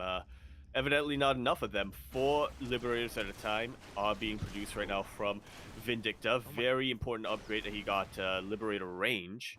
Laser does have a pretty massive bank, but, honestly, at this point, whatever Vindicta can really do to try to force the Laser to spend his money inefficiently will be beneficial.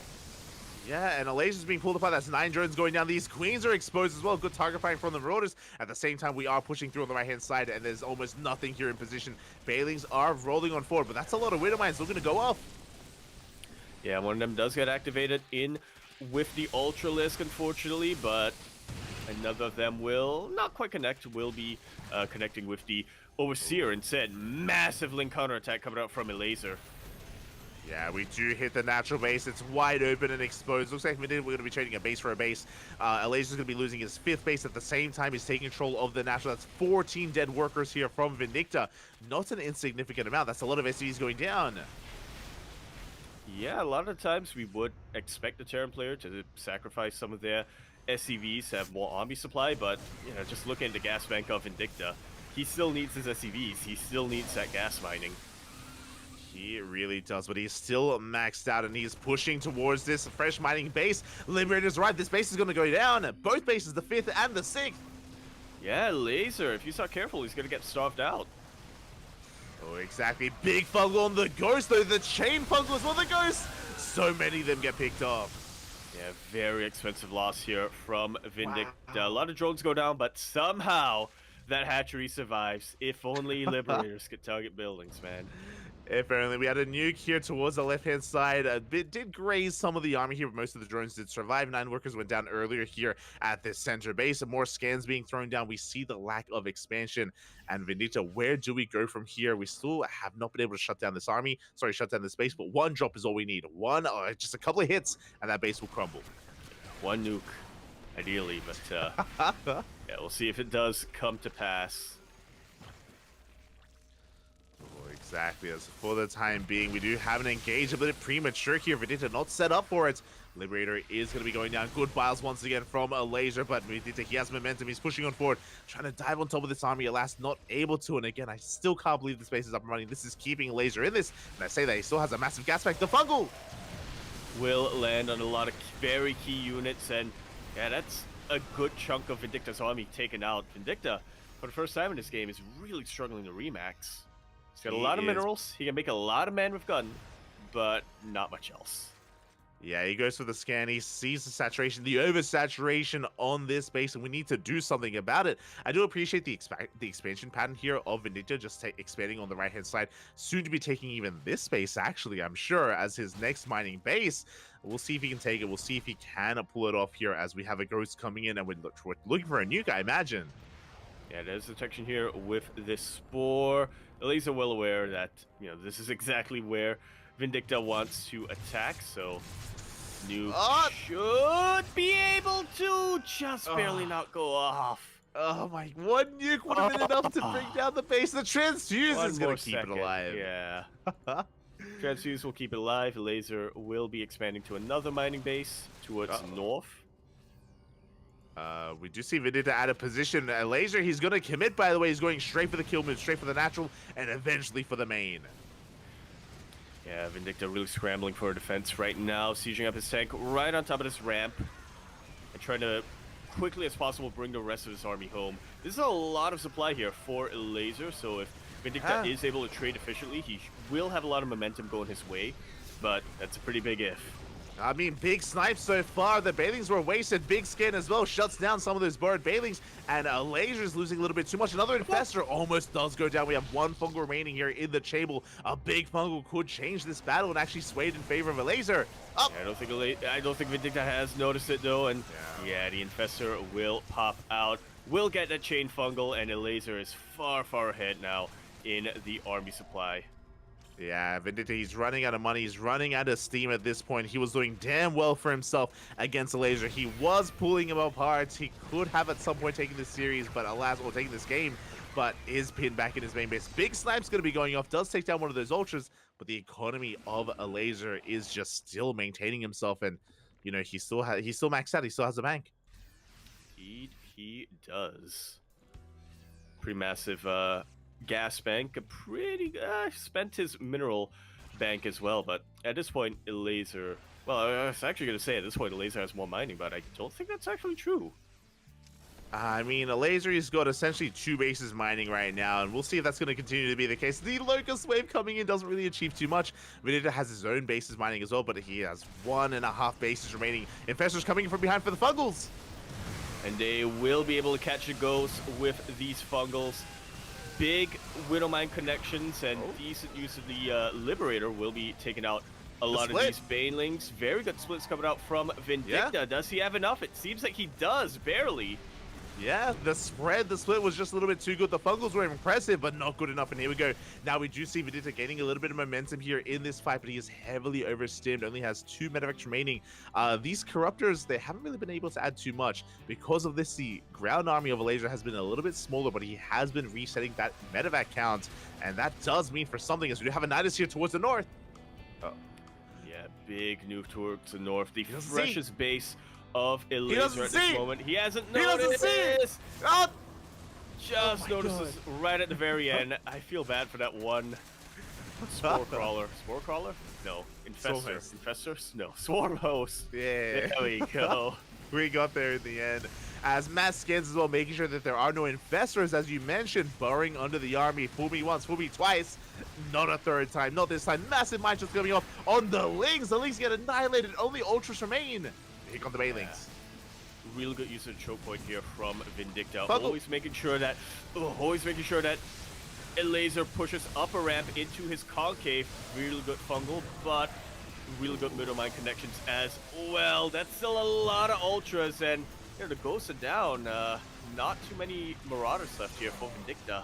Yeah, not too many Marauders. We can see he's being forced all the way back. Massive swipes on the Marine army. The Marines, they melt before these Ultras, and it looks like this may just be too much. As I say that, a Laser is being forced back, but he still has plenty of Ultras remaining. He has that one Infestor, 2 Infestors even looking for those Fungals. That's going to be a kill on the CC.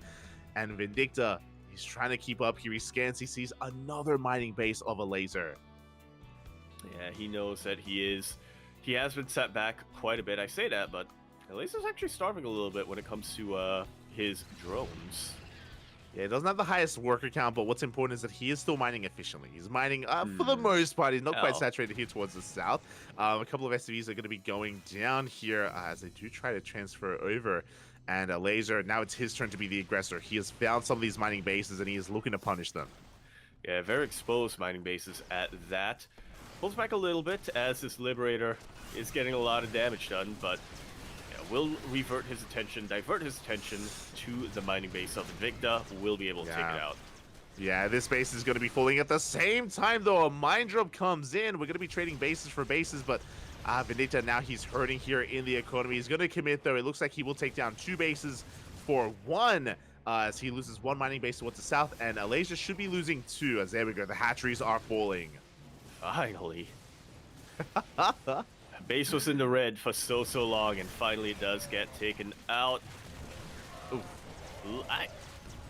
I love how consistently Laser's been able to flank with these infestors. It's been impressive, very impressive. Yeah, what he's been able to accomplish here. But fun fact, 0 infestors left. That was the final infestor. Very important. Even though the fungal landed, Vendetta, he target fired that infestor to death, was able to bring it down, and now Vendetta, he's got ghosts. He has the spellcasters. A laser doesn't. A laser, he's down to 8 ultras, which is impressive, yes, but the finesse of the army is no longer there, and he just lost 2 mining bases down to 1 base remaining here for a laser. Absolutely. Now Vendetta can spell. He can, and Vendetta, he takes this linear base here that he lost so long ago, but now it's still full of resources, full of minerals. He can keep himself going. Yeah, but for how much longer?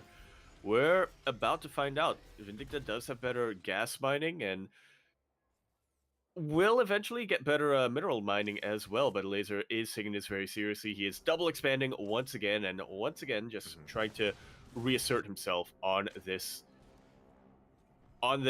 gold base. I just realized Vindicta does not have concussive shells. He does not. The other important thing, infestors were just made. We just made 2 infestors. There was a window where maybe Vendetta could have abused this army. Not anymore here. As there we go. The infestors are still rolling across the map. Lings are coming in for a bit of a backstab here, catching the natural base, working towards, this third as well. Nothing here. These SVs are going to be going down. Blue Flamed Hellions are on the way, which is an interesting choice here from Vindicta, but I guess definitely a way to spend your minerals if you can't really get a gas-heavy unit composition. Yeah, it's a way to deal with these Ling counterattacks as well, as the Lings are going to be shut down, they're going to be forced back, and they could even harass and maybe try to shut down some of these bases, as we did triple expand, or we tried to triple expand. One of them did get denied, but these 2 bases are up and running, or I should say the center base and the southern base, but here come the Hellions! And they're looking to absolutely punish every single one of these drones. Once again, the Laser down to only 38 workers. He's got the bases, but he doesn't quite have the workers to really make use of them. Yeah, as the Hellions going to be cleaned up at the same time, Malaysia pushing on forward here. He did lose a big chunk of drones, though. 13 workers went down. He's down to 37. Vendetta, he can still pull this off. But again, how many infestors do we have now? We have 3. 3 infestors remaining here for a laser. 1 or 2 good fungals could be all he needs. Yeah, with just 1 Hellion run by, Vindicta has made these units of Elaser that much more valuable, that much more important to keep alive. Elaser cannot take any big risks with them, any big offensive maneuvers with them just yet. Yeah, exactly. As we do see the Ravagers moving on forward here, looking for a bile, but alas, something may code out. Big snipe. We trade a Liberator for an Ultra. At the same time, we're back to mining here towards the south. Another big Hellion run by could change so much, but Vendetta, his attention is on the front line. Yeah, he needs every single unit here to deal with the main army coming out from a laser. Fungal gets thrown down, but a pretty good spread of bios here from Vindicta. He doesn't get completely caught out. Yeah, the split is too good. Big snipes as well. One of the infestors did die. We had 3. Now we are down to 2 infestors remaining here. And there's not that much left. There's not that much remaining. And this base is up and running. Ooh, a laser. He does have actually quite a bit of supply here pinned back to defend that mining base. I don't blame him, but that means he has that much left here on the front lines. Indeed, he does not. A couple of big snipes do land primarily on the Overseers. And the Ultras, only one Ultra left. 2 Ultras did get sniped there, and we are bleeding out quite a lot of this army. But the Ghosts! Yeah, another snipe does land, God. but another Ghost also goes down. No EMPs on these Infestors just yet, but they are now out of energy. Vindicta still has a pretty potent bio army, a laser ahead in the army supply, and now he's looking to regroup and consolidate all of his forces. Yeah, these mining bases are huge right now. The final Ultra did die, but now we can reinforce. Meanwhile, I believe the Liberators were fanned out yet. There we go. The Liberators are going to be heading out across the map. We have one here towards the south. We have another here towards some of the other mining bases. Drones are falling, and a laser, a late reaction. Yeah, a few too many drones do go down. A couple of Corruptors now getting into position to really deal with all these Liberators. They will be dealt with. The laser resumes mining. He's going to be able to resume that mining. Meanwhile, we still have that one bird infestor as well, threatening a massive fungal. The mine shot doesn't quite connect. Ultras have been replenished here. We are up to 4 Ultras here in this main army. A 5th Ultra is on the way. I believe we still have 2 infestors. 3 infestors now. And the scan! Yeah, a little bit of an incidental scan, but it will deal with that infestor. A very high energy infestor at that. Exactly, as we do see the Hellbats, they trade well against the Lings, but that's a lot of Ling Bane left over here in this army. Again, we're waiting for Vindicta to overextend. And Vindicta, he doesn't have any more Widow Mines. Yeah, he really doesn't. The last of his Liberators got taken out as well. GG is called. A laser has finally ground down Vindicta's army, has finally ground down Vindicta's resources. We'll be taking game number 1. I will remind you, that was only game number 1 of our best of 3, and oh boy, the rest of them go that way. I think Trigger's gonna have a while to wait. GG, well played. A solid game number 1 there between our players. There's a reason why we dove on this, because not just because we're fans of Vindicta, not just because he's an ex-CranKy Duckling, but because he's an amazing player here. When toe-to-toe with Laser, there were moments where he was even ahead here, and that was not an easy game by Laser. That went down to the wire. Oh yeah, the absolute wire. Those infestors, man. I feel like those were the absolute MVPs in the army engagements, I would say. You know, things were looking pretty even for a while. Or whenever there was an engagement that looked like it could have been pretty even, or even more, or even an engagement that looked like it was going to be Terran favored. Those sneaky little chain fungals just really turned things around. Just really put things on the side of a laser. But of course, the main thing that really won him that game was the fact that he was able to resume mining over and over and over again. He was able to get those extra resources that Vindicta eventually lost. Yeah, like Elijah, he was so quick to re-expand whenever he lost a base. Whenever he would lose a hatchery, he was so quick to just throw down another and another and another. And at times, Vindicta was able to punish it, but not every time. That's the thing. You know, there were moments where Elijah was able to get his economy back up and thriving even at times. And yeah, Vindicta just was struggling to get his own as well. Eventually ran out of steam. Eventually did run out of resources. Yeah, ran out of gas, including steam. Really build a man with gun towards the end there. But regardless, we are going to be continuing our best of 3 series now on Alcione.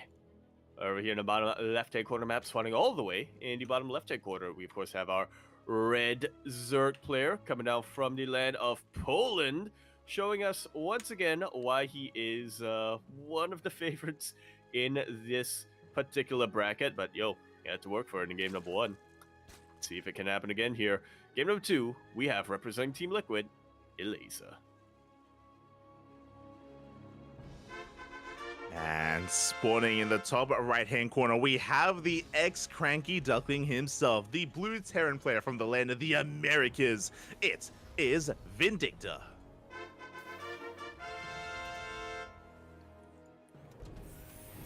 Yeah, for anybody wondering, for anybody who is still in the CranKy Ducklings Discord server, the copy pasta of Vindicta is still in Mario's Junction, so you know what to do.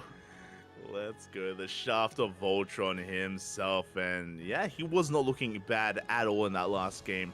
did go toe-to-toe with a laser for so long, proving that he is of the caliber even of a laser, at least in TVZ.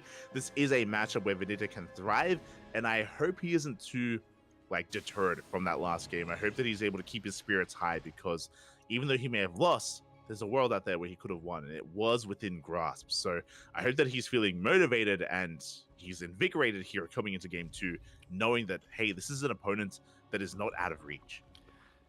Yeah, he's definitely very eager to jump into game number 2 after a very grueling 30-minute game number 1. Neither of our players needed a break. Both of them very, very enthusiastic, very eager to keep the show going.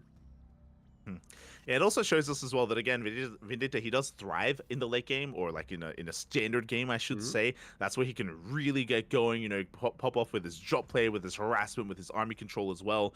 You touched on it, but a big factor, a big differential there in that last game, a big reason as to why I think that Laser was able to come out on top. The Fungals, we saw so many juicy connections on the army of Vendetta, all thanks to those flanking infestors. Time and time again, Vendetta, he was caught off guard by those infestors. They were the real MVPs there for a Laser. Yeah. It's like if both our players were at a duel in high noon, they were both counting down 3, 2, 1, but all of a sudden the Laser actually had a clone of himself somewhere in the back line with a sniper rifle. Exactly. Ready to win, even if he loses, he's gonna win.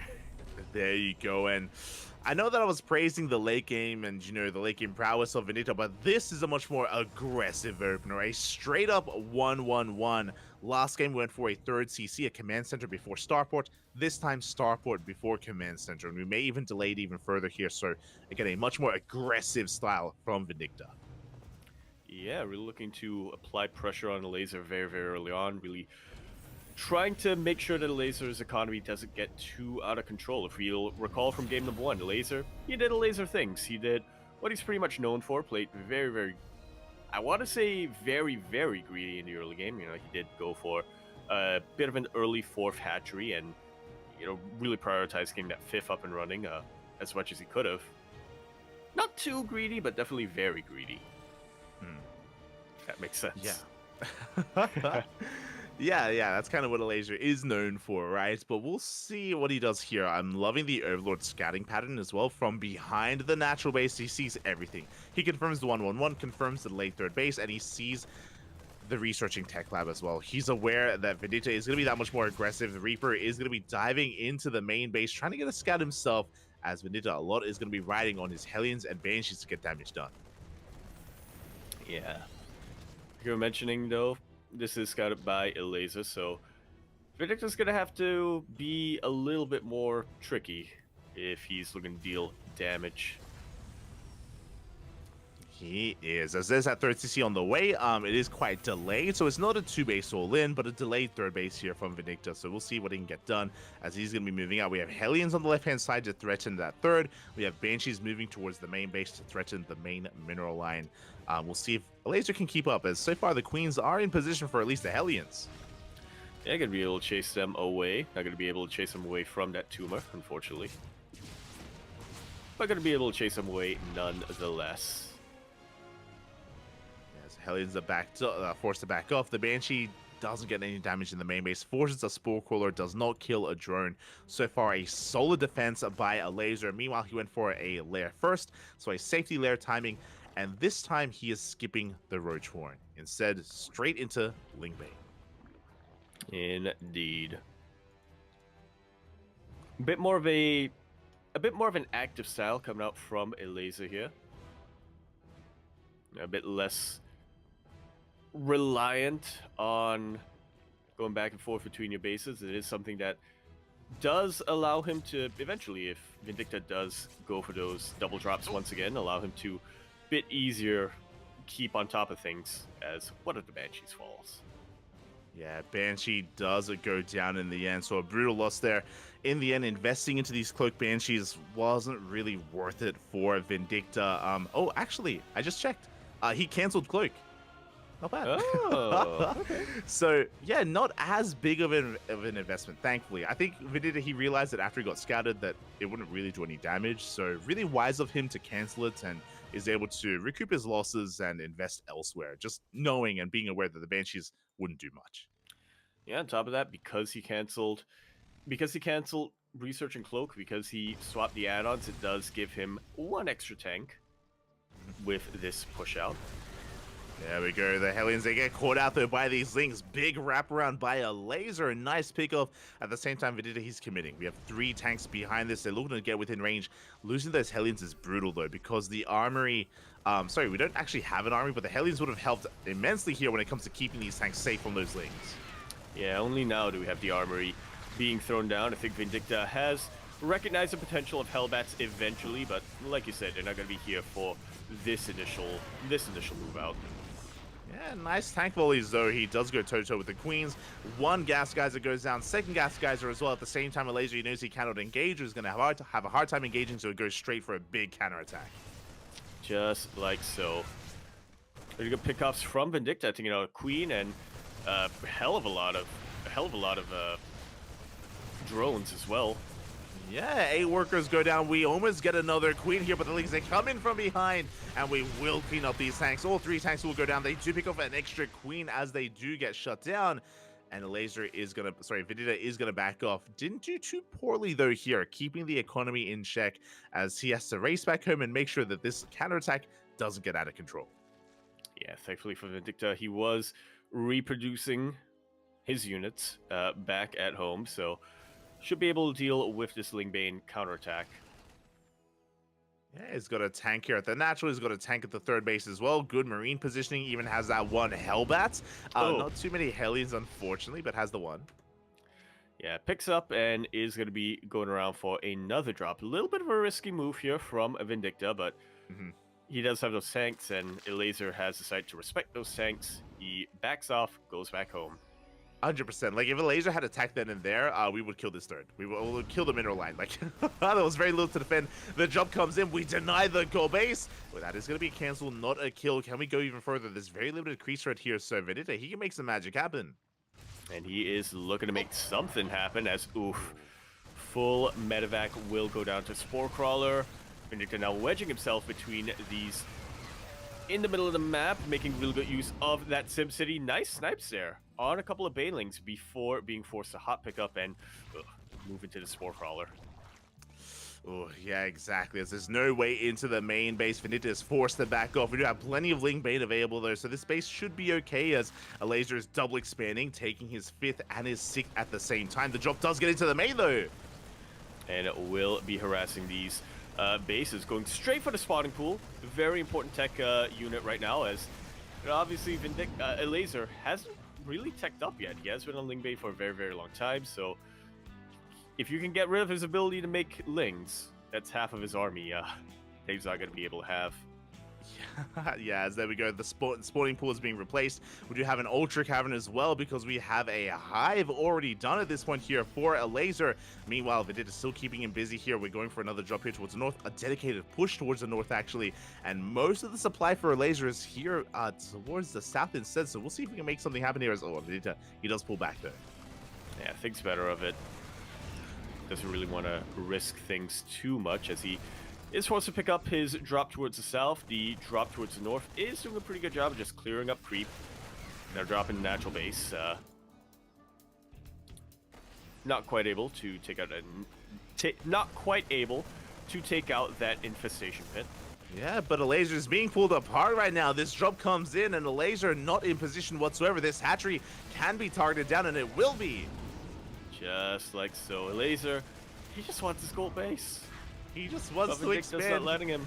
He just wants the drops to end as the Marines come in, but they're focusing on the hatchery, which means they will go down. Bit of miscontrol there by Vindicta. The drop is going to get cleaned up. We still have a couple more active medevacs here, but it looks like Vindicta, he's running out of steam a little bit. It looks like a laser is going to clean this up. Yeah, should be cleaning this up anyway. I don't believe Vindicta's been able to confirm the Ultra Cavern just yet. Yeah, he hasn't seen the cavern. He saw the morphing in Hive, but that's all he has seen. Ghost Academy is just now finishing up, and this entire time Vendetta, he has been building up this massive attacking force here. He's moving out across the map. Drones are going down. Yeah, definitely some really good pickups here from Vindicta. Laser starting to lose that economic lead. He barely has a bank going for him after after getting these ultras and chitinous plating.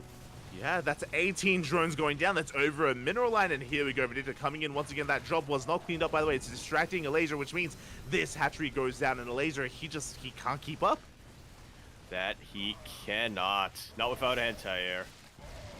Yeah, exactly, as we are going to be forced back. Widowmines, oh, they do unburrow. Had a really awkward time here, but here we go. The Lingbane cannot engage. We're going to try to, though. We're going for a surround. Yeah, gonna try. A lot of Banelings here. Not getting the most efficient connections, mostly connecting on the tanks. Very good target firing from Vindicta once again. Taking out a chunk of the Banelings with his tanks. Takes out the Ultras before being forced to pick up. Not a bad trade here for Vindicta. Yeah, exactly. I mean, +3 is still not done. Those Ultras a little bit more vulnerable than they used to being. As we drop back in, we want the base. We shouldn't get it, but oh my god, it's so close. We shouldn't get it, but we can. It's so close. He wants it badly. At the same time, pushing towards the south here. This goal base still not quite up and running. And Vendetta, he wants to try to knock it back down. But it looks like a laser is in position here. Yeah, we have Link Bane. We should be able to collapse on this. Yeah, really juicy connection here with those Banelings. Another drop into the natural base here from Vindicta.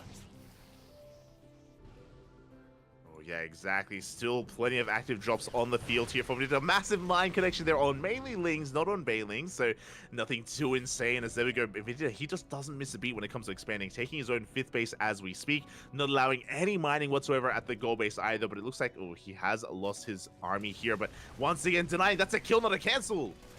Huge pickoff coming out here from Vindicta. While the army was distracted with the medevacs, a laser didn't expect the waddle by. But because it's a water buy, that means this army is going to be cleaned up here. So a brutal trade for Vindicta is going to be losing Marauders and as well as Marines. This base still not up and running. We could use a planetary here, but alas, it is not going to be able to land due to that borrowed Ling. Yeah, not quite yet. Vindicta doesn't want to rely on scans to clear that out. He does scan, but there's nothing there to take out the Ling. Feels bad, man. Oh, feels bad, man. I'm loving the unburrow there. The attention to detail from Vindicta. Mine shot going to be going off. Looks like Widow Mines are going to be cleaned up. Vindicta, he is forced back. And finally, a laser can settle on in. He gets the gold. The gold base is now up and running. A laser has a good economy. He is maxing out, building up a bank as we speak. A laser now getting back in control. Yeah, 91 drones. That is an endgame economy for Zerg.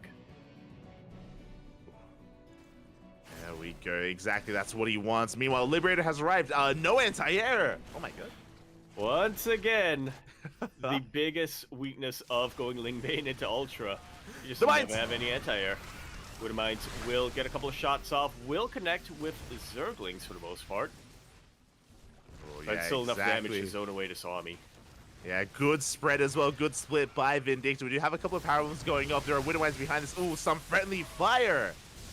Yeah, really big surround coming out from a laser. A couple of Widow Mines will connect with a couple of Banelings, but there's still plenty more where that came from. That's the last of the Banelings. That's the last of the Banelings. Only a couple of Ultras remaining at the same time. A small drop here towards the south. This is still just so scrappy between these players. Liberator going ham. 5 more drones going down. Liberator does get cleaned up, but Vindicta, he gets a 5th. This base finally gets up and running. Planetary is on the way. And here come the reinforcements, but oh my god, the MVPs from last game, it's the Burrowed Infestors! They're back! They survived! And we know how dangerous they can be. We know how deadly they can be. So Vindicta, he has to be careful. He's going to try to dive on top of some of these Vipers, but alas, not enough does shoot up. I believe ghosts are still on the way. We only have 2 of them. And here come the Infestors! Yeah. I think we have a turret being built over there. The army of the laser tried to converge, but it is a pretty awful choke point. The turret provides detection as it drops towards the south. Yeah, it does get cleaned up.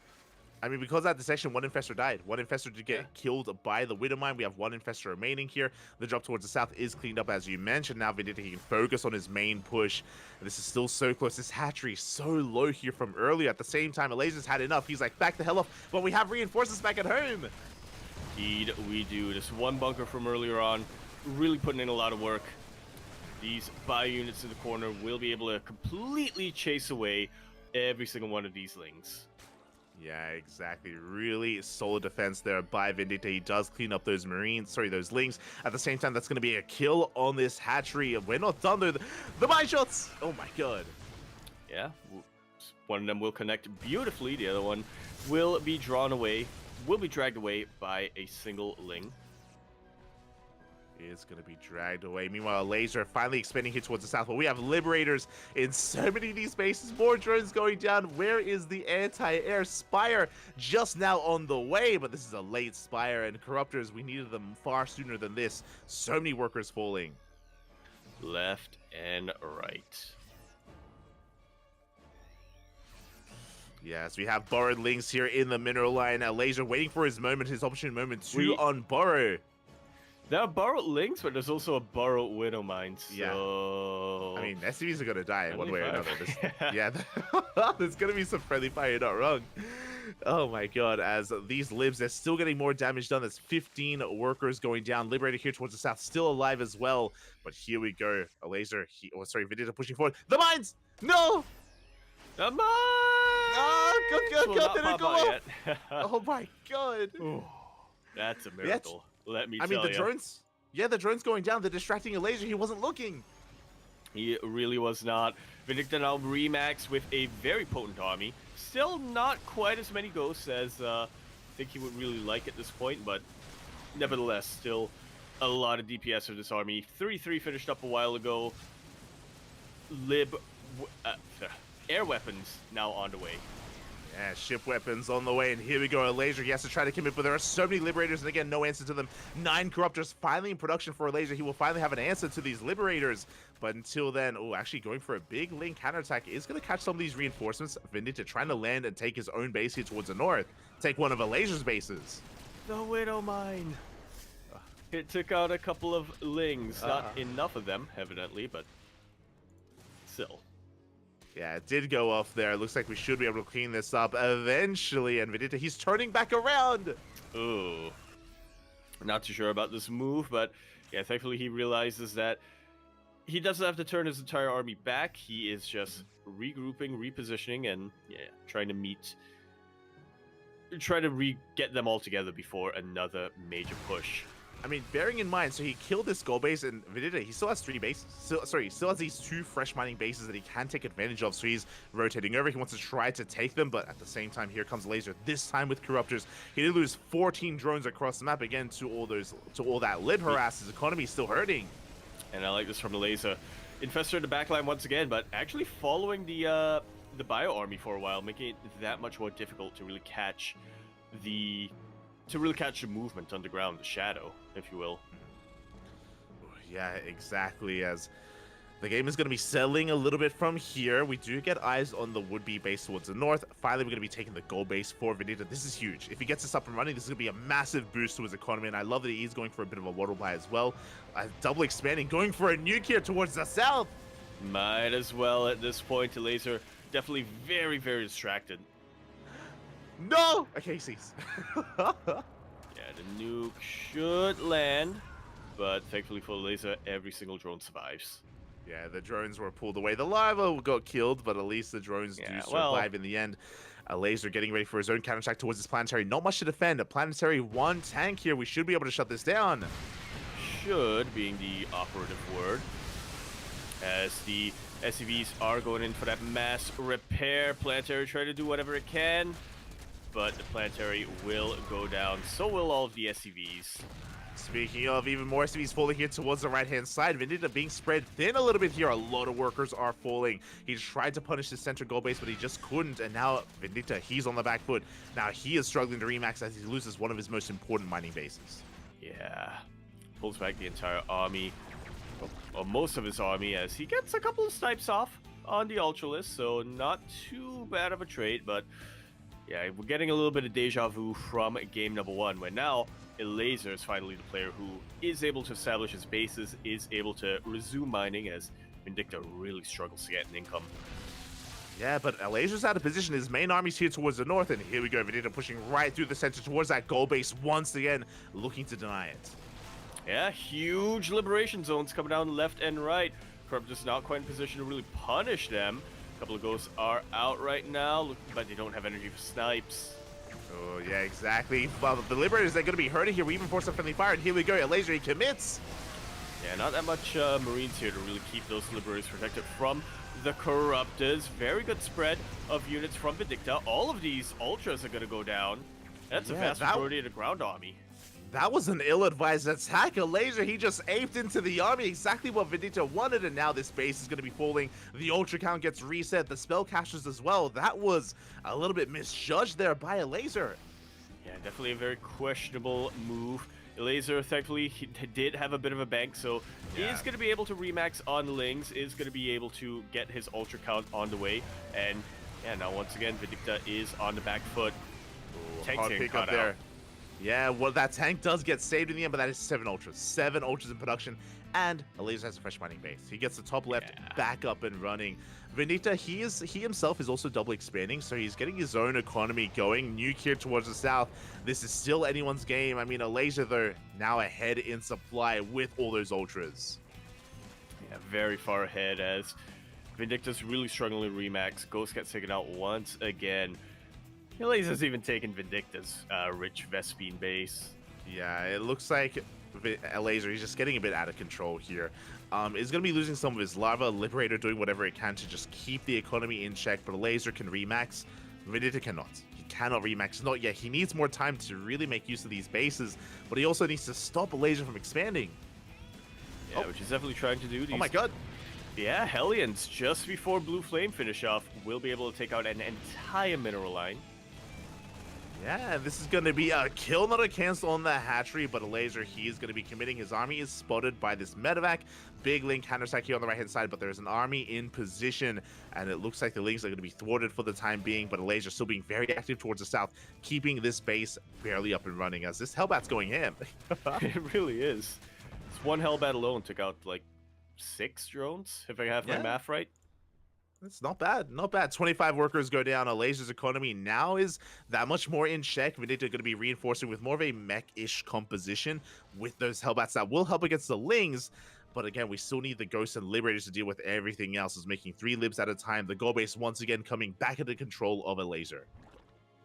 Just like so. Laser even fanning out a couple of his Zerglings, just trying to prevent Vindicta from getting any fresh bases from this point forward.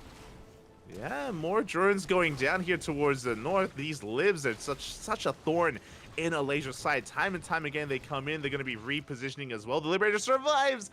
Once again, going for the drones. At the same time, though, here comes Laser looking to threaten a dive, but pushing up this ramp into a planetary, into this army, not going to be ideal. Yeah, not at all. Oh, the one Hellbat. Still going ham. Can he kill the base? He might be able to if he focuses it down, if he focuses it down, if he focuses it down. One more! Oh, 1-1! Not quite able to get it. Both these hatcheries so incredibly low. We do see Vindicta expanding here towards the right-hand side, taking another fresh mining base. We have turrets, we have libs in position. Greater Spire is on the way for some Broodlords, though.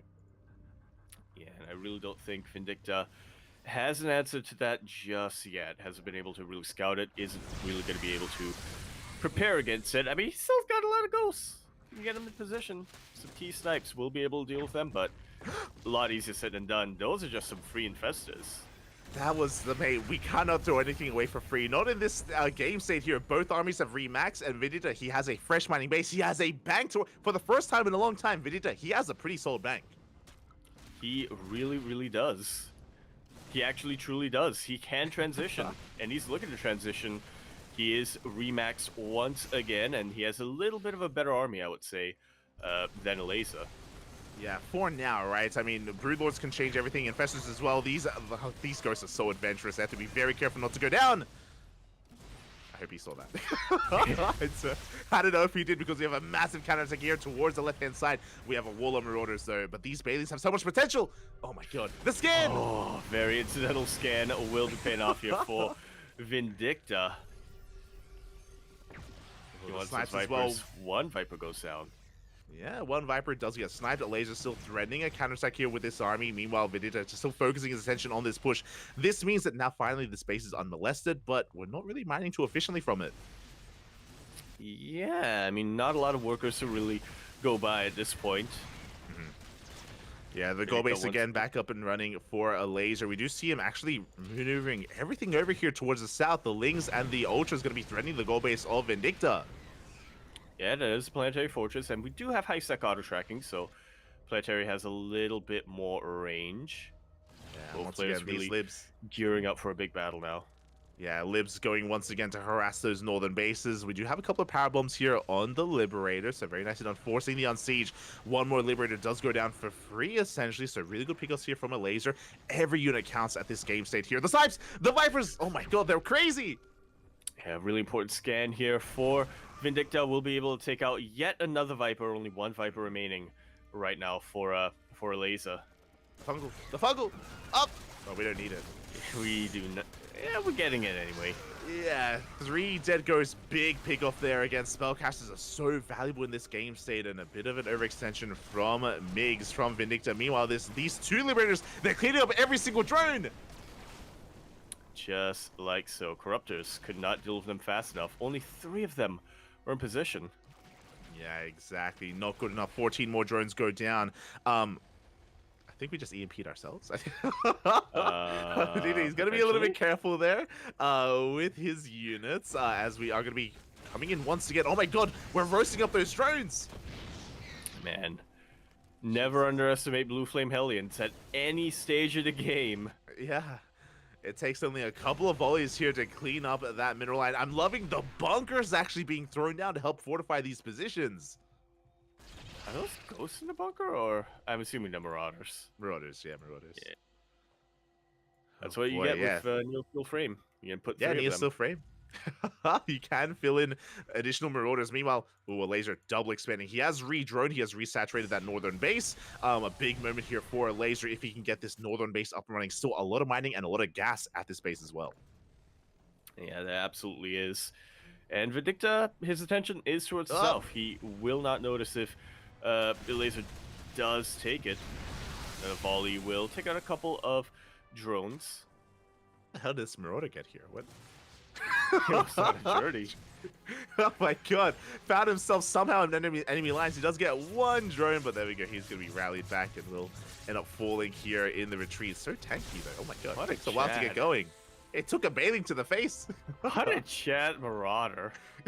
Like, somehow wakes up behind enemy lines, picks a fight immediately, takes a lot of blows from the Queens, takes a bailing to the face, and only then finally dies. Only then, a bit of a scary moment there for Vindicta. Meanwhile, again, northern base is getting up and running. This is dangerous at this point because a Laser, he now has a bank, a pretty large bank to work with. Even if Vindicta takes a good fight, a Laser, he can remax. Yeah, he absolutely can. Not only does he have the resources, but he absolutely has the production with this 1 additional base. Oh, he really does. A lot of supply isn't back at home. Bear that in mind. A lot of supply for a Laser is across the map. Here come those snipes, though, on the Corruptors. Yeah, a lot of them starting to go down, and there's still a couple of Liberators remaining. Spine Callers are now in position this time. We just snipe one of those Infestors. Pretty good pick off there from Vindicta. He is gaining ground here towards the south. Alasia still not going to be repositioning his army. He's more concerned with maintaining his economy, and I don't blame him. His economy is thriving. Yeah, and he knows that if he is able to take a trade, if he is able to take just 1 good fight, having that extra base will be the thing that tips him over the edge, will be what secures him that victory. Yeah, this is a massive counter-attack. Migs, he has nothing at home to defend. Big reaction here. He's running back home, racing back home, and we can threaten the production. We can threaten the main base. We can, but Vindicta is still taking this very, very seriously. Does still have a little bit of a force towards the south. Will be wiping out those Banelings. Will be taking out most of those Ultralisk as well. Oh, exactly. Medevac's going to be going down. Big pickups here, catching some of these reinforcing units as a laser does back off. He preserves his ultras, more importantly. And Vindicta's being picked apart a little bit here, being pulled left, being pulled right. Soon these bases towards the south aren't going to be important anymore. We're running out of money. We're running out of mineral patches here. Now it's going to be these northern bases, and Vindicta, he's going to have to rotate around. Well, he does. He's going to be, heading in that direction. You say these northern bases, really this one base in the north. Yeah. It's pretty much the one base that still has resources on it.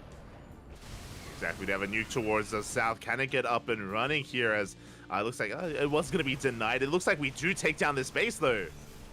Yeah, not enough defenses here for a laser, so we'll get taken out.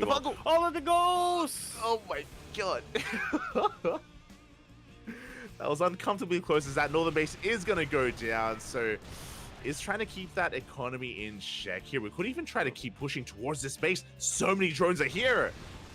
Yeah, so many drones. It's a very important base. The Brute Lords will be able to be a bit of a tipping point here for a laser. We're going to be able to force a couple of cracks in Vindicta's defenses. Yeah, tanks are going to be going down. Big losses for Vindicta. He does take down the base. Drones are going to try to escape, but they're going to be hunted down by the army of Vindicta. Meanwhile, we're looking for some snipes. We're looking for, hopefully this Overseer, though. There we go. The Overseer is going to be sniped. They are going to be able to escape. And the drones, they're hiding. Oh, no! They're hiding, but will be discovered.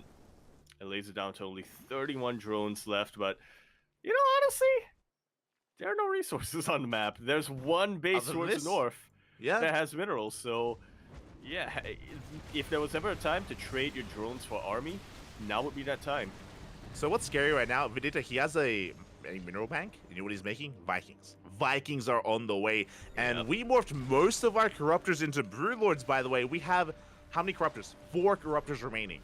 4 corruptors left here for a laser, so he has to be very careful with his army. Vikings are not really something he can deal with. I guess with parasitic bombs, he can try to deal with it with his spellcasters, but it's going to be risky here, as this could still go either way. As more, oh god, speaking of, even less corruptors.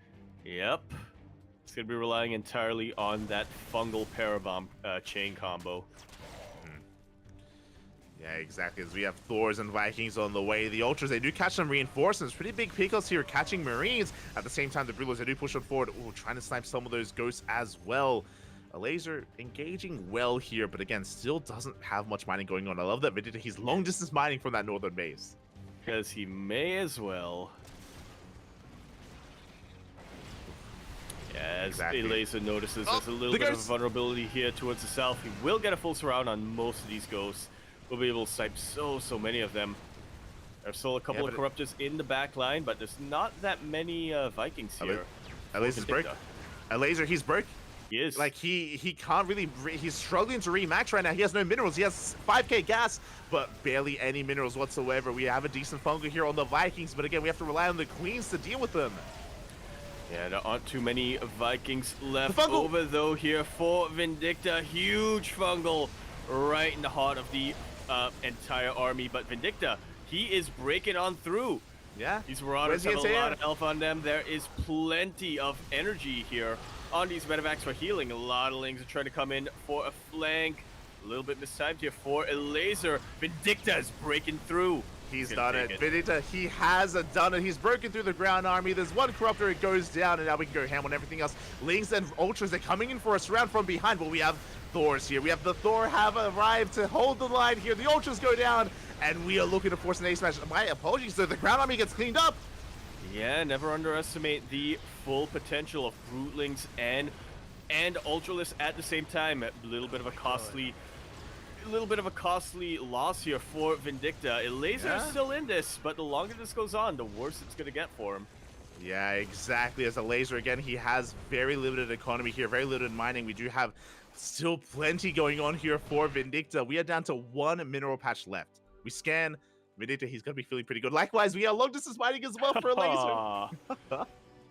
That's a funny little image. Just mining as best he can from these minerals, trying to squeeze out as many corruptors as possible, or spellcasters in general. Big fungal, but another Broodlord goes down. We are down to 4 Broodlords remaining. Yeah, 4 Brute Lords, 2 Infestors. They don't have much energy on them remaining. They're even struggling to get back. GG is called, and Vindicta will be bringing us to our ace match, tying up the series 1-1. Oh, GG, well played. Congratulations here, Vindicta. He forces the ace match, takes game 2. That was a brutal one, though. That went the distance back and forth here. Oh my god. But, mate, once again, I'm impressed by the amount of multi-prong harassment. Constant just drop play, Liberators, Hellion run-bys. Alasia couldn't keep up. For a good portion there, Alasia, he was just struggling to keep up with the non-stop aggression of Vindicta. Yeah, without a doubt. Especially on a map like Hecate, where the bases are a bit more exposed. He was really struggling for the longest time, especially with his lack of anti-air. For the longest time. Completely unable to deal with any of those drops. I want to point out, looking at the post-game stats, Vindicta created 120 SCVs. Laser created 303. And yet neither of them were really able to get beyond 60 or 70 for a good while. Yeah. That was an absolute insane 2 games that we've gotten, and I'm so glad that we're getting game number three. Yeah. I'm so glad we're getting our ace match out of them. Sorry, Trigger. You're just gonna have to wait a little longer. Oh my god, I'm sure he's fine with it, okay? He's just sitting back enjoying the show at this point, I'm sure, because these have been some banger of matches between these two players. Just ultra late game ZVT game 1 and game 2. Are we gonna get it again in game number 3? Imagine if we get a tie in game number 3. Oh my god, it could happen, but what I will say though, game 3, hard led. We go from some of the largest maps in the map pool, like Alcyone, to one of the smaller maps in hard lead. This lends to aggression. Even if we get a split map scenario, many less spaces to take. We don't have as many bases as on Alcyone. So yeah, this could be a different one. Yeah, very different one, to say the least. Or could just be a proxy 3 Rex coming out.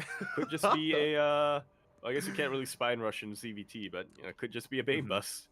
Yeah, I don't think Vindicta is going to go for a cheese. I think he's aware of his strengths, and based on both game 1 and game 2, I'm pretty sure he's feeling pretty confident. I'm pretty sure he's in the zone right now, and he's like, mate, if I can get into the groove here, if I can get into a solid like 4 base economy, I can start dropping, I can start harassing, and I know that I'm faster than my opponents. I know that I'm a quick boy. That's really what he's been known to be as well. Just a very, very aggressive player with a lot of multitasking. Is that what he's known for? I mean, I was known for being the shaft. He's known for being the shaft. This is true, mate. It's at attention right now. It is at attention, and we'll see if he can go all the way. As this can still go either way as well. Bear that in mind. Like again, because this is a smaller map, if Laser wanted to be the aggressor, I would kind of the map would kind of favor him here in that respect as well.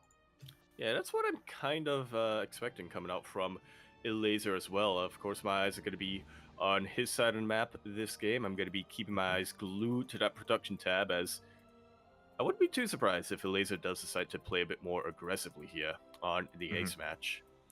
Yeah, like roach aggression. I mean, we saw, winding it back to a couple of matches ago, for example, Lambo versus Skillus, right? Which we spoke about hard lead, how we've seen a lot of roach all-ins, and that's also applicable to ZVT. We've seen a lot of like 1-1 roach timings or 2-2 roach timings of a 3-base economy. That is also something that is available here to a Laser if you wanted to take advantage of that, if you wanted to try to go that route. So yeah, like there's options. There's options. A lot of them down the line. Oh. What's what I'm thinking of here, like what a versatile, there we go, what a versatile map. yeah, definitely, but again, it's a little bit smaller, a little bit more congested, so oh boy, I can't wait myself. I think you mentioned it before, but yeah, our players just asked for a moment. I don't blame them. Like, it's been an intense series. It's been an hour-long series already. We're not done, so they need some time to just take a breath. I'm feeling tired, and I wasn't even pressing any buttons. Oof. So yeah, it's probably 10 times. Our players probably feeling that little bit of fatigue. Hopefully, it's not too worn out. As again, this is only match number 1 in our in this particular group.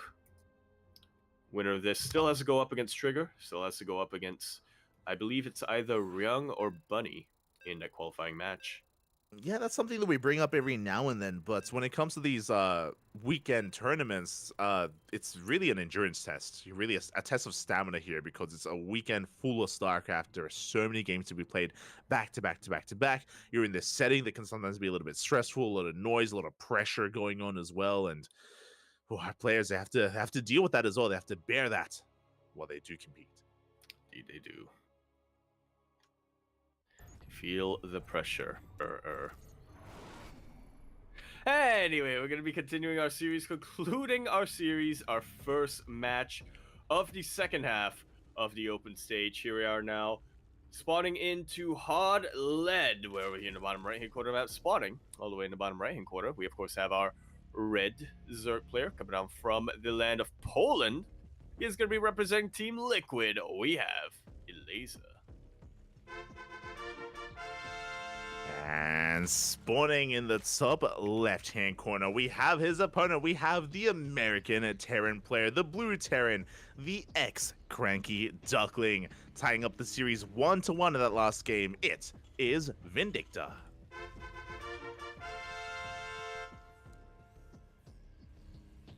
I don't know about you, Light, but I am on my knees. Metaphorically. Four MiGs to please. Let's go. Hold up. I need to. Obviously, no bias, and Laser's an amazing player. He's the favorite player coming into this, which is why it's always amazing to have a bit of an underdog story coming into this. I don't think many people thought much of MiGs. I know that we praise him and we think highly of him, but we're a little bit closer to Vindicta here, and a lot of people may be, again, thinking a little bit further ahead. I know a lot of people were asking for Scarlet versus Hearthstone, another really good series that's going on, but this best of three, it hasn't disappointed. Let's be real here. It's been amazing. It absolutely has, yeah.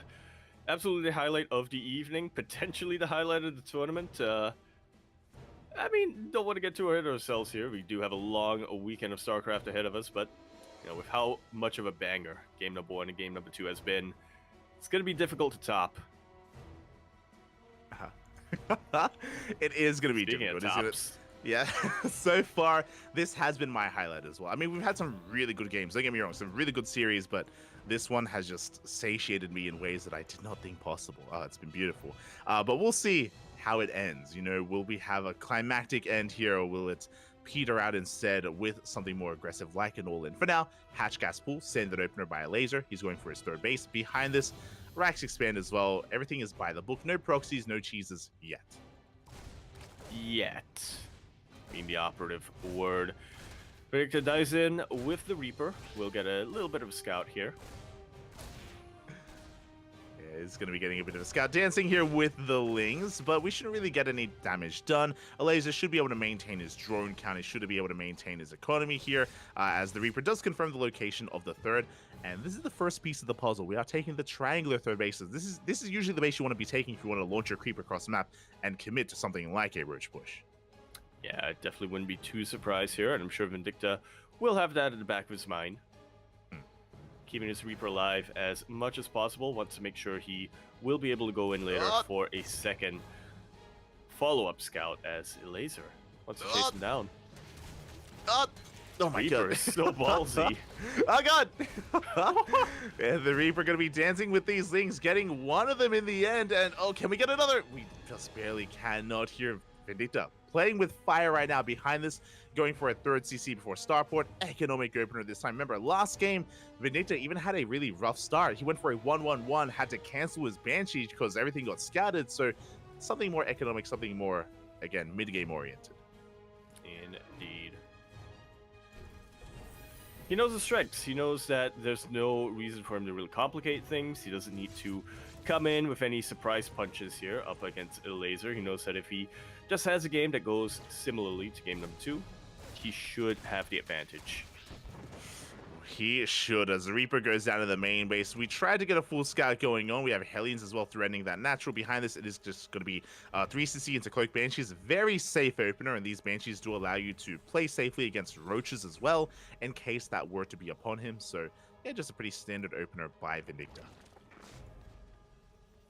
Yeah, safe and standard. Likewise, a laser, he's just droning on up as well, spreading a lot of creep, to be fair. His creep spread is looking on point, but no other signs of aggression either. He's droned up to 3-way saturation. Now we have the lair on the way. Still no gases yet. By the time the lair is halfway done, we're going to be seeing our tech of choice, and it is going to be the Roach Warren. There we go. And be keeping our eyes on the mini-map. Creep already making its way across the map. It's all coming together. It's up to Vindicta to scout this and really know what he's up against.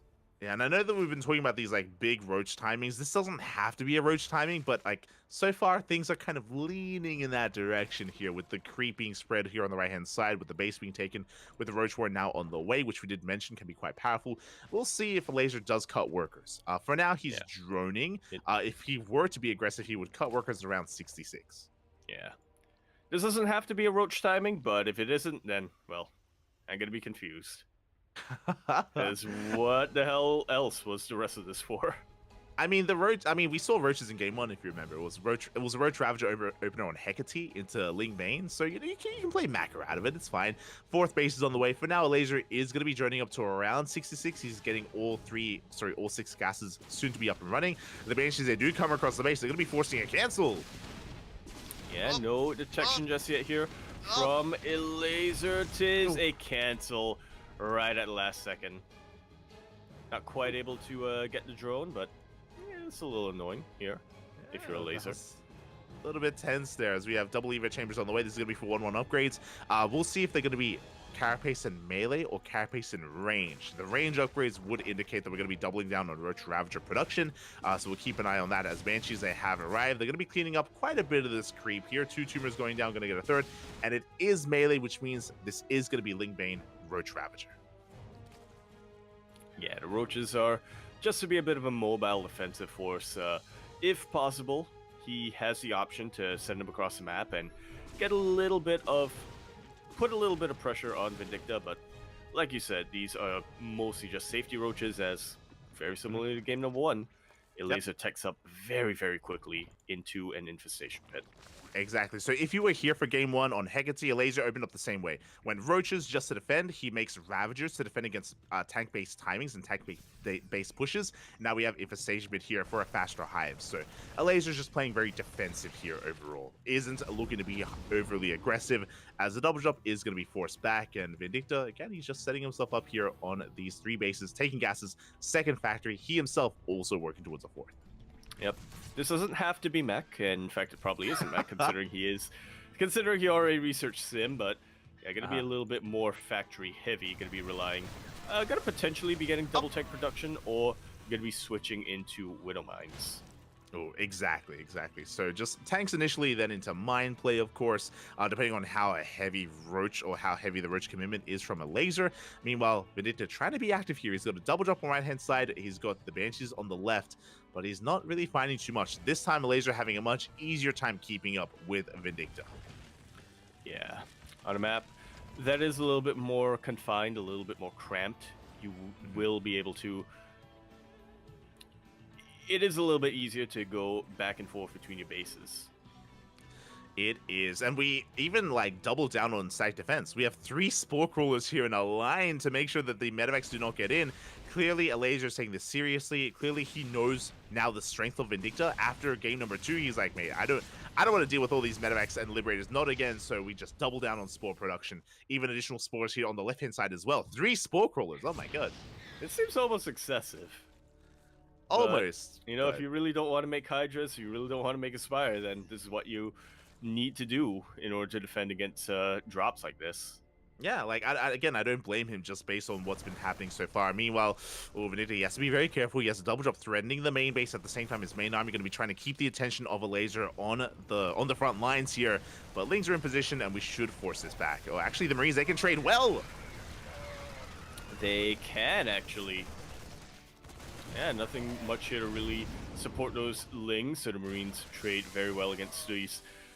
Against the defensives of a laser, we'll be able to pick off a drone or 2. We'll be able to pick up and get into the natural base. We'll confirm the infestation pit, will be able to snipe the Baneling Nest. I said snipe the Baneling Nest. Okay, not quite. Yeah, a little bit greedy there from Vendetta going for the Baneliness. A lot of Marines went down in that, by the way, so not quite worth it in the end. And yeah, he is going to get cleaned up. Ay. But at the same time, here comes the main army on the right-hand side. The tanks, the Widowmines have arrived at the same time, coming in towards the left, trying to keep a laser busy.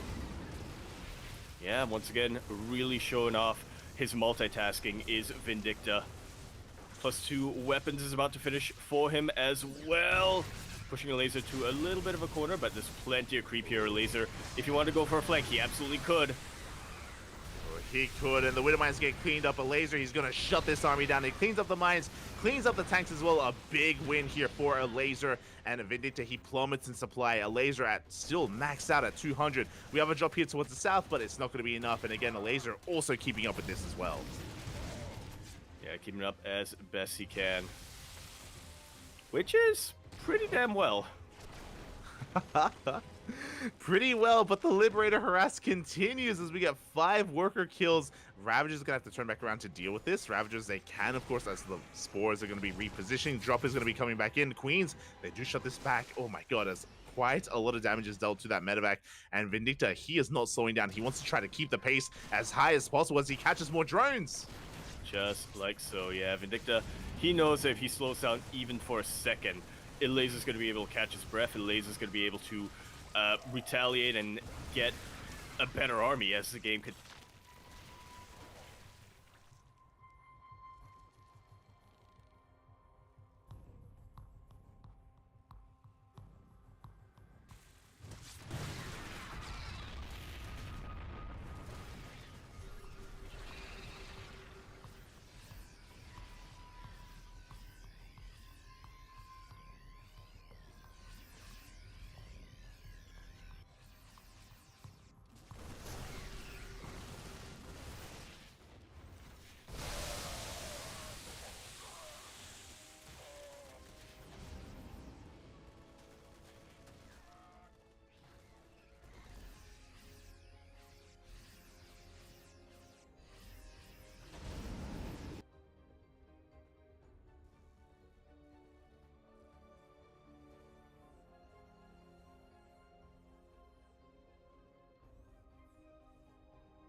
And I believe we are back. Yes, we are back. I do apologize. Looks like Discord died for a moment there. Things have been popping off here as Vindicta has been attempting to try to pull apart his opponent, but alas, it looks like Elaser has been able to keep up, shutting down so much of this army here. And Vindicta just now trying to reestablish his economy here, trying to take this center base. If he can do so, then he can maintain himself. For now, he needs to trade as efficiently as possible. Yeah, he absolutely does. Elaser is getting very much up there when it comes to his own economy. Vindicta is on the back foot, like we were mentioning, so he does need to trade efficiently. He does need to secure himself with this fresh 5th base coming out on the map. Yeah, exactly. Again, we apologize for like the 2 minutes or so where there was no casting or no dialogue, but we have returned. Everything is up and running. Center base has been taken here. Meanwhile, Laser on 87 workers. His economy is on fire right now. Laser, he's still maxed out, but meanwhile, at the same time, he's not done. He's still trying to keep up, trying to keep him back at home. But here he comes. Yeah, coming in with a massive commitment. Gonna be trying to break this position. Laser knows that if this base does not get up and running, if Vindicta is not able to mine from it, then he is in a lot of trouble. Vindicta will be starving out for the rest of this game.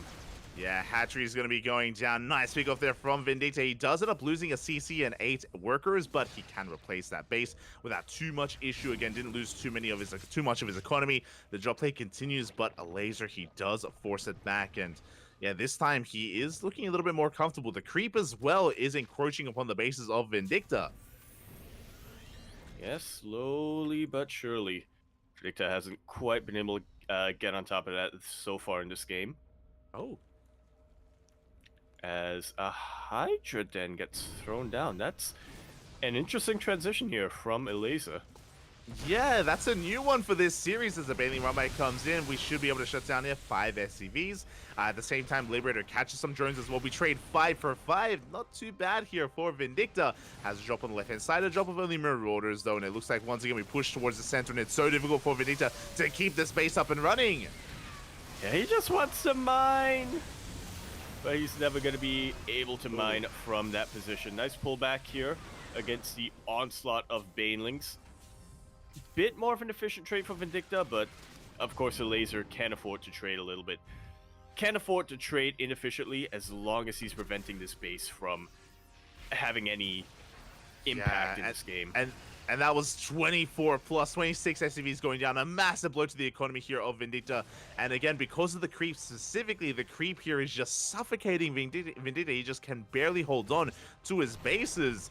Again, because of Hardlet, because of how small this map is, because of how small this, how short the rush distance is between the bases, like Vindicta, he's really struggling. Yeah, he absolutely is. Having a really hard time of just being able to fortify his space, really. Yeah, exactly. As we do see once again, the economy here of Vindicta is going to be hindered. He's down 20 workers. At the same time, he is going to be getting a bit of harass across the map with this one Liberator. But it goes down to the Spore Crawlers. He's going to be rotating around towards the right-hand side. Hydra range on the way here. Hydras, they can help a lot when it comes to dealing with these libs. That's a lot of libs. That's a lot of freedom. Yeehaw. So a couple of Liberators going to be picked off by the corrosive vials. Vindicta just trying to establish himself once again, very similarly to game number 2, just have a very strong zone of control here in the middle of the map and really try to keep a laser on the back foot, but the laser is breaking through. A couple of Widowmines will connect with a lot of Lings and a lot of Banelings, but when it's all said and done, these Ultras are still alive and there's still enough Banelings to really prevent Vindicta from pushing forward. Yeah, massive vials on the Liberators as well. 70 of them went down. Only one Liberator does survive. And with that, a laser, he backs off. He remaxes on Hydras here. He does have now some added anti-air. Oh, sorry, not quite Hydras. Yeah, he's still working on those upgrades, still building himself up towards that as the Ling aggression does not end. We get into a middle line. SCVs are going down. You can see that the drop play of Vindicta isn't as effective because these counterattacks, they hit so fast, they hit so quickly. And Vindicta, he's just, struggling to hold on. Yeah. It's a real struggle coming out here.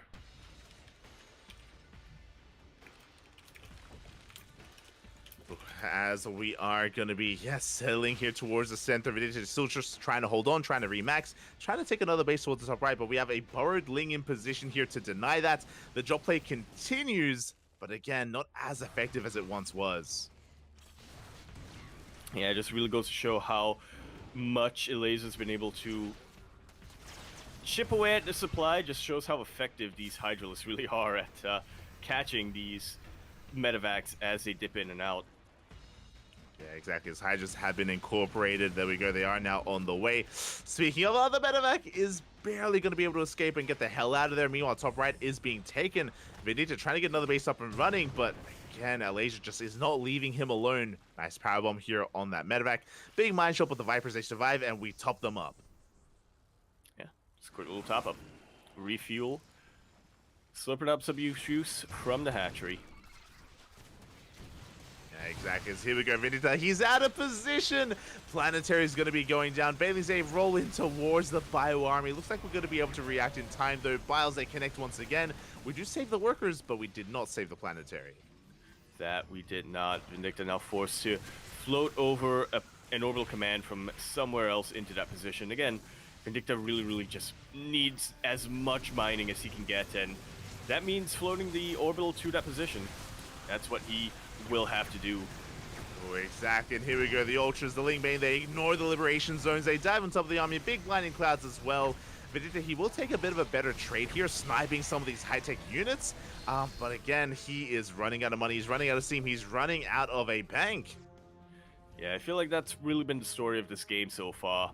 Vindicta has been able to get the better trades, but not good enough trades to really make up for the fact that he is at a massive income deficit. Oh, exactly, and this Ling counterattack denies mining for quite some time. We even take down the Marines. Meanwhile, here we go, once again knocking down the front door here in the center base. Liberation zones have been thrown down. The Biles, they take down one of those Liberators as well. We're going straight for the economy, straight for those SCVs, straight for the army. Yeah, just about everything that Vindicta has right now is being backed into a corner.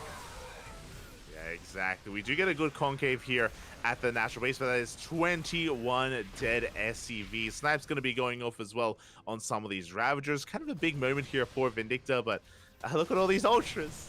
Oh my god.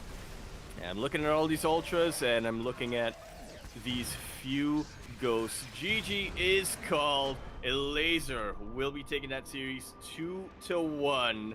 We'll be facing Trigger in the next round.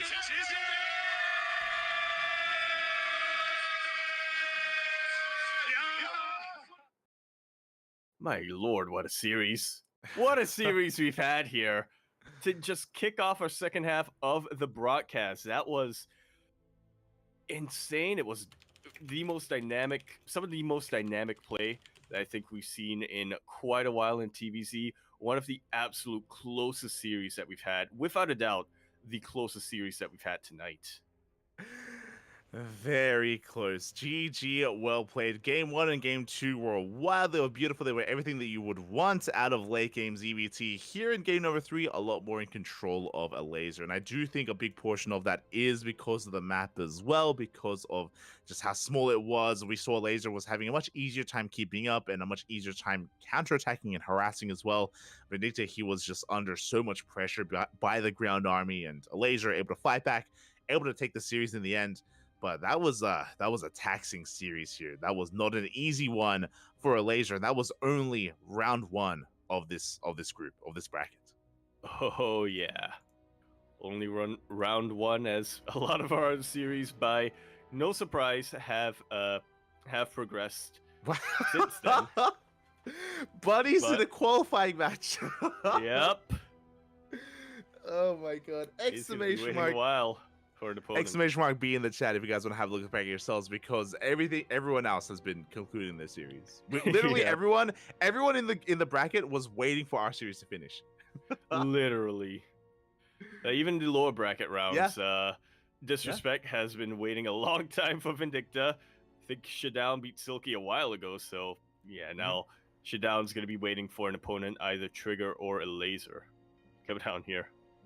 There we go. So again, check out the bracket. A lot has been going on. We're going to be going on a short break. When we return, we're going to be following a Laser into his next series against Trigger, and then we're going to be following that series into Bunny. Indeed. We already have an opponent in the qualifying match. We know it's going to be TV, either P or C. Stay tuned.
And we are back. Hope you enjoyed that brief little respite that we've had after a very, very intense series number one, a very intense TVZ that we had between Laser and Vindicta. We're going to be moving forward now.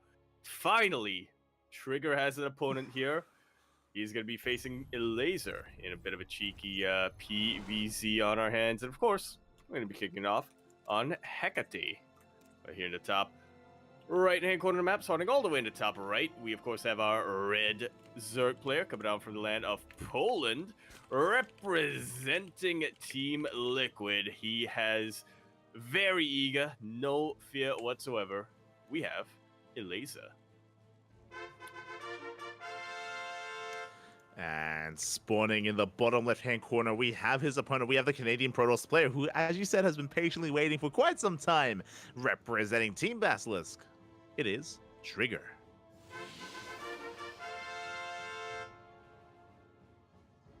One of the absolute, I would say one of the breakout players, definitely, of 2023. Yeah, definitely. Trigger, he has been, for the past couple of years, on the rise and has cemented himself as one of the best in the Americas as a top 3 player alongside Straya and alongside Scarlet. That has since changed a little bit with the kind of merging of the Americas, right, of Latin America also coming into North America as well, and Diego has kind of shifted up the hierarchy of the Americas players, but regardless, Trigger is a terrifying player, and yeah, I mean, I can definitely see this series going either way. Oh, without a doubt. Without a doubt, especially considering that on the one hand, you know, Trigger is fresh, he is ready to go. He did not have to play his initial round as, unfortunate news, Patty Mac misjudged or was held up a little bit and couldn't quite get into the venue in time. Couldn't actually get into the country in time. Whereas the Laser has been, I want to say, warmed up with that series against Vindicta, so we'll see how it goes. Yeah, bearing in mind as well, we glossed over it, but Patty Mac, because he wasn't able to be a part of this event, he was replaced by Disrespect, another player that happened to be just at the event, just watching and being a part of it, so he was able to dip in and sub in. Yeah, he was able to sub in for Patty, but again, he was 2-0'd earlier. Trigger was able to make his way through that first round, and now we're delving into a ZVP. As we delve into this, Trigger, he's a pretty standard player when it comes to PvZ. Doesn't really deviate too much out of the norm, doesn't really explore too much. He's not like Straya. Straya, he's like the embodiment of NA. Like, he's wild, he's crazy. Trigger, a little bit less so. Yeah, a little bit less so, but you know, he still has that NA in him.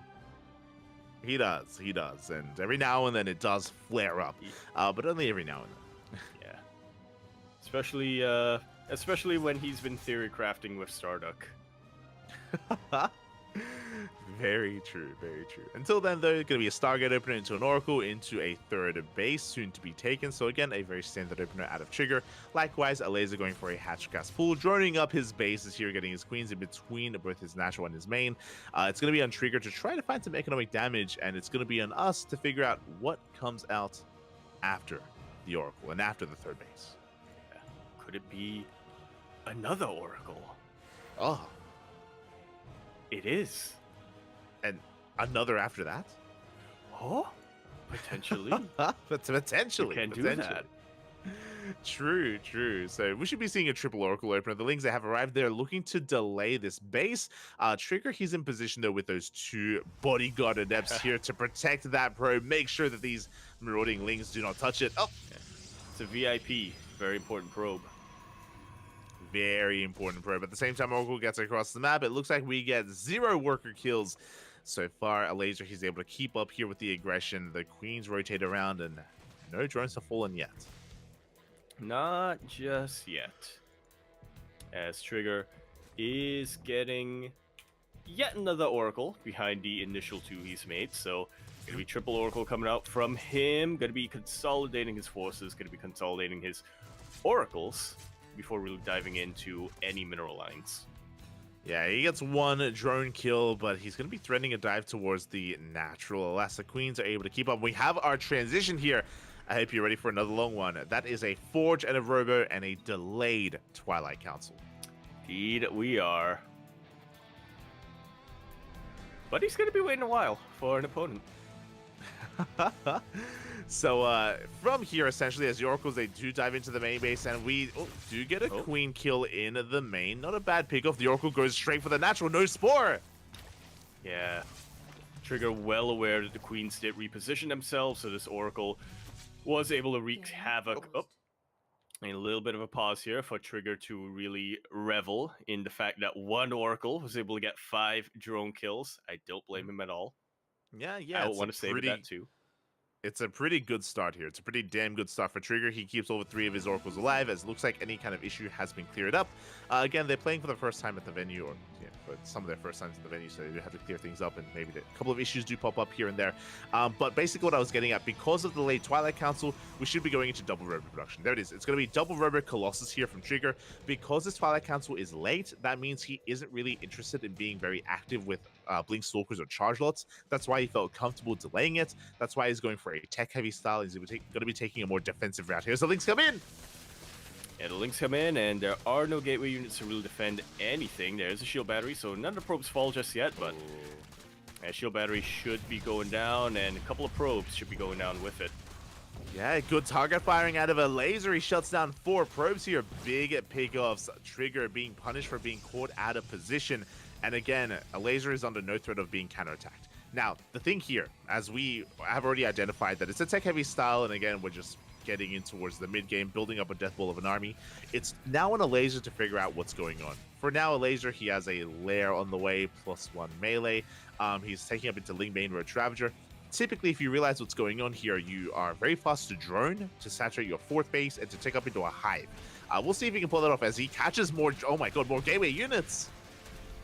Yeah, forces a recall out from Trigger. Yeah, no shield battery once again. There is a cannon, so helps out a little bit, helps with the retargeting as well. Pulling some aggro away from the probes. Really good body blocking with those zealots here from Trigger. Only 2 probes fall. Not too bad here. Not too bad of a defense from Trigger, but of course behind all of this, Laser has droned up to 82 drones. Yeah, and there's nothing to stop him. Like, there's no Blink Stalkers, there's no Charge Lots, like, there's no way for Trigger to really harass. This is the downside of Trigger's playstyle, and here we go, we dive on top of the base. That's going to be a cancel on the 4th. These Lings achieving so much behind this. Hydra Den is on the way. We can start working towards Ling Hydra. I love it. There's the infestation bit as well. It looks like a laser. He has recognized how passive his opponent is being, and now we can take him into a Hive and a Lurker Den as well. Yeah. Anything he really needs from here on out. Colossus are out, and they do reveal themselves, so like you were saying, with how passive Trigger is playing this game, the laser has plenty of time to really form a response against them. Whether it's, I mean, for now it's going to be Lurkers, but he could even throw down the Spire if he needs to. Get some Corruptus.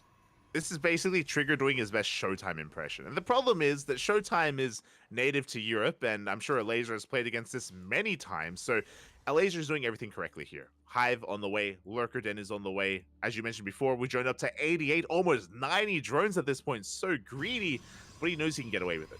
Soon that greed is going to come to an end. I say soon. Trigger, he's still trying to saturate his 4th. He's still working towards Storm. It's still a ways away until Trigger can push out. By the time he does, though, a laser should have Lurkers ready. Yeah, it's like this playstyle works really well against NA opponents because, you know, they don't know how to... they consistently attack into you, and you just need to defend. But against EU opponents, they already have practice. They know exactly how to break this. Yeah, exactly. Basically, Alazer is very well practiced, as you were saying, right? With how to deal with this. I'm loving this Roach drop as well. Roaches are inefficient supply here for Alazer. He has to get rid of them. He's going for a double drop here to get rid of them and hopefully trade well in the main base as we do dive on forward. A couple of Lings do get shaved off as well, but we're freeing up supply for those Hydras, for those eventual Lurkers. Indeed. Even a couple of drones from earlier on, Laser recognized that he overmade a couple of drones, so yeah, just immediately turns them into spine crawlers because he needs to free up supply, and you know what else are they gonna do? Yeah, Spines have a lot of value here, especially against Zealot counterattacks and Zealot run-bys. The Roaches get dropped into the main base, like pulling Trigger back into the main as well. He's still stuck on his 4 bases. Now, to be fair, Trigger, he is turtling up very well. Like, he's doing a great job at just maintaining his 4 bases, getting up to 75, soon to be 80 probes. This is all well and good. The problem here, as Trigger is about to max out, or looking to max out on a ground toss army, is that Hydra Lurker Viper is like the antithesis here, or the anti-ground Protoss army, and typically this forces out Skytoss. Yeah, typically it does, but Trigger has not been building that way at all so far.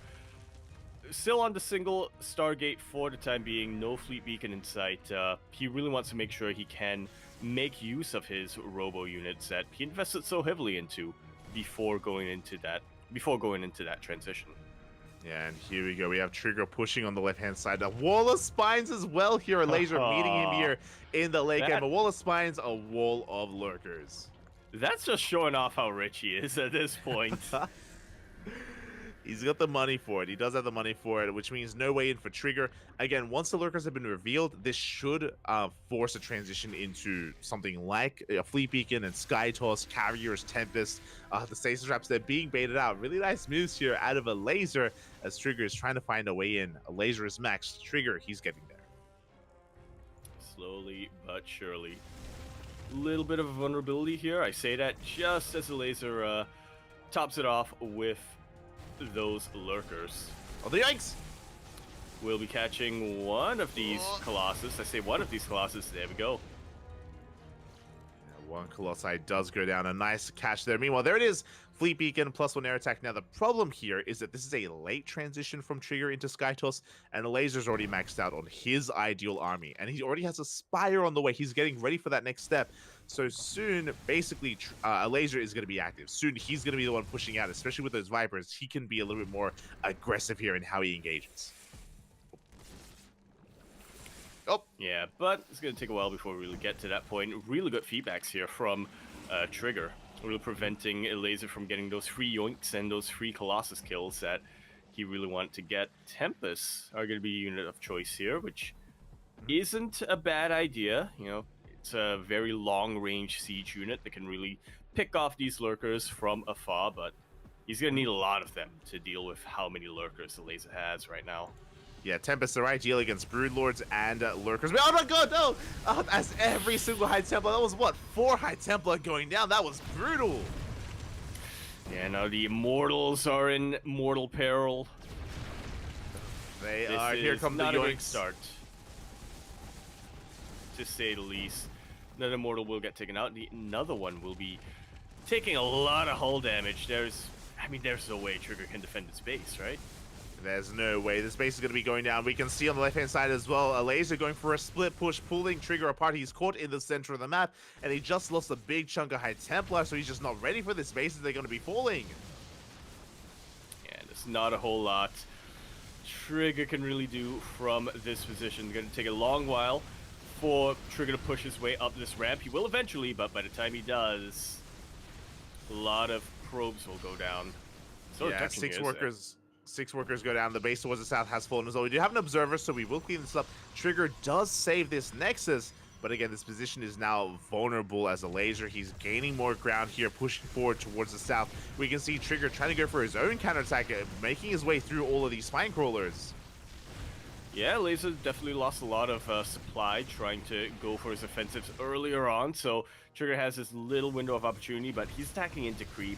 Laser has plenty of production, plenty of resources, and will be able to remax. He's already remaxed. Will be able to have that defender's advantage to chase us back. Yeah, big storm, big feedbacks, really good use of his spellcasters from Trigger here, trading well against this army, but here come the lurkers. Basically, a laser reposition from the south. He's come up here to focus on this northern front. We do have a Nidus into main base. It is going to be shut down, but Laser can now focus everything, all of his attention on this army, and this army feels pretty bare bones. Trigger doesn't really have much here. It's got a couple of High Templar, Colossus, and Immortals, but there's no beef to this army. Yeah, it's no beef, it's all pork. As we have lurkers coming from the south, and we'll be chipping away at a base of Trigger. A pretty important base, to say the least. Still has a lot of minerals on it. Oh, Yeah, some pretty big storms here, but the lurkers, they do break through nonetheless. Revelation does get eyes on this, but the space is under threat, and a couple more volleys. This Nexus is going to be going down. We have more lurkers coming in to reinforce. Yeah, the Oracles are out of energy. They weren't able to get rid of the Nidus. They weren't able to kill the rest of those lurkers. Mothership is now up and running, but this feels like a last-ditch attempt from Trigger. Yeah, we do have a blinding cloud here on the army. We can see the Trigger. He's trying to gain some ground. The Queens, they hold the line. They force back the Mothership. We have the cloak, but alas, we have plenty of detection available. And Trigger has to back off. Did lose his southern base. The Tempest have hit the field. And there's a lot of potential with these Tempests. We have not yet invested into Corruptors. Yeah, not quite yet. Spire only now finishing up for a laser. He is maxed out, so again, he's going to need to trade a little bit to really deal with them. He has a lot of Hydras. I'll give him that. He does have Hydras at the same time towards the north. Looks like we are barely trying to get on top of these two units, but the Colossus and the Mothership survive here. Trigger, he's having a couple of really good moments. Tempest has arrived. There's no answer to these, so they're going to be able to take down a base. Yeah, both Laser and Trigger trading a base for a base, but I think Trigger's base was a little more valuable considering it was a gold. Yeah, and we can see a laser. He can keep on pushing forward, threaten this mining base here of Trigger. The Tempest are racing back home. Now knows how much danger he's in. Ooh, a laser. Can he catch the Tempest? No shot. He's going for it. The intercept. No. Oh, he noticed. And he will be able to catch so many of them. They are so exposed. This is the one thing that Trigger had to really keep him in the game, and now that's gone. Or the one way Trigger could really turn things around. And now that's gone. The Mothership and the Archons are going to keep him in the game, but for how much longer? To what end? That should not have happened. Massive interception there from a laser. He does catch so many, 6 Tempests in the end with these Hydras. Hydras killing Tempest, something you don't see too often whatsoever here, and now we can keep on pushing. Trigger losing his, I mean, that was his trump card. That was his Hail Mary play. Yeah, and now that's gone. I mean, Laser is just parading these Hydralists around because he knows that they've done their job. He doesn't really need to keep them on anymore. In fact, he'd rather trade some free supply so he can get his Corruptors, I'm sure. Yeah, as these Hydras are going to be going down, but again, a laser, he can afford some of these losses. Meanwhile, Trigger cannot, and here we go, going for another big counterattack. This base has survived for a long time, but finally it should go down. Yeah, with the one final push with these Lurkers, Trigger gonna be recalling a lot of props to that Mothership. May potentially trying to take a bit of a ninja base, but it's kind of difficult when there's this much creep around. Yeah, there's a base towards the south of workers. They can, of course, head in that direction. Ooh, High Templar does get caught out. A laser now going to be rotating over towards this army here. He wants to try to catch him out once again. Oh, some lurkers, they almost do get caught here. A laser has to be careful with his army movement. Little yoink. That is cute, but not that many Hydras. I stand corrected. As there were, in fact, enough Hydras to take out the Mothership. Yeah, 2 Hydras, 3 Hydras, all we really did need there as we can keep on pushing. We find the most fresh mining base here from his opponent. We're going to try and force our way up this ramp into lurkers, though. And that's always a tough ask, even for Immortals. A couple of Hail Mary storms being thrown down, Archon being morphed right at the end here, but yeah, I think the writing is definitely on the wall here for Trigger. Yeah. Just looking at the supply, looking at the banks, laser, looking at everything. Yeah, he shuts down the base, shuts down the army. That's 15 dead workers here. There's 1 Tempest remaining for a laser. He's got a couple of High Templar as well, but no, this is not safe. Get out of here. They're dodging the spines. They're moving back into the spines. They're dodging the spines. They do survive. That's crazy. But GG gets called, and again, Trigger has nothing left. And a laser will take this, or will take game number 1. That was game 1. Yeah. That was, in fact, game number 1. Again, very decisive play coming out from a laser. Very good reactive play coming out from him.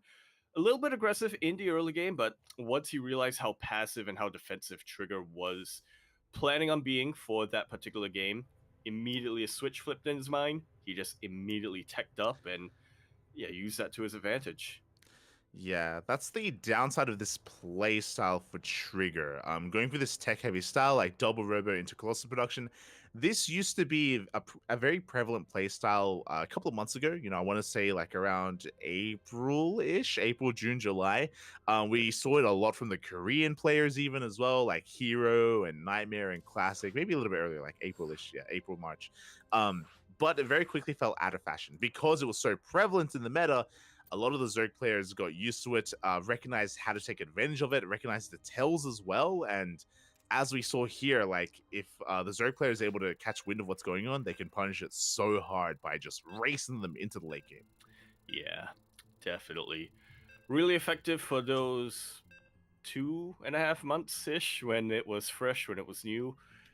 Now, not so much. What's the opposite of fresh? Expired?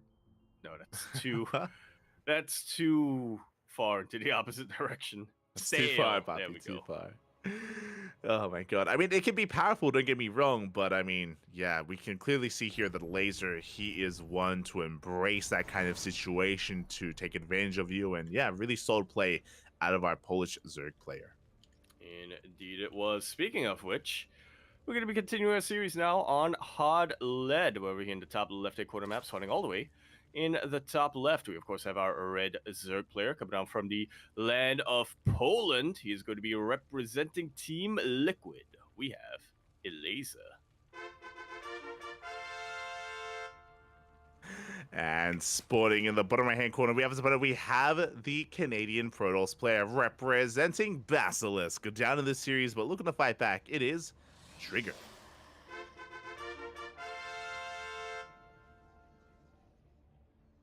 Yeah, F's for that mothership, and F's for the -400 meme. Because now it's something like -300, which... Smooch.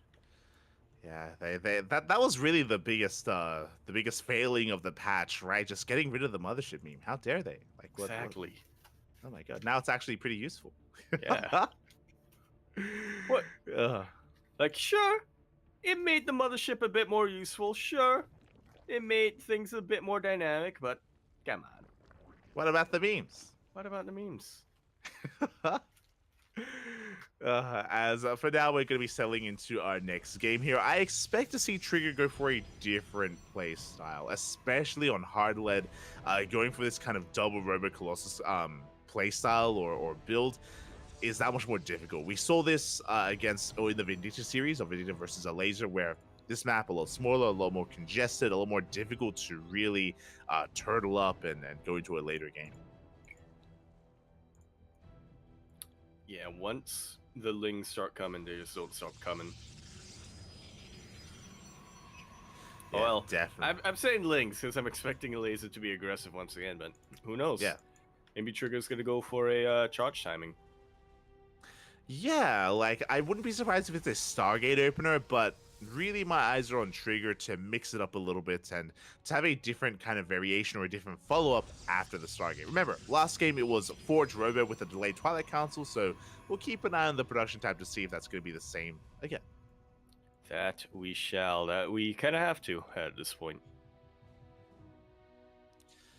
Yeah, definitely, as we do have just a bit of a scout being denied here. Link's going to be moving out as well. Stargate opener once again for Trigger. Should be an Oracle, should be into a third base, and nothing wild from a Laser. He's just droning, taking his third base. Everything's looking normal.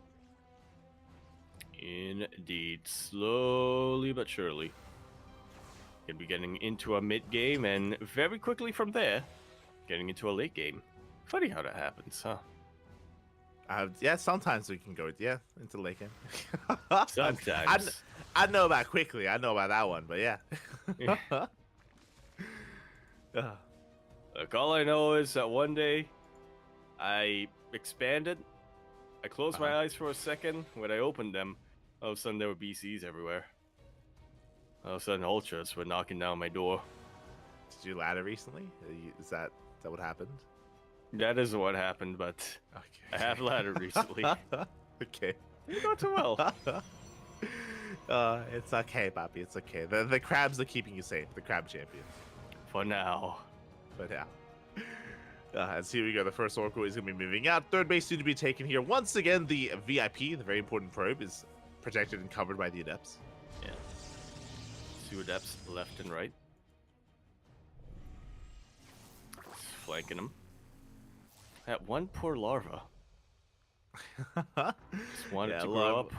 Went to morph into something. The poor larva gets picked up, but no drones yet. As a Trigger, he actually spends quite a bit of energy here.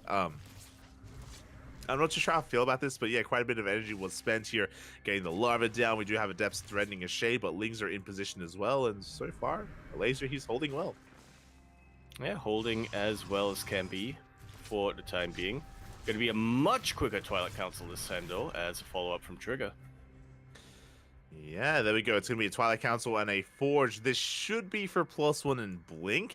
This can be for Charge, as you called earlier. So we still have some options, some deviations available here for Trigger if you wanted to go one direction or the other. It's a lot of gateways being thrown down. Yes, one more than typically accustomed to. Yeah, we do have 4 gateways in total on the way. The Oracles, they continue to threaten bases. By the way, 2 drones go down to the main.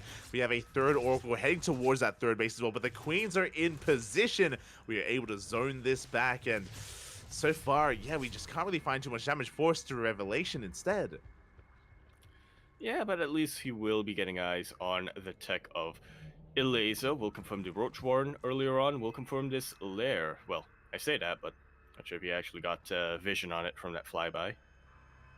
Yeah, barely saw the morphing in lair. The Oracles, they're not done. They're coming into natural waste. The Queens this time are out of position, and finally we get a couple extra drone kills. Yeah, not too bad, not too bad. Trigger has that we're recall available to him as he sends it back home. A laser taking a page from Lambo for a little second. Could be waddling straight on through, ignoring the taxi altogether. Yeah, we were talking about the aggression on Hardlet, and here we go. We're going all in. We're cutting workers here at 48. Lings, Roaches, and Queens are getting across the map, and one way or another, the game can end. Just now, we're throwing that shield battery, so this is a late reaction out of Trigger. Very late reaction indeed. Nothing to really support these stalkers back home. Corrosive Vials will land on a couple of shield batteries that are trying to get up and running. Battery overcharge now available, but obviously this just really isn't much available for Trigger. Yeah, we shut down the shield battery, we shut down the overcharge as well. We do have a decent stalker count though, so a laser, he's respecting it quite a lot. Additional cannons and shield batteries are on the way, but alas, it looks like that's going to be shut down. The Artosis pylon does fall, depowering the cannon. Depowering just about anything, and the Lings just keep on coming. Terminal line gets wiped out, and that's all she wrote. GG is called. Eliza will be taking the series 2-0. Will advance to face Bunny in a qualifying match.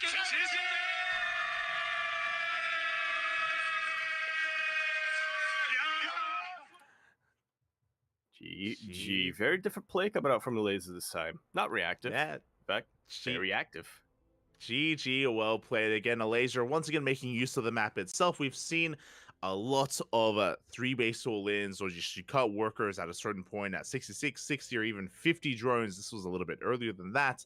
But yeah, these all-ins are brutal here in ZVP. Again, we did mention how the rush distance by ground on hard lead is actually very short indeed, and it does kind of lend towards these pushes, these queen walks, and Trigger didn't see it coming. He was being active with his oracles, yes, but he did not see the queens moving out. He was caught off guard, caught with his pants down, and a laser. He takes it, he advances on.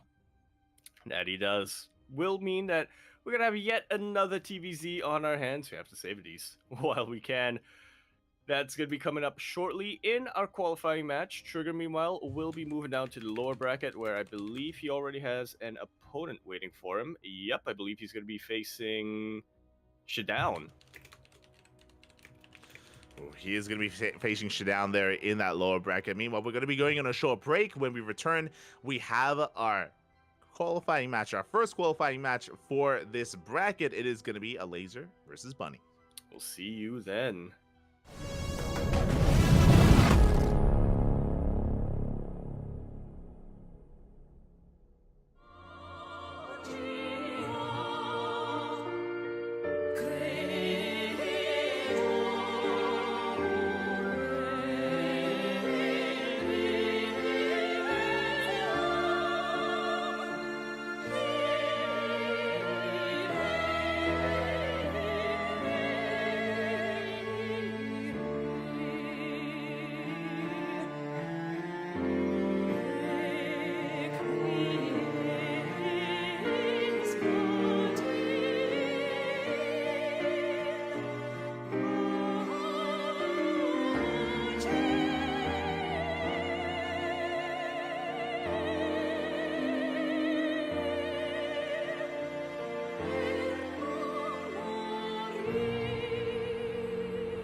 And we are back here for our first qualifying match of the second half of the open stage. Yes, I believe that's how it goes. It is going to be once again a TVZ on our hands. Same Zerg player that we've been following so far in this half of the bracket, but a very, very different Terran player on our hands. Not quite a MiG, but a little bit of a bunny. Let's get into it here. Again, our first qualifying match, our first of two, maybe even three, depending on how fast or slow our matches are. Ooh, as we delve into game number one on Alcyone. Indeed, we shall here in Alcyone. We're going to be spawning in the top right-hand corner of the map, starting all the way in the top right. We have our red Zerg player once again, representing Team Liquid all the way from the land of Poland. We have Eliza. And spawning in the bottom left-hand corner, we have as opponent, we have the South Korean Terran player representing Mystery Gaming. It is Bunny. Waiting a long while for an opponent here, but finally, here we are. He has someone to face off against. Here we go. He's been lying in wait again, Bunny. Just like a laser, they both traveled off of their own dime here, paying out of their own pocket to fly over to Atlanta to be a part of DreamHack Atlanta. And is it going to be worth it? Which one of these two players is going to advance on here into the knockout bracket? Who is it going to be? Again, we've had some pretty amazing stories in the past. If you remember, I think it was last year's DreamHack Atlanta where Nightmare went on a tear and he just like tore through the knockout bracket and went for a deep run. Yeah, it does happen quite a bit. Last year's DreamHack Atlanta was also the event where Bunny beat Cyril 3-1 and made it all the way to the grand finals. Had a very, very close best of 7 against Hero, and unfortunately was not quite able to win that ace match. I think he got COVID that time as well. He did. No, that was Valencia. That was Valencia. Did happen though. It did happen. I remember. I feel so bad for Bunny. He just wanted to go home. Every time he goes to a foreign tournament, it goes really well for him until it doesn't. Yeah. Take care, buddy. Take care. For now, though, we're easing our way into it again. Not our first ZVT of the night. This has a lot to live up to, though. Like, MiGs, the Vindictive versus the Laser was beautiful. It was just a beautiful series. It just went the distance. Everything we wanted in late game. But we'll see if a Laser can make it to the late game against Bunny, because Bunny is a much more aggressive player. MiGs was embracing a longer game with, like, mass drop play. Bunny can go for drop play, don't get me wrong, but he can also be that much more committed in his pushes, so...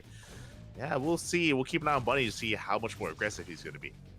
Yeah, much like his name suggests, Bunny does like to kind of hop around everywhere around the map with his drops for a very long time. I want to say around 2017 to 2019-ish, when, drop play, I don't want to say necessarily fell out of favor, but, it became more of a thing that Terran players slipped into a best of series, right? Bunny, on the other hand, fully dedicated to drop play. Every single TVZ, he would have different variations, but he would go for multi-prong harasses over and over and over again. Yeah, and we'll see how that aggression does continue, because Bunny, if you see what I see a 1-1-1. I do not see a third CC, so a very aggressive opener here from our Terran player is going to be going for that add-on swap as well. We have Hellions and Banshees on the way, and because of the delayed third base, Bunny needs to make this worth his while. This needs to trade well and get damage done. I'm just waiting for that armory to get thrown down. I mean, that's another possibility. Like, you could just double down here on the aggression and throw down an armory as well. We'll see if that's going to be the case here. I think we have seen Bunny do that in the past. Going into fast stim behind this as well. Yeah, so the game's going to still continue after this initial opening, this initial harass from Bunny. Definitely planning to go bio, again, as the name suggests. He's planning for that buy. Meanwhile, Laser's been able to defend so far. He's going to be saturating his bases. That is going to be 2 more Raxes. Still no third CC. You were joking about it before. Depending on how many Hellions we make, we could actually throw down an armory and go for a big committed 2-base push. Lings A2 come in for a scout, and a Laser, what does he see? He sees the Research and Tech Lab. He also sees additional Raxes on the way. Yeah. The Laser should be able to piece together exactly what's coming his way. We don't have an armor yet, but we have an eBay coming out from Bunny. Yeah, for +1. That's 2 more Raxes. 2-base all in. Yep. 5 Raxes in total here. Very committed play from Bunny. Doubling down. Bold move. You don't see this too often here in this matchup. 2-base all-ins are not very of the norm, but they do pop up every now and then. So we'll see if a Laser can hold on and survive against it. This Banshee getting a surprising amount done, but the Spore is done. The Spore is complete. Yeah, there's now detection, and these Queens are able to chase the Banshee back. Bunny playing a very delicate game right now, does not want to get in range of all of those Queens with detection with how badly bruised and beaten up his Banshee is. Exactly. And so far, the Banshee does survive. Second Banshee has arrived as well. We're getting a 4th base up and running. So far, Laser, he's joined up nicely. He's working on double Evo chambers and a Bailey Nest as well. So far, everything's okay as long as he doesn't throw down a Hydra Den. Hydra Den would be a bit of a, again, a red flag here. A big investment into something that he can't really make use of. He needs just pure Ling Bane, and he needs a solid economy as well. I don't think we want to join up more than 70. Yeah, definitely not. That's going to be cutting into your army supply right now if you are a Laser. Especially at this stage of the game where you can get by with 60 over drones. He really needs to prioritize defense over just about everything right now. Interestingly enough, Laser hasn't been able to spread out his overlords on the map. Hasn't really been able to scout with his Ling either, so he doesn't know that Bunny is still on 2 bases. Yeah, and the Laser, he is droning up to 77. That's a bit much. So I'm getting a little bit concerned here, depending on how much more heavily he drones or how he techs up. And here we go. We're pulling the trigger here. Marines, tanks as well. We're going to be hitting a timing with Stim, combat shields, and +1. Again, Bunny is completely all in with this. It's all or nothing for Bunny. He has to either kill his opponent or cripple a Laser enough for Bunny to transition and throw down the 3rd. Indeed. Otherwise, he's just going to perpetually be behind, going to be consistently playing catch-up. Exactly, and here we go. The tanks are going to be sieging on up. Lings are getting in position. Baileys are still not done either. Queens are falling. They are not much of a buffer left for these Lings and for those Banelings.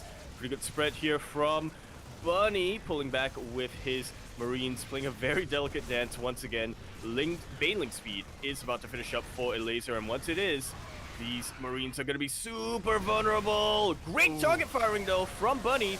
Just about every single Baneling goes down, and there's still plenty of Marines left over. Yeah, and that's it. With the Banelings going down, there's nothing left to defend. Ling's going to be trickling on in, but these Hellions and Marines trade so well. GG gets called, and Bunny breaks a Laser. Just like so. Very unfortunate lack of vision here from Laser. Very unfortunate, lack of overlords around the map. Like you were mentioning, he droned up to 77 when that was the last thing he wanted to do. He really, really needed to prioritize more defenses, but yeah, he just didn't know that. He just doesn't know how committed Bunny was until he committed. Mm-hmm. Yeah, exactly. You know, again, as we were pointing out, as you pointed out, a Laser, he didn't really have much map vision or map control. He wasn't able to really get eyes on things. Wasn't aware that there was no 3rd base behind it or anything like that. And yeah, with that, was caught off guard, was caught not really aware just that the all-in was coming. Yeah, really no clue. And with that, we're going to be getting into game number 2. And yeah, just a really unique style out of Bunny. I feel like I need to put a little bit more emphasis on the fact that 2-base all-ins in TVZ are not really common. Like, they're not, you don't really see them too often at all. Yeah. What I will say is that over the past month, like, we've seen it rise up a little bit from some of the Korean Terrans, like Bunny, Ryung, Gumiho as well. Like, they've been mixing it in every now and then in recent times. Yeah. Definitely a really good way to shake things up in your best of series. Definitely a way to keep your opponents on their toes. And speaking of toes, here we are now on hard lead because,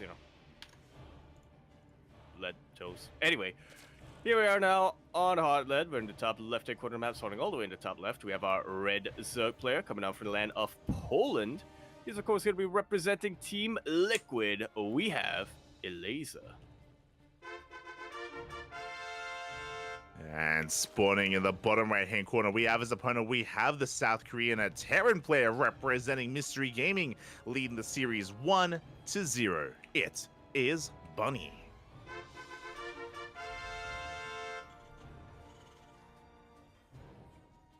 Un Omaz coming out here from Bunny.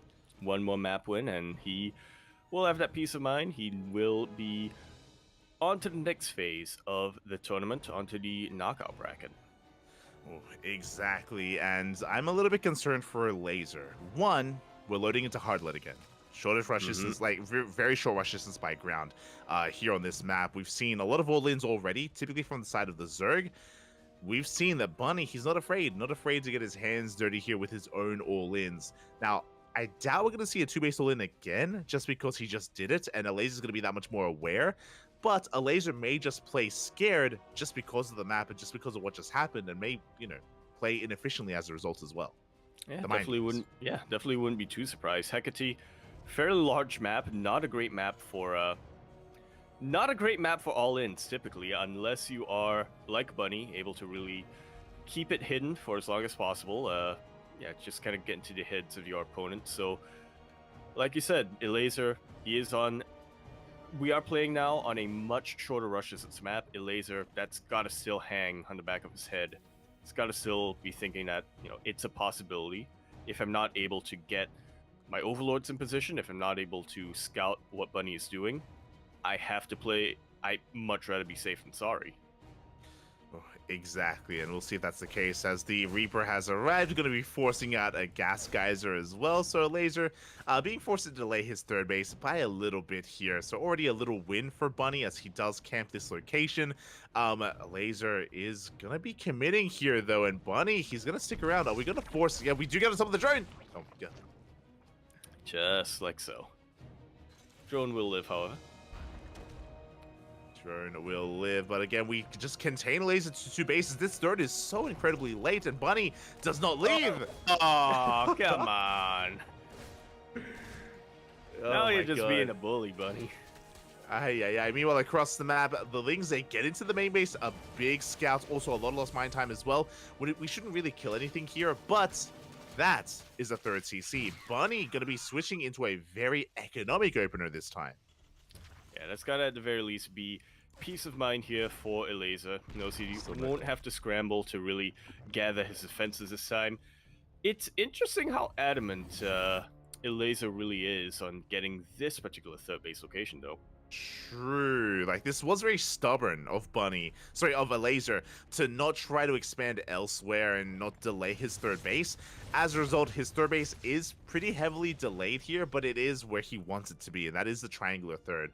And I wonder if that's because he wants to turn the tables on Bunny and be a little bit more aggressive with roaches. We'll see. We'll see if that's going to be the case here, as Bunny himself did just reveal, as Elaser saw, going for something more economic. And this could definitely be the opportunity, could really be the break that Elaser is looking for to try to really turn the tables, as he said, to take the aggression to Bunny if he so wanted to. These Marines were on a mission, and mission accomplished. They were able to take out that Overlord. Yeah, they did take down the Overlord here. Nice pick off from Bunny as he is going to be pulling back from there. Behind this is going to be 3CC into Banshee production, as a pretty standard opener here, pretty by the book. The Ling of Laser, I believe, just saw that, by the way. Yes, we did see the researching tech lab, so Laser's fully aware of what's going on and should be preparing back at home with his Spore Crawlers, with his Queens. Yeah, just getting ready back on home. As Solaris on the way, as you pointed out. Banshee's got to be out pretty soon. Laser taking this very, very seriously. Again, doesn't want to get caught with his pants down twice, so he is throwing out the Spore Crawlers left and right. Very big bio commitment from Bunny once again. Yeah, Stim is on the way. We do have Cloak as well. Bunny is going to be rotating between the bases. Gets eyes on the fourth. Won't be able to deny it, but he wants that Queen, and then we have a Clutch Transfuse keeping the Queen alive. Yeah. Things could have gone south pretty quickly here for a laser, but thankfully we did have to clutch transfuse. Yeah, fourth base has been taken, it has been spotted. Meanwhile, there it is, Roach Warren is on the way for a laser, but this is also looking similar to the previous game. This Roach Warren is not really early, we're not rushing into it. And if you remember, I say previous game, previous series, Laser versus Vindicta on this map, a laser also went for a Roach Warren into double Eva chambers into +1 melee, not range. Up. Yeah, those roaches were really just a way to keep him alive and keep him safe until he could get to his ultras. Decent trades against these Lings from Bunny, but in the end, the Hellions were backed into a corner. Detection not here yet. Detection not here yet. Yeah, the queens, they can't transfuse. A second queen goes down. Very nice pickups here by Bunny. As we saw, his Hellions were trapped. They were shut down. So nicely done by a laser to at least shut down the Hellions, but did lose 2 queens in the process. As Bunny behind this is building up his army here, getting into his 5-rack saturation or 5-rack setup here on 3 bases. Again, a pretty normal setup here for the time being. We'll keep an eye on Bunny to see if he takes these gases. I'm curious if he is willing to go for something like an 8-racks here on hard lead. Yeah, not a bad map for it. Just going 8 racks and trying to max out as quickly as possible to really just try to brick your Zerg opponent. Hot lead. I feel like we mentioned it a lot, but it's because it's very important to remember. Hard lead has a very short rush distance, and it has some very congested pathways. Mm-hmm. It really does lead itself really well into parade pushes and whatnot. And we can see that Laser is going for just a safety. Roach Warren is investing into melee once again, not range, and there's the infestation bit. So this is the exact same playstyle we saw from the Laser against Vindicta also on this map, where it is more defensive than anything, just to shut down any kind of drop play, any kind of multi-prong harassment, and survive until he gets his hive, until, as you called, until like ultra production or just hive tech in general. Yeah, we'll see what he opts for this time.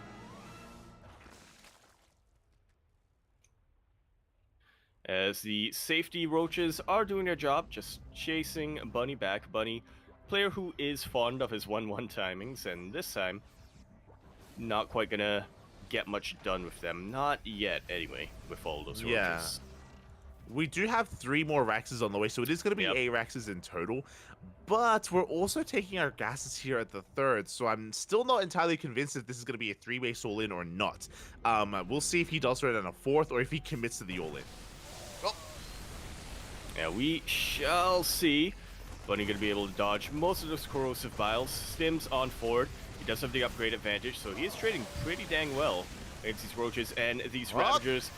No Widow Mines and no techs to really support this, so Bunny is forced back when confronted with these Banelings, but Pickling Speed's not done yet. Beautiful target firing and beautiful snipes coming down from these Marines. He has lost a little bit of momentum with this, isn't quite able to keep the push going, but those are some sick trades. Yeah, very nice trades here from Bunny. Meanwhile, 2-2's on the way behind this. We have our 8-rack setup here with add-ons as well. I still don't see a second factory. I still don't see a 4th CC. So we are going for a 3-base all-in from Bunny, and you can see how little time it takes to move from one side of the map to the other. We do have this base under fire. We're pushing towards that center base as well. Yeah, Bunny doing what Bunny does best and going for these multi-prong attacks. Oof, a little bit late to siege, and Bunny's attention was elsewhere. These Banelings get some very juicy connections on the Marines. Still plenty of bio left over, but again, Bunny has lost that momentum. We'll see if he's able to reinforce this quick enough. Yeah, he took some massive Banelings to the face there. Bunny losing momentum, losing a lot of his army as a result, and you can see a laser soon to be maxing out. A laser, he has survived the attack. He has a better economy. He's on 88 workers. Bunny cutting SCVs here at 66. Like, again, this is a 3-base all-in out of the Terran player. He is looking to snowball out of control, not make any more workers, not take another base. But he's been stifled, you know, he's taking a bit too long. Yeah, you want to get that snowball rolling as early as possible. You want it to turn to an avalanche. If it gets stopped halfway through, you pretty much have to start over, and your opponent's going to be in a much, much better position. We can see a laser, his Ultra Cavern, already halfway done. Yeah, it's halfway done at this point. Vipers are on the way. Hive, of course, is done as well with all those upgrades, and the pressure is on Bunny. Time is working against him right now. He's going to try to engage. We are fighting off of creep, which is not ideal for the Zerg player, but Laser, he just has so much. He absolutely does. Pretty good trades on the Banelings, on the Lings once again, but it is not quite enough here for Bunny. Yeah, it is not enough. Not yet. You can see that Bunny, he's closing the gap when it comes to army supply. But again, we need to make something happen here and now. 2-2 just finishing up for the Terran player. 2-2 about to finish up for the Zerg as well. So the upgrades will soon be evening up here. And until that happens, Bunny still just trying to force the issue. That's a lot of Banelings in production. Yeah, and that's a lot of Marines bunched together.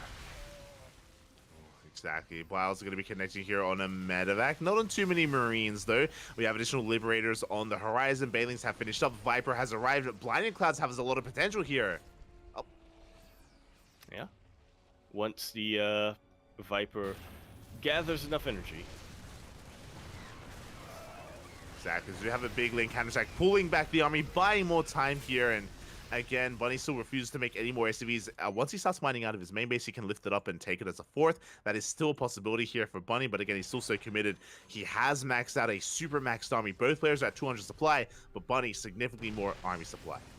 Indeed. A little bit of a mid-game army, but to be fair, so is the Lasers army for the time being. Not the best connections with those Banelings, and this allows Bunny to gain a little bit of an edge to start pushing forward. Doesn't have a lot of tanks, though. Doesn't have too many tanks, but again, a really good fight here for Bunny, cleaning up a lot of the Lings, a lot of those Banelings as well. We are running out of steam. A Laser, he has to be careful. Yeah, he really does. These Corrosive Vials are providing him a lot of support, going to be buying him a lot of time as Bunny has to retreat from them over and over again. But now the Ultralists are about to pop. Yeah, that's about Bailey's Day crashing on board here. A much better fight this time for a Laser. Cleans up one of those tanks. Did cost him quite a lot. The base did go down and the final tank falls. Yeah, Banelings are gone, but now we have a bigger problem on our hands for Bunny. Yeah, the Ultra has arrived. A Laser survived long enough to get into Hive Tech. He is forcing this all the way back. At the same time, we have a little bit of harassment going on. We have this one Banshee, but the last one Banshee is not going to be good enough. And a Laser, he's doing it. He's surviving. He's holding. Yeah, he survived the worst of it, and now all he needs to do is, you know, not take too many inefficient trades. Just make sure that he's fighting where he needs to fight. Yeah, you can see that Bunny's running out of steam. He scans, he sees a full mining base here. He's now aware just how behind he is economically. This one Banshee going to be moving on over, has a lot of work to do, but again, a Laser, he has weathered the storm. And there's no other way about this for Bunny. Like, there's no 3-3, there's no economy, there's nothing else here to really, there's no other way forward here other than just doubling down on making this army. Yeah, there's no other options available for him right now. Has a surprising amount of gas, but doesn't really have the minerals to make use of them, to make use of it. Yeah, he's been just making a lot of Marines here, burning through his minerals, and here we go. The Ultras have arrived. Big blinding cloud on top of the tanks as well. Tanks are going to be falling. Biles as well connect with the Liberators, and it looks like a Laser should be able to break through. He breaks through the defensive line, breaks through all the siege line even, and only Marines are left. Marines and Marauders. Yeah, only Marines, only Marauders. Not quite enough for a Laser to really push on through, but here we go. Writing was on the wall. GG is called a Laser. Gonna be tying us up sideways 1-1 in a best-of-3 qualifying match. GG, well played. Again, Bunny completely all in on 3 bases, as we did call, going for the 8 racks. And he was doing well initially, but if you remember, there was that I think it was the second fight where he was pushing through the center and took some massive bailings to the face. And when you're all in like this, like, every unit counts so much, and like there's so much pressure to like have these perfect engagements, and a blunder like that is typically not, you can't get away with that. Absolutely really good of Eliza to kind of send a little annoying force of Zerglings to just kind of harass Bunny, take his attention away, and because of that, like you said, he was able to crash his Banelings into those Marines, and that was really the tipping point. That was when Bunny couldn't really recover anymore. He put himself on a bit of a timer. He was playing on a bit of a knife's edge, and fortunately, one slip up caused him to get cut. Exactly, and I don't fault Bunny for going for an 8 racks. Like this is like it can be quite powerful on hard lead, definitely. But again, as we saw, like your engagements, they need to be on point. You need to be able to fight and trade incredibly well with it. Otherwise, it can be shut down. And yeah, really good performance there out of our Zerg player. And now we have the ace match. We have game 3. Yeah, which is how it really should be for a qualifying match. Anyway, we're going to be concluding this series here on Hecate. We're here in the bottom left-hand corner map, starting all the way in the bottom left. We have our red Zerg player coming out from the land of Poland, wishing GL to his opponent, and representing Team Liquid, we have Eliza. And spawning in the top right-hand corner, we have his opponent. We have the blue Terran player representing Mystery Gaming, being forced into the ace match. It is Bunny.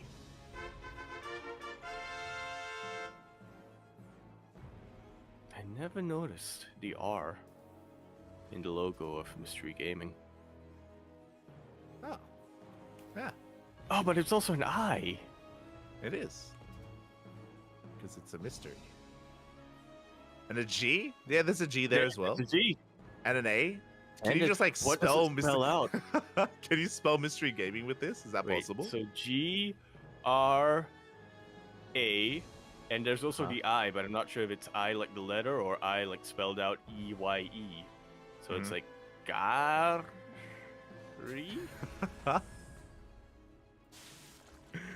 Is there an M there? Can you see an M in there? I can see Kinda? an arrow. I feel like if the logo was larger, the arrow would extend into an M, but because we had to crop it down for scale, we don't have the M anymore. Possible. Definitely possible. That's the mystery of the logo. It is. But now the question triangle. becomes, what do we hear? What kind of aggression do we get out of Bunny this time? So game 1, it was a 2-base all-in. Game 3 was a 3-base all-in. Sorry, game 2 was a 3-base all-in. Here in game 3, what do we go for? Oh my god, we're going for a second racks. Indeed we are, and a third rack's behind it. This is looking like a 4-axe setup here from Bunny. We should be seeing a 4-axe momentarily. This is a really interesting variation of it, though. So usually whenever we see a 4-axe, and I'm making the assumption, but we'll see if we throw down a fourth one. Usually when we see at least 4-axe, it's based off the Beyond 2-axe opener, where you go for Double Reaper to gain map control first, and then you go into your second and third racks behind it. So yeah, this is very bold of Bunny to try to rush into it in such a fashion. Yeah, very much is, as it is just going to be 3 Araxes for the time being. Very important for Eliza to be able to scout this with the Overlord. He is keeping it back home for the time being, or not back home, but behind the bases for the time being. Yeah, Bunny's looking for it, by the way. He's looking for that Overlord. He wants to try to shut it down here to keep this build hidden. So if this is going to be a 3-axe instead, again, we have seen this from Björn as well. This is not the most committed. This is not all-in. There are all-in variations where you pull the boys with this. Otherwise, we should be moving out across the map, forcing a reaction, trading with queens, and then we can take a third base behind this. So I'm not entirely certain which variation Bunny's going to be going for. Yeah, we're about to find out, as upgrades are on the way. They are on the way. Now, when it comes to the push of Bunny, these Marines are going to be very fragile, and we only have like 1, maybe 2 stims in this. Remember, we're going to be pushing without factories, without a starport, without medevacs to sustain ourselves, so every stim does count, as we are still not throwing down a third CC. Not at all. Factory going to be coming out first, so looks like Bunny does want to transition out of this after it hits. Oh. But to what end, we shall see. Laser will dip in, will confirm that that is a very late factory, will confirm the 3 Araxes as well. So Bunny, he's going. Yep, there we go. He has to pull the trigger. Meanwhile, a laser, he's cutting workers. We have spine crawlers on the way. A big reaction here from a laser going for a spine crawler at his third base. The spine crawler here at his natural. Lings are amassing with Ling Queen. We should have enough to defend. We'll see how many Lings a laser can amass in time. Indeed, we shall. That combat shield will help a little bit for Bunny, will give him potentially one more stim in the chamber. Yeah, Stim is now done. Now, he doesn't have to dive in. He could try to pull back and try to reinforce here with his factory-based units. We do see the army here. He sees the spine crawler as well. He sees the defensive position. I think it would be wise if Bunny didn't dive, but we'll see how he approaches this. He goes for it. A very patient play, but like you said, he does in fact go for it. Will scan. Will confirm that the Lings are coming in from behind. Bunny trying to start a step as best he can, trying to get out of here. Oh, that's all said and done. He gets a queen, he gets a spine crawler, and now he's trying to work on a third base transition. A very late third base here from Bunny. Yeah, exactly. We often, off of a 3-act, we see a third base before the factory and starport. Because it's after the factory and starport, this is still very committed from Bunny. Very committed, a late economic transition, and he needs to get something done here with his drop play now. Yeah, but if there's one thing Bunny is good at, it is drop play. It is his dedication to multi-prong harass.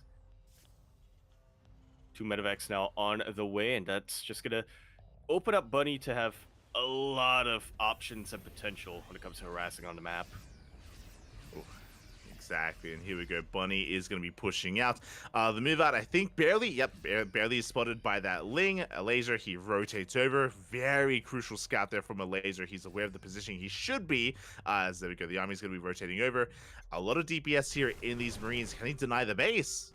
Well, he's going to try. There's a lot of DPS on these Marines, but they are also extremely fragile. They weren't quite able to be healed up completely from earlier on, but he's just going for the base. Will force a cancel in the end. And will be chased back here. Yeah, Medevac's taking a little bit of a bruising, but still healthy enough to go back home. They will make it out of there. Behind this Bunny, now taking his third base. He was able to force the cancel, which is something, is impactful, don't get me wrong. But there's still a lot of pressure on Bunny to keep on going here as he's down in those workers, just now taking his third base. A laser double expanding. He already has a fourth. That was a fifth. That was a would-be fifth. So we'll see if Bunny can try to slow a laser down even further. Yeah, as Bunny tries to meet with the rest of his army, tries to consolidate his forces and go for a little bit of a timing push here with tanks, but it has been scouted by a laser. Once again, just rotating his forces around. No banelings just yet for a laser though, so this still has a lot of potential. This is still a sizable number of Marines, and 2 tanks can really do a lot to zone away the Zerg army. Well, they really can, but at the same time, a big link counterattack denying some of the mining here at the third base, and a laser, he's just amassing his army, ready to dive on top of this force here, on top of these 2 tanks. Has to be careful, has to try to get a better engage here. That's a lot of queens. They do tank a lot of those tank shots, but some of them are going to be going down. And transfuse energy has just about been used up. And it looks like it is going to be enough for a laser to push this back. Baneling speed just finished up as well. So Laser's going to have a little bit of an easier time defending with Banes. There we go. He cleans up the tank, doesn't waste his Banelings either. Bunny is being forced back. He is saturating his third base now, but a laser has map control. 1-1 going to be kicking in, 2-2 on the horizon. A laser is in the driver's seat. Yeah, without a doubt. Without a doubt. He's going to get his 5 bases up and running, and he's already got his 5th base. He does, but he's going to be pushing on forward. The laser going to be cutting workers here at 63. He's actually doubling down quite a lot here when it comes to the aggression. Yeah, 2 more hatcheries are on the way, and they're not being taken as bases. This is an interesting choice from a laser to just double down on that aggression, like you said. Yeah, exactly. But there we go. Drone's now on the way. Hydrogen as well. Looks like a laser. He's going to be transitioning into Ling Bane Hydra instead. The Bane is going to be rolling on it. How good is the target firing? Oh, God. Decently good, but not going to be good enough to really take out that many Banelings with Ling support. So Bunny just picks up, hot picks up, and backs away. I love this with the medevacs. He's just trying to draw attention away, and it is doing so much. Look at all these Lings. Chicken on empty medevacs. It's keeping a laser supply pinned up for no real good reason here. We do have a couple of borrowed Banelings behind this, so we do have to be careful. Bunny, he is not aware yet. He's going to be pushing forward, looking to reinforce. But again, there's a lot of potential here in these Banelings. Up. The Marines are not quite in position. Now they are.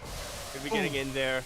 decent chunk of Marines going down to those burrowed banelings, but there's still plenty more where that came from Bunny.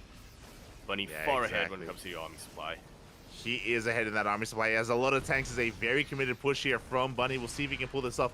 A laser, he gives up on the hatchery. He knows he has to retreat for the time being and max out himself before engaging. Actually going for a big Ling counterattack here towards the third, but we have reinforcements.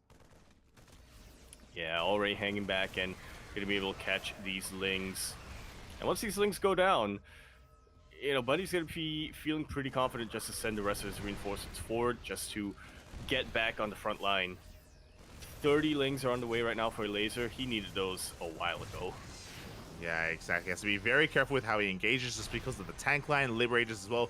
Bunny, he's pushing forward, going to be threatening that natural base soon. At the same time, double drop towards the north here. He wants to try to pull a laser apart. A laser does have some supply there in the area, and he's looking for a surround. Yeah, he's setting it up just like so. Should be able to get it, potentially. Yeah, these medevacs aren't fooling anyone anymore. They're fooling a laser though, as he does react with his queens. He does, surprisingly, and this gives Bunny enough time to really entrench himself right outside the natural base. Once again, just encroaching deeper and deeper into Laser's territory. Yeah, he is going to be threatening these evo chambers here. One of them so close to going down. Tanks within range as well to the gas geyser as well. And a laser is going to have to try to break free without Vipers. Bleeding out a lot of Marines once again. Yeah, it's a really difficult position right now for the Zerg player. Laser is hoping to get us around, but yeah, he's setting it up. But we'll see if it works. To get that surround, he has to sacrifice that northern base. It is very vulnerable. Banelings will start crashing into Marines. But he still has a lot of bio left over here, but the tanks have gone down. Yeah, he gets cleaned up completely here. The tanks go down, the liberators as well. At the same time, we do have that double drop, but it looks like a laser, he was in position, did lose 4 drones, but only 4 workers. A laser, he defends on both fronts. Yeah, once again, pretty good target firing from Bunny, but a laser has weathered the storm. The worst of it is now over. Bunny, once again, only now finishing up that 4th base, hasn't really been able to drone up, get a healthy work account. Bunny still has a pretty potent army, but the longer this goes on, once again, the better it's going to be for a laser. What also is brutal is that Bunny only just started 2-2. Like, 2-2 was not on the way at all here, so he's down a set of upgrades. Could be down even more here if we start up 3-3. The Bio Army does come back, though. Does come back with Avengers here at the National Base, but the Hydras, they have arrived, and we are forcing back the Marines. Just like so. Yeah, I didn't even notice how behind Bunny was when it came to the upgrades. Imagine if that surround happened when Bunny still had a couple of Marines left over. Imagine that surround happened when they were actually even, both of them on 2-2. Yeah, that would have made the world of difference here. Meanwhile, we still have those borrowed banelings. Other scan will reveal them though, so Bunny, he is aware. There we go. Laser has to reposition. At the same time though, this third base looking very exposed. We're going for the mineral line. We're going for at least all these depots. Yeah, this time, not that many reinforcements to really back things up. Banelings will connect on a couple of Marines. And a laser finds himself comfy in the driver's seat with those burrow banes. Oh my god, a laser, he's in love with them. GG gets caught as a laser. He does collapse on the final position of Bunny, and a laser will make it through the open stage into the knockout bracket.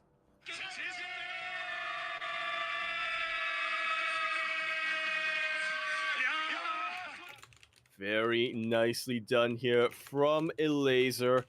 Feels like as the series continued, the laser was able to kind of pick up on Bunny's plans and Bunny's strategies, and more importantly, was able to shore up his own, was able to tighten things up with himself, not make the same mistakes we saw in game number 1. Playing a little bit, taking things a little bit for granted on the map, not really utilizing, not really getting any vision, but game 2 and game 3, very vigilant with scouting. Very vigilant indeed here, and yeah, Laser, he was able to really shore up his defenses. Meanwhile, from Bunny, hyper aggression, right? Very aggressive throughout this entire series. Game 1, Game 2, and Game 3, very all in every single game as well. Different forms and different variations of all in, but yeah, Bunny just succeeding initially with it, but yeah, it did end up faltering and petering out towards the end there in this series. And yeah, just didn't want to give a standard game, a macro game to Laser. Just, yeah, wasn't really interested in that. Yeah, for whatever reason. For better or for worse. But with that, Laser, he will advance on through the knockout bracket. Bunny is knocked down to the lower bracket where he is going to be waiting for his next opponents because we have quite a number of mirror matchups upon us. Yep. It is either going to be a TVT or a TVP here for Bunny. Yeah, exactly. We have Trigger versus Shutdown currently mid-series. We have Ryung versus Vindicta going on as well. So, yeah, we still have quite a lot of matches ahead of us here. It's possible that maybe we didn't have any updates, and maybe the lower bracket semifinals is underway. But yeah, we're still a little bit in the dark. Yeah, it was the case earlier on where we thought we were gonna have to wait a little while for a lower bracket finals opponent, but then all out of nowhere, Shin comes up and says, "Yo, I beat everyone." And then we had our opponent. Yeah, exactly. So we are going to be going on a short break here. Going to be going on a short break. When we return, we will have our next series. Not too sure what, but we're basically just waiting for the lower bracket of Group C or Bracket C to catch up. Indeed, we shall. We'll see you then.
And we are back, spotting on in with not yet a qualifying round, but we do have some very significant updates to very big upsets, I would say, come down here. Shutdown did take out Trigger 2-1, and Vindicta took out Ryung 2-1. So now we're getting a bit of a TVP on our hands. We are getting Vindicta versus Shutdown.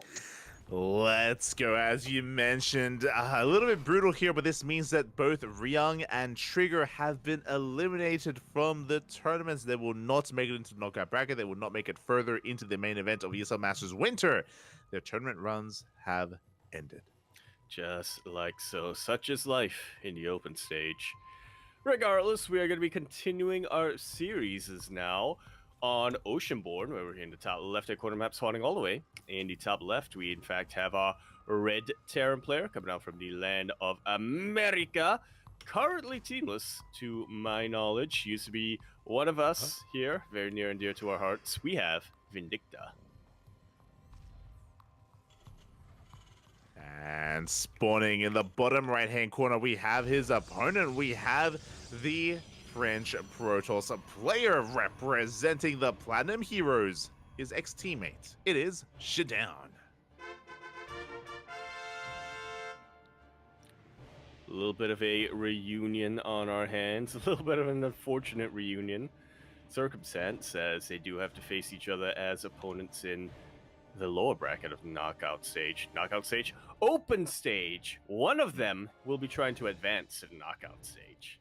Exactly. Bunny is patiently waiting for the winner of this series, either a Terran or a Protoss. It's either going to be a TVT or a TVP qualifying match right after this. Again, we're nearing the end of the broadcast today, as today we are only covering the open stage. So we're nearing the end. We can soon get some rest, as the sun has more than risen here. It is 10, almost 11 a.m. in the morning. So, yeah. Has the sun risen in Singapore?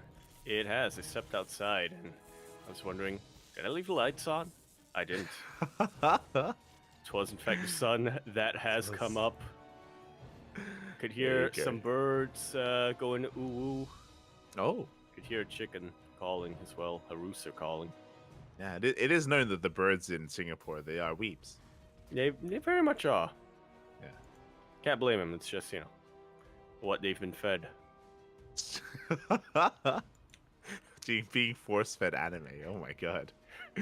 As we are going to be settling into this, and so far we have some pretty standard openers. It was a Rax Expand, very economic opener by Vindicta, going for a delayed factory. Meanwhile, Shutdown going for a Gate Cyber Expand as well. We have our tech of choice there from our Protoss. Indeed we do. That's a little bit of an earlier Twilight Council. Diverting away from Stargate 4 at the time being, which is probably a good call, as Vindicta is opting to go for a cheeky little 3 racks with Reapers. There we go. It's going to be a 3x opener out of Vindicta. As you mentioned, this is ideal against a Stargate-based build. But as we can see, there is no Stargate. There's a Twilight Council. This is going to be a little bit better for Shutdown. Once Vindicta realizes what's going on, he can pivot away and go into Marauder production, as the Adept is going to be threading his shade. And we don't really get to see too much here. Shutdown, he only sees the initial Vax, doesn't see what is behind this. Yeah. These 2 Reapers will be a little bit of a tell, but Vindicta will be able to dodge them for the time being. He does avoid those Adepts. He's zooming across the map back at home. How many gateways? We have 1 gateway done, 2 gates on the way. It's going to be 3 gates blink here for Shutdown. A very safe way to open up. He's going to have a lot of Stalkers to work with. Eventually, we'll be expanding. Not the most aggressive opener we could have seen, and the Reapers will confirm this as they get into the main base, and they have yet to see the Twilight Council. Yeah, real good placement here from Shutdown. Vindicta now diving back behind the mineral line, but I believe still a little far away to confirm that Twilight Council. With the Robo, I'm assuming Vindicta will have that at the back of the mind. He will. Yep. He recognized that it's a possibility, as there we go. Yeah, as we mentioned, Marauder production has commenced because he recognized that it's going to be a Twilight Council opener. Meanwhile, a big pickoff here in the main base. 5 probes went down. That was crazy. So a big economic blow here to Shutdown. Vindicta in a pretty damn good position here, and again, really good scan information as well. Building up that Marauder count, working towards concussive shell, eventually towards a delayed combat shields here, but should be on the horizon soon thereafter. Yeah. really wants to prioritize getting those Marauders and making sure those Marauders are as beefy as possible for this eventual move out. Yeah, and here we go. The move out is upon us. Now, the goal here of this push is to deny the third base. We'll see if we can pull it off. We could even try to go a little bit further, but the Observer does get eyes on the Marine army as well as the Marauders, so Shidown is getting ready back at home. No shield batteries at the natural. Uh-oh. Yeah, quite a dangerous position right now for Shidown, especially with how aggressively he's teched up. Yeah, Stim isn't done, by the way. We're still a couple of seconds away. One Marauder is going to get picked off. Nice target firing out of Shidown. Blink has been revealed. Of course, we were aware that it was coming. And Vendetta, he's going to back off. Again, the Stalker count is looking quite solid here for the Protoss. We do get a lot of damage done, but the Stalkers, they survive. Yeah, for now. Not much longer, by the looks of things. Yeah, so he has to back off. He has to respect that position. Again, he already stimmed once. Medevacs are still on the horizon here, and Shidown has survived. He's getting his third base up and running. Colossus production is underway as well, and the game will progress. Just like so. As now the tables have turned a little bit, Shidown now looking to apply a little bit of pressure on Vindicta. Having this Observer is absolutely key in that. He has the option to blink into the main, but he also spots that Vindicta is being active with his bio army, so it's not going to be too easy for him to try to get into that main base. Yeah, one Stalker gets picked off. The army is going to be trapped as well. We do blink away, but a couple of Stalkers did end up falling here for Shidown, so not the best trades in the follow-up. Meanwhile, third CC is on the way, so Vindicta, he's looking for a longer game. He's going to be getting into the mid-game here, and thankfully for Vindicta, he does preserve most of his army. Did keep most of his Marauders and Marines alive. Maybe I spoke too soon, as Shidown is looking to try and pick off whatever units he can. Yeah, this is definitely a time to do so before the medevacs are out, before Vindicta can really start stimming willy-nilly. Oh, exactly, but the medevacs, they have since arrived. Vindicta, he can top up his army. Third base soon to be taken here. Shidown sees everything with the Observer. He does get eyes on the third. He's just building up his Marauder count, so his Colossus count back at home. Scan into this base does reveal the Colossus here as the splash damage of choice. Yeah, Vindicta knows that even despite his Marauder count, he has to respect that. He wants to make sure that he has a bit more beef with his army, has a tank or two, has a couple of Vikings to really support. He is going to be moving forward to supply a little bit of pressure, but he knows he's not going to be able to pounce on top of Shidown for the time being. Exactly, yeah. He is aware that he can't really touch his opponent yet. He's just fighting for map control. Third base getting fully operational. We got the Ghost Academy on the way. Viking production as well. Tank production on top of that. So, yeah, we're just kind of building up towards the mid-game to an eventual push. Until then, though, Vindicta, he's just vying for map control. Just making sure that there's no, Prism on the maps. No Adepts either. Just trying to keep an eye here on Oceanborn. Yeah. Just spreading out his army, or spreading out his Marines to have eyes everywhere. Not where the Warp Prism is, though, unfortunately. Yeah, along those lines, we have yet to see this Prism. We do have Charge on the way behind this. Shidown is working towards the fourth base. He's building up that Colossus count. We have 3, by the way, soon to be 4. We have hit critical mass. Shidown is pushing out with a pretty terrifying army, not just with his army, but also with a counterattack, with a backstab with that Prism. The Immortals! Yeah, definitely looking to go for that multi-prong harass. Vindicta does scout the army a little bit here from Shidown. We'll be able to apply a little bit of damage on one of the Colossus. Doesn't have much back in his main base, unfortunately. Oh, exactly. As we do get an EMP on some of those Zells, at the same time, Shidown, he does rotate over towards the third base. We do have a couple of Vikings in position, and Vindicta, the tank's not quite where they need to be. No, they're not. Do have a Ghost in position, but hasn't quite been able to really land at EMP. Looks like the Warp Prism is somehow still alive, despite all of these Vikings. 14 SCVs go down. Vindicta is not in a good place economically. The pressure really is on him to reciprocate the damage. Yeah, it really is. Big EMP here on the army. We have plenty of Vikings as well. We can chase this, by the way, and this could go in favor of Vindicta. One Colossus goes down. Second and third Colossus soon to be going down as well. Vindicta, he just swallows up this army. Another Colossus, bit of a misrally. Yeah, unfortunate rally here from Shidown. Really good spread of units here from Vindicta. Making sure that his Vikings were never really in danger of those stalkers. We do have this massive backstab here with the Warp Prism really messing up Vindicta's economy once again, but it looks like Vindicta, he just has so much momentum going his way. He's just all in at this point. Yeah, he's going for the kill. Like, sure, back at home he's losing a lot of SCVs, that is true, but he's going for the kill move. He's looking to camp the production, camp these rovers. We have a Disruptor on the way. The first Colossus or another Colossus has arrived to reinforce, but this robo is going to go down. The Disruptor will not be made. That it will not. The Vikings are now gone here from Vindicta, so yeah, no easy way to really deal with that Colossus, but yeah, just looking at how much bio he has left, looking at his Marauder count, I think Vindicta still has this. 100%. As 2 tanks go down, but he has 2 tanks remaining. He's also going to try to dive on forward as well. We have the high ground. Colossus doing what they can, but Vindicta, he ignores it for now. He just takes control of the ramp, takes control of the main base.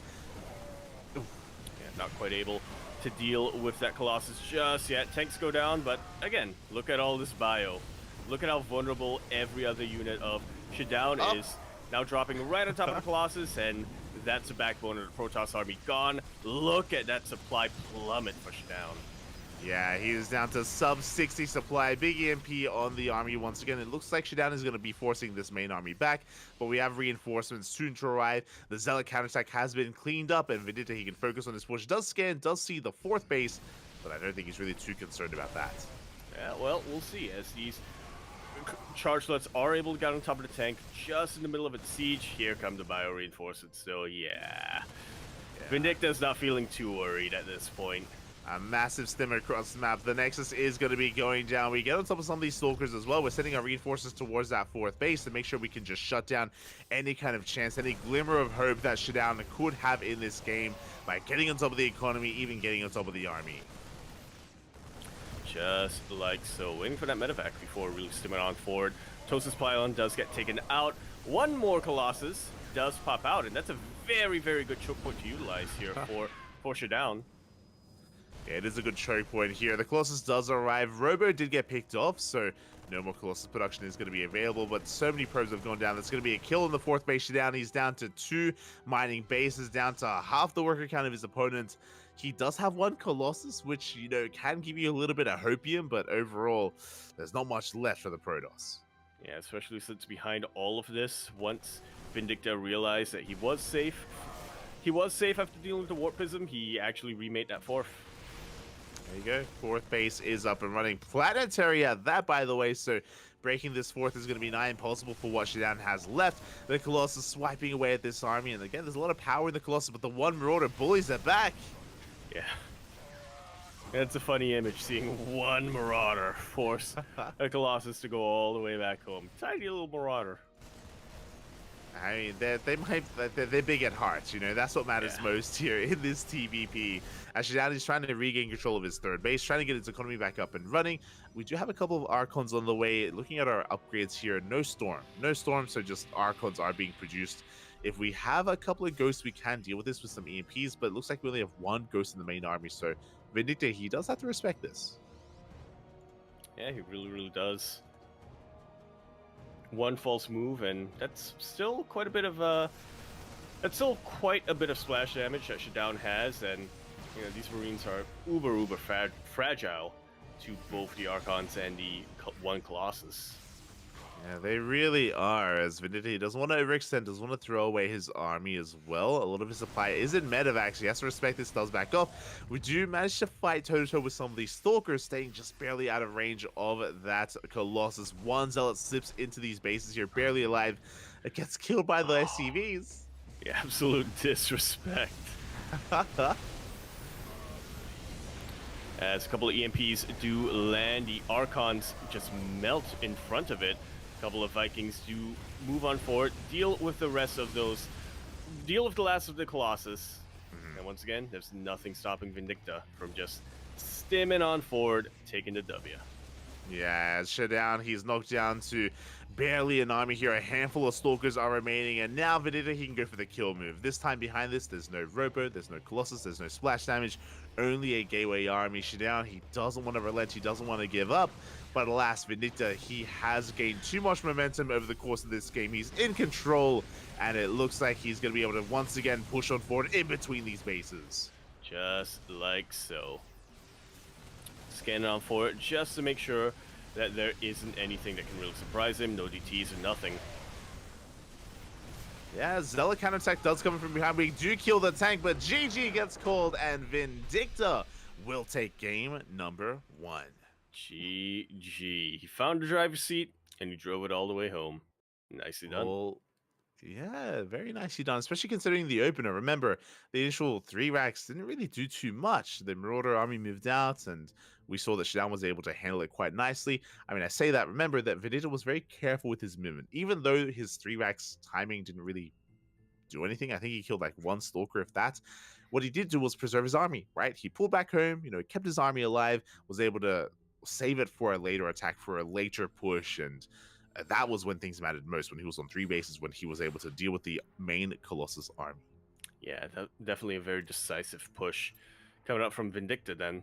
Yeah, he was ready to end things. He was ready to just end the game then and there, but I guess when he did scan the 4th base of Shidan a little bit later down the line, recognized that, okay, I'm not quite going to be able to break you yet. I've dealt enough damage that I need to get done. I'm going to go back and reevaluate. Oh, yeah. Did force him back, and with that, Vindicta, he does take a 1-0 lead in this series. One more game is all he needs here to advance on to a qualifying match. Uno más. Yeah. Un momento, por favor. But we shall see as we spawn into Hecate for game number 2 of our best of 3 pre-qualifier match. That's what I'm going to call it. But over here in the bottom left-hand corner map, spawning all the way in the bottom left, we have our red Terran player coming out from the land of America. He is, of course, currently teamless, so representing himself, he is Vindicta. Miguelito. And spawning in the top right-hand corner, we have his opponent. We have the blue French player representing the Platinum Heroes down in the series. Looking to fight back, it is Shidan.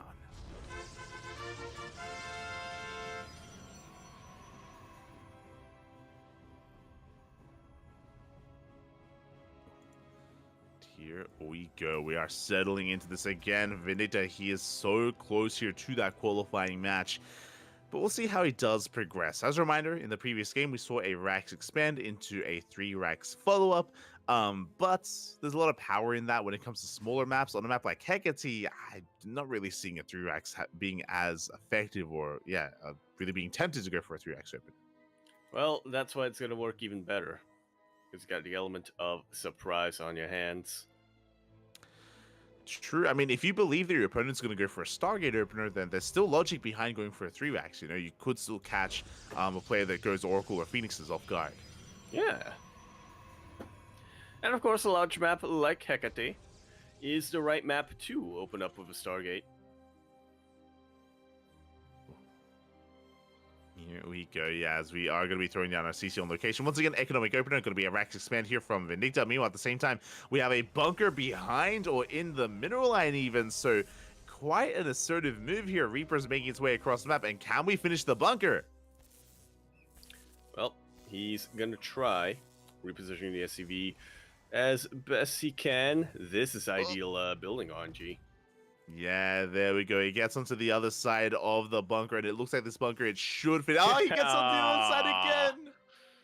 Bunker will finish up. Reaper will get into position. This is, I like how you described it. Like, this is just an assertive move. Vindicta's just establishing dominance. Exactly. He has taken control of the natural base. So for those that are curious, you deal with this with a shield battery. You need a shield battery here on the low ground next to the pylon, and then eventually you'll be able to regain control of your natural base. Until then, though, until this bunker is dealt with, no mining. 0 mining here at the natural, and the longer this goes on, the worse it is. Yeah, absolutely. It just has that knock-on effect. It will set you back quite a little bit as the game continues. Exactly, as you do get the repair up on the bunker as well. And we do avoid the Stalker shots once again. The juggling here on the SCV. And there we go. Finally, we do have the salvage on the bunker. SCV goes down. Shield battery finishes, but I mean, we already dealt with it. Yeah. Yeah.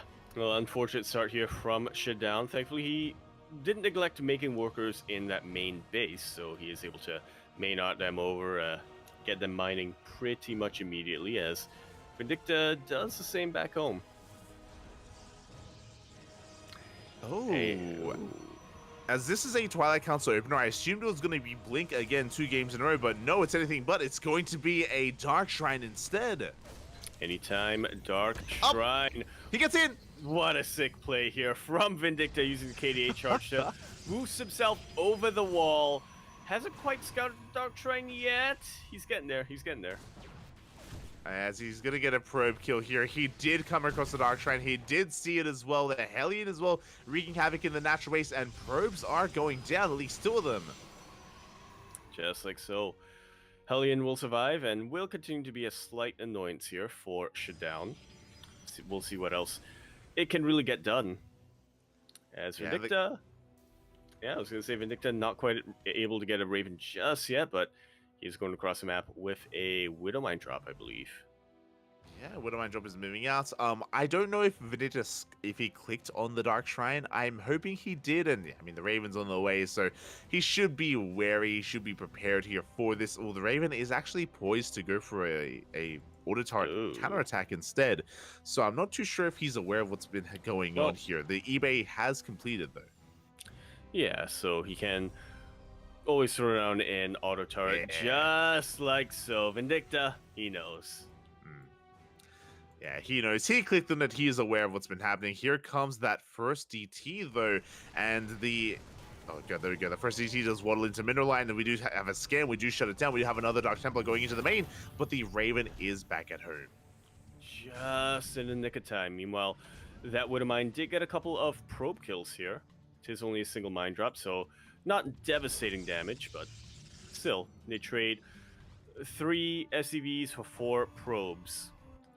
This is pretty impactful, or rather pretty important damage for Vindicta to do right now, as he is down a base for the time being. Yeah, and what's important as well is that the Widowmine survived. We were able to save the mine here. It's still going to pose a threat to Shutdown. We have to commit to some supply here to actually shut down this drop. And Shutdown across the map, he's still trying to find some value for his Dark Shrine. It hasn't really been worth it yet, but now we have some Archons on the way. Yeah. And what's a Raven going to do against Archons? Yeah, what are you going to do about it? We'll see as he comes to drop into the main base. We're going to try and juggle our hearts out. 1 Marine goes down, a 2nd Marine as well. Good split, though, from Vindicta, just minimizing that splash damage. Yeah, we don't quite have Interference Matrix yet, so... Oof. It's not quite an option here for the Raven, but yeah, still can be useful throwing down an auto turret if need be. Widowmine burrows once again, will be getting another 5 probes.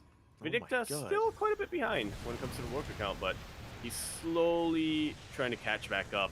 Auto turrets will take out the Warp Prism with both Archons inside. That is well worth it here for Vindicta. Oh my God, that was insane. A big pickoff there from Vindicta. As you mentioned, that Widowmine is still alive, but did I speak too soon? Because I think oh no, we're not quite within range. We cannot shut it down, and now we can commit to our push. This has been spotted. Shutdown, he's aware. Blink is still on the way. It is delayed because of the DT opener, but it should finish up in time to deal with this push. Yeah, meanwhile, Stim is about to finish up as well. A couple of medevacs, not quite with the main army. But Vindicta will divert a little bit, will make sure that they do not run into those stalkers. This is an extremely potent push timing coming out from Vindicta.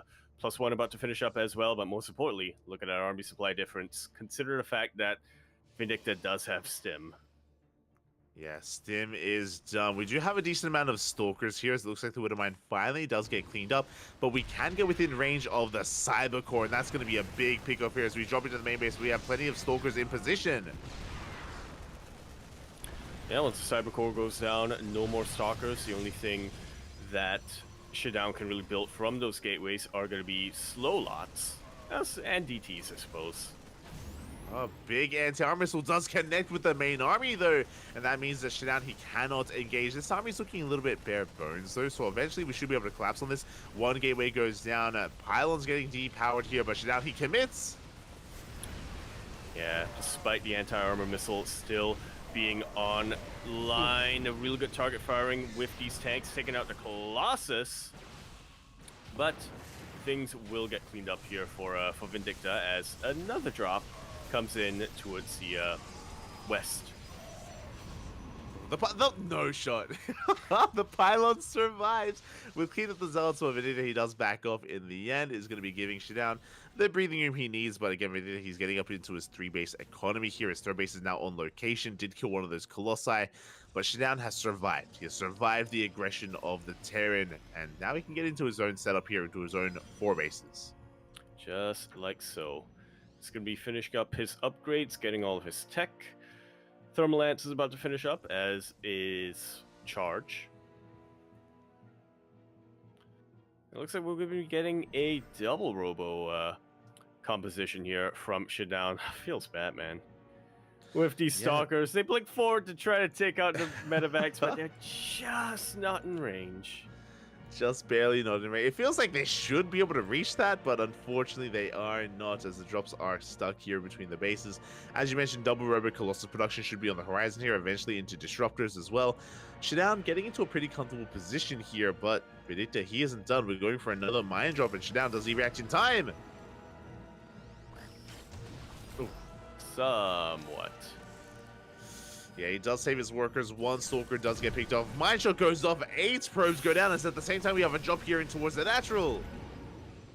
Yeah, 2 will get chased away, but still a lot of worker damage. Yeah, 8 workers is pretty intense already. The mine, it's going to reset. No shot. Yeah, one of them will reset at the very least. No detection here, no detection here. 2 more probes go down. Could have been worse. Definitely could have been worse. Could have been this Widow Mine. That connects with another 3.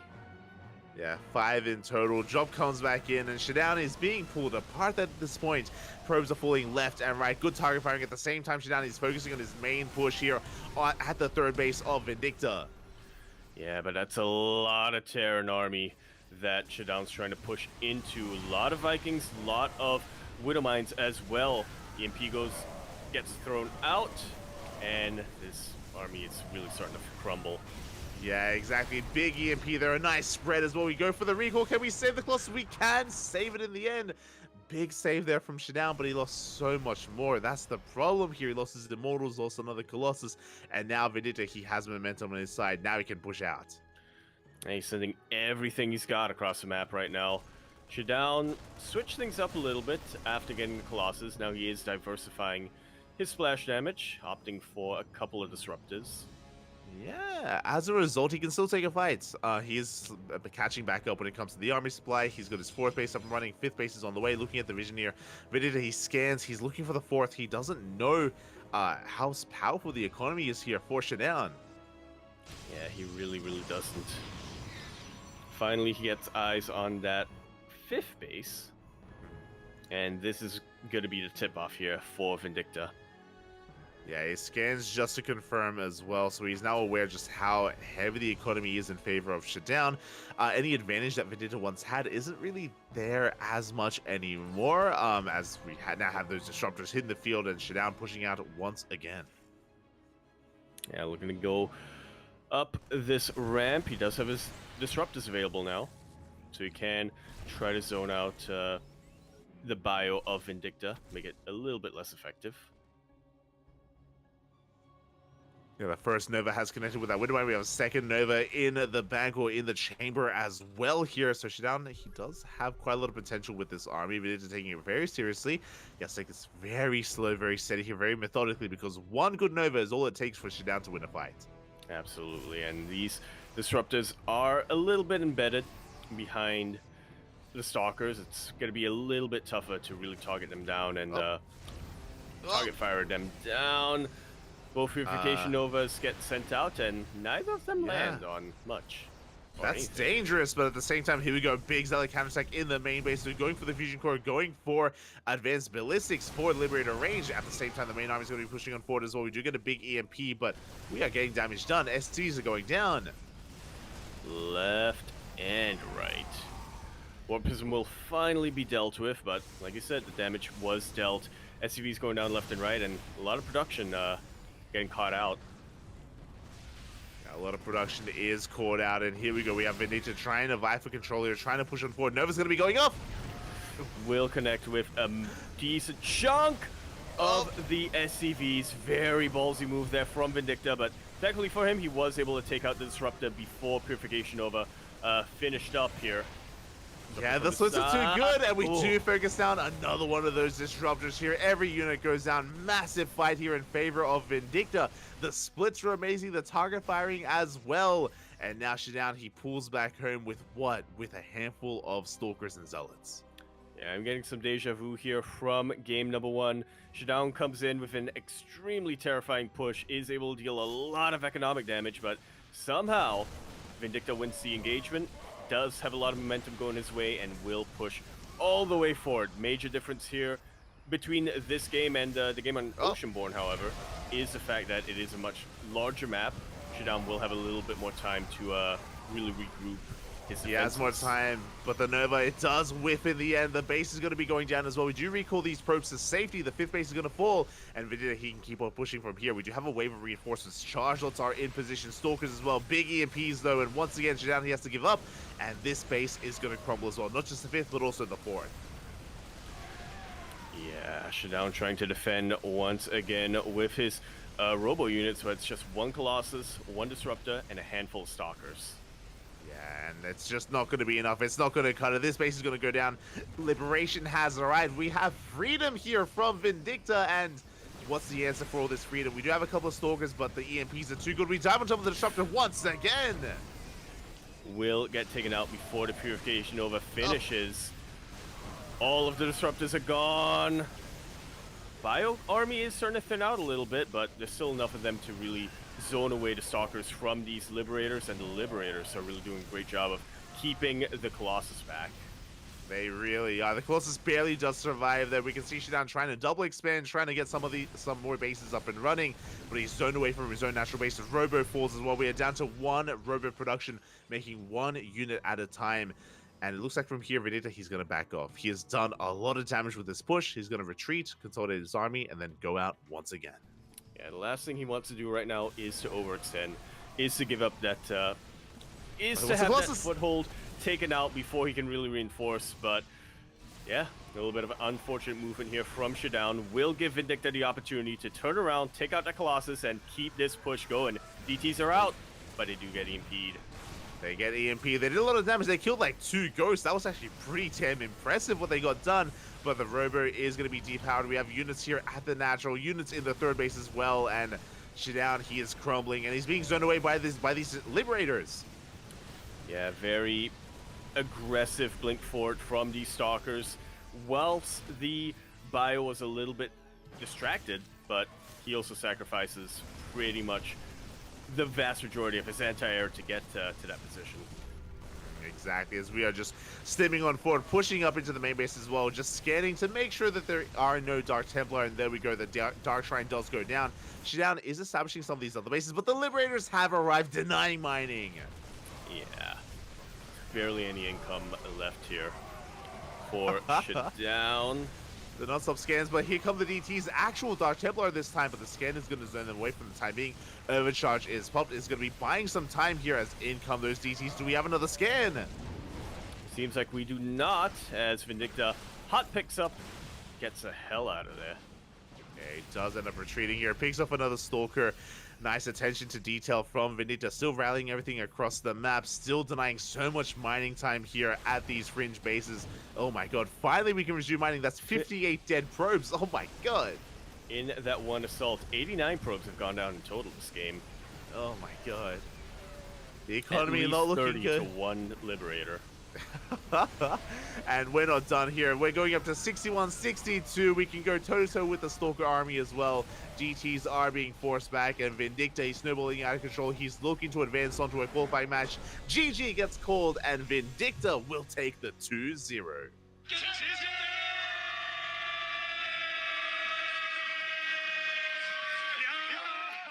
GG. Very quick, yeah, bit of a quicker series here. Very decisive attacks coming out from Vindicta each and every time.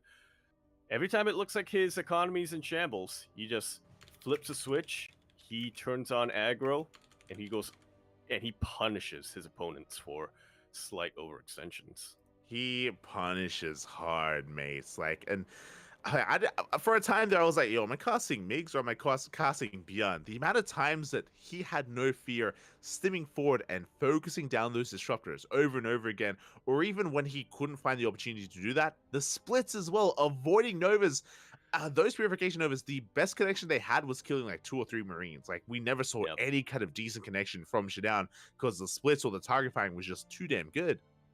Yeah, each and every single time it looked as though for a quick moment the purification Nova expires and we look at the army. Vindicta still has units. I would have thought, oh, the purification Nova landed. They notice the army unit's still alive, and I was like, no. Vindicta just killed the disruptor just before the purification Nova could complete. Just before, and with that, congratulations to Vindicta as he advances on. My condolences to Shadowne, especially considering that, again, we had kind of an upset. Shadowne, he fought hard to make it this far. He eliminated Trigger of all players, to make it here into this further round here in the open bracket. So my condolences to Shadowne. I hope he is proud of his performance, though, because again, taking down Trigger is no easy feat as Migs advances on to his next opponent. Indeed, he does. The final opponent of the evening for Migs and for Bunny as well. We're going to have a TBT for our last qualifying match, at least for this group. Exactly. So we're going to be going on a short break. When we return, we'll have a TBT between Vindicta and Bunny. See you then.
And we are back now for what is shaping up to be the final series here of Group C. I remember, yeah, C.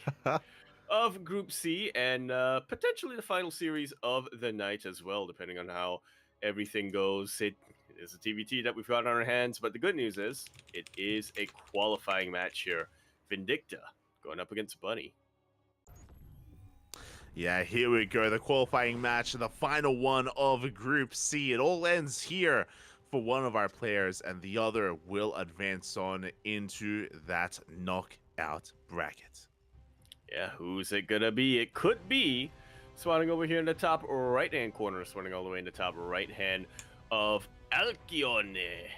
We have our red Terran player coming out from the land of America itself, Captain America, according to my WTL pin that I have somewhere lying around. Representing himself, as he's currently teamless, we have Vindicta. And spawning in the bottom left-hand corner, we have his opponent. We have the blue Terran player representing Mystery Gaming. It is Bunny.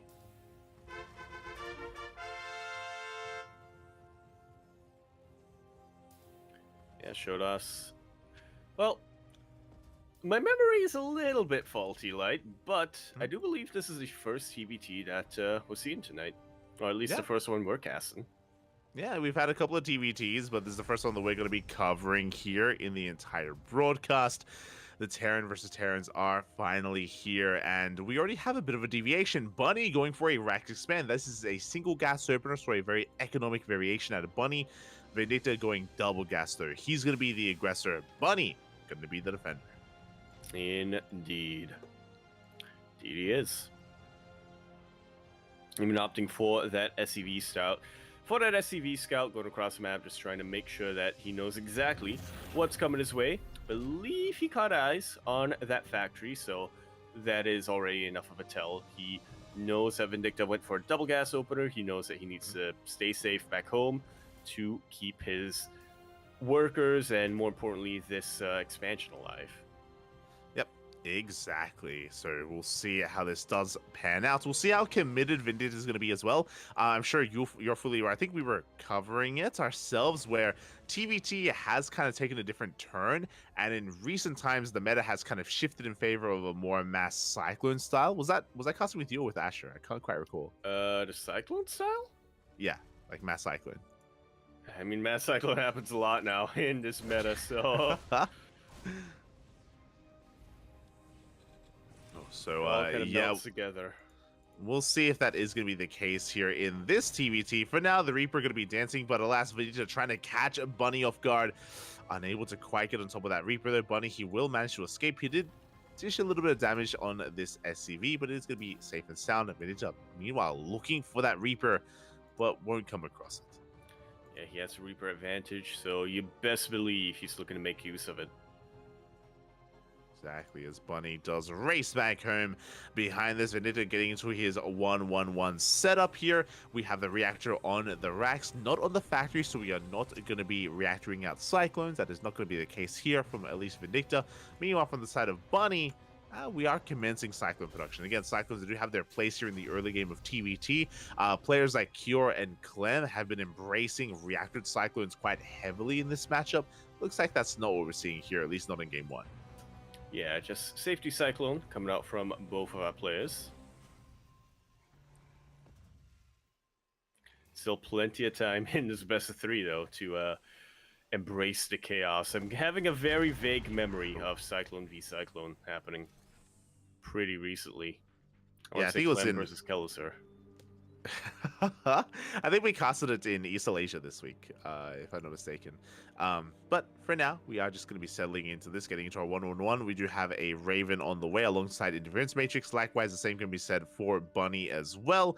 We can also see that Bunny is slightly ahead in the economy because of his opener.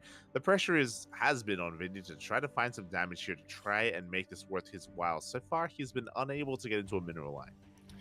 Yeah, which is a little bit worrisome from this build. Obviously, now that time has kind of passed, he's not quite able to dive into these mineral lines, especially in natural base, but he's still looking to make use of his army. I do appreciate how he spread out his Widowmine and his Reapers just to get vision wherever he can.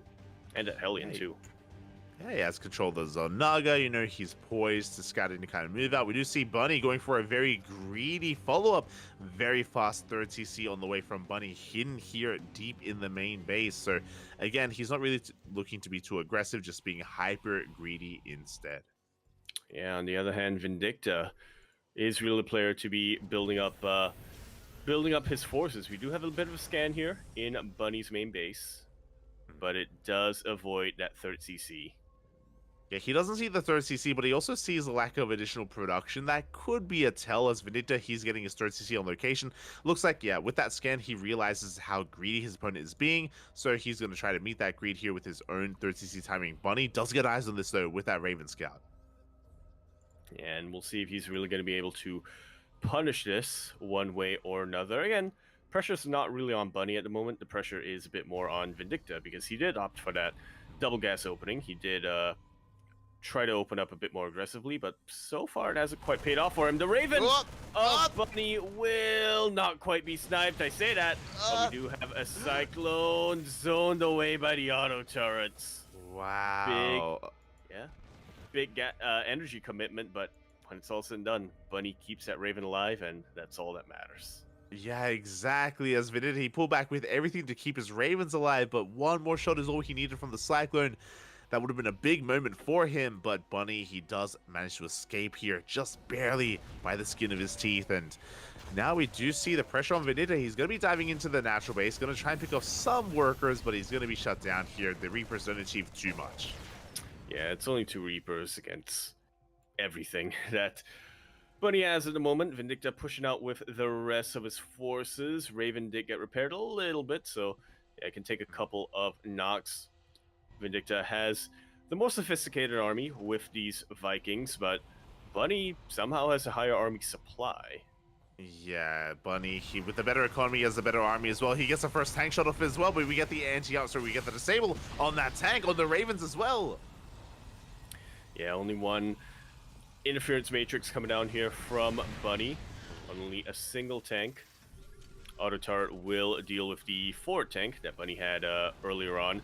Ooh, not a good time to unsiege, as Bunny does scan, does confirm. Vindicta's backing off. And Bunny considered chasing it for a little while, but again, decides there's no real need for him to do so. Yeah, as you were pointing out again, Bunny with the higher army supply, with the better economy early on as well, already landing his 3rd CC on location. Vindicta, he has to respect that he's going to be backing off. He does see the army of his opponent, is going to be able to siege up, and he should be able to get, yeah, a couple of tank shots off. Yeah. He gets a couple of Marines, gets a little bit of splash damage, softens up those Marines. He does no major damage yet, though, as both players are just establishing themselves on 3 bases, getting their production back up and running as well. And yeah, we're getting a pretty solid mid-game here between our players. Bunny, I would say, has a slight advantage overall. He's even in tanks. He's slightly behind when it comes to Vikings, but he has the even Raven count. So yeah, things are looking pretty similar here as we scan, and we do get eyes on the pickup. Indeed we do. I love the fake out. Fake out. Yeah, he loads up. He gets barely out of range of the scan, unloads as well, and you can see Vindicta, he's in position. He's looking for that drop. Yeah, he's waiting. He doesn't realize that drop's not coming. Or is it? We'll see. It's going by ground instead. Going to be scanning Vindicta, trying to get eyes on the 4th base. He's getting his own 4th base on location, so I do appreciate the Vindicta. He's getting a faster 4th here in general to try to catch back up, but can he keep up with the movement here? Because Bunny, he's shocking around. Honestly, with this pre-unload, he's looking for these Vikings. He's looking to maybe pick off Vikings or any kind of spotter depots as well. There is potential here with this marauding force from Bunny. Yeah, Bunny doesn't quite catch the Vikings. Now he does, and if he can take him out early on, it's going to be very impactful when the fight does happen. Very quick reaction from Vindicta. Will pull away the second he notices the stim forward.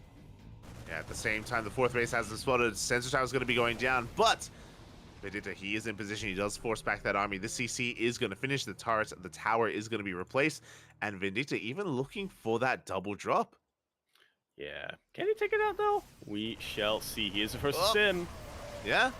First to stim, and he will be able to clean up this fight here. He does force the pickup as well. At the same time, here comes the main army of Bunny right through the center of the map. Yeah, scans, confirms. Both players scanning to confirm their opponent's location, since the tower did get rebuilt here from Vindicta, so yeah, Bunny will be seen no matter where he goes. Yeah, the Ravens are going to be pushing on forward. A big anti-armor missile on the army of Vindicta, on the army of Bunny as well. Yeah, a couple of interference matrix left over, though, for the Ravens of Bunny, so he will be able to entrench himself a little bit closer onto this position of Vindicta. But he's going to be losing quite a lot of his Marines, almost all of his Marines, but his tank line is still up and running. Yeah, he's got a lot of tanks. Yeah, a lot of tanks are in position here. He's going to be pushing his way up this ramp as well. And Vindicta, he loses almost everything here. The tank count still looking very healthy, very solid for Bunny. Yeah, we're almost at the point where Bunny's tanks are covering each other. He doesn't need Marines to buffer, the tanks are the buffer. Exactly, as the tanks are pushing forward even closer here. Vindicta forced to pull all the workers off the mineral line just to repair, just to keep that base alive, and it looks like Bunny is snowballing out of control. Just too many tanks behind this, and he is looking to break this position. Yeah, good spread of Marines here from Bunny, and there's not much else for Vindicta to really push back. GG's called. Bunny takes game number 1. GG, well played. A solid push there from Bunny. All came down to one big fight, and he was able to catch Vindicta out of position, was able to disable those tanks, get up the ramp, and break that third base. It all just came down. It all built up towards that fight, and yeah, just one swift move. Bunny takes game 1. Just like so. With that, you're going to be getting ready for game number 2. I was expecting a bit of a longer... some longer games coming out from TVT, but I guess with how aggressive both Bunny and Vindicta have been known to be, and they are playing to what we remember them. They're playing as aggressively as we remember them being. Yeah, could be a bit of a shorter TVT on our hands. It could be. I mean, if you remember, it all kind of led into aggression. That is true. But at the same time, we had some pretty economic openers, a pretty economic start here between our players. So we'll see if that's going to be the case as we load into a smaller map, as we load into Oceanborn. Game number 2. And we are getting into that second game, and oh boy, it does all come down to this here. We are on match points. Our Korean Terran is one game away from qualifying for the knockout bracket. Indeed, he is. As we load into Oceanborn for game number 2, where we're here in the top left-hand corner map, spawning all the way in the top left. We have our red Terran player coming down from the land of America. He is Captain America himself, according to my WTL pin, representing himself as he is currently teamless. Somebody please pick him up. We have Miguelito Vindicta. And spawning in the bottom right-hand corner, we have his opponent. We have the South Korean Terran player, the Blue Terran representing Mystery Gaming. One game away from qualifying for tomorrow's event, for tomorrow's knockout bracket. It is Bunny.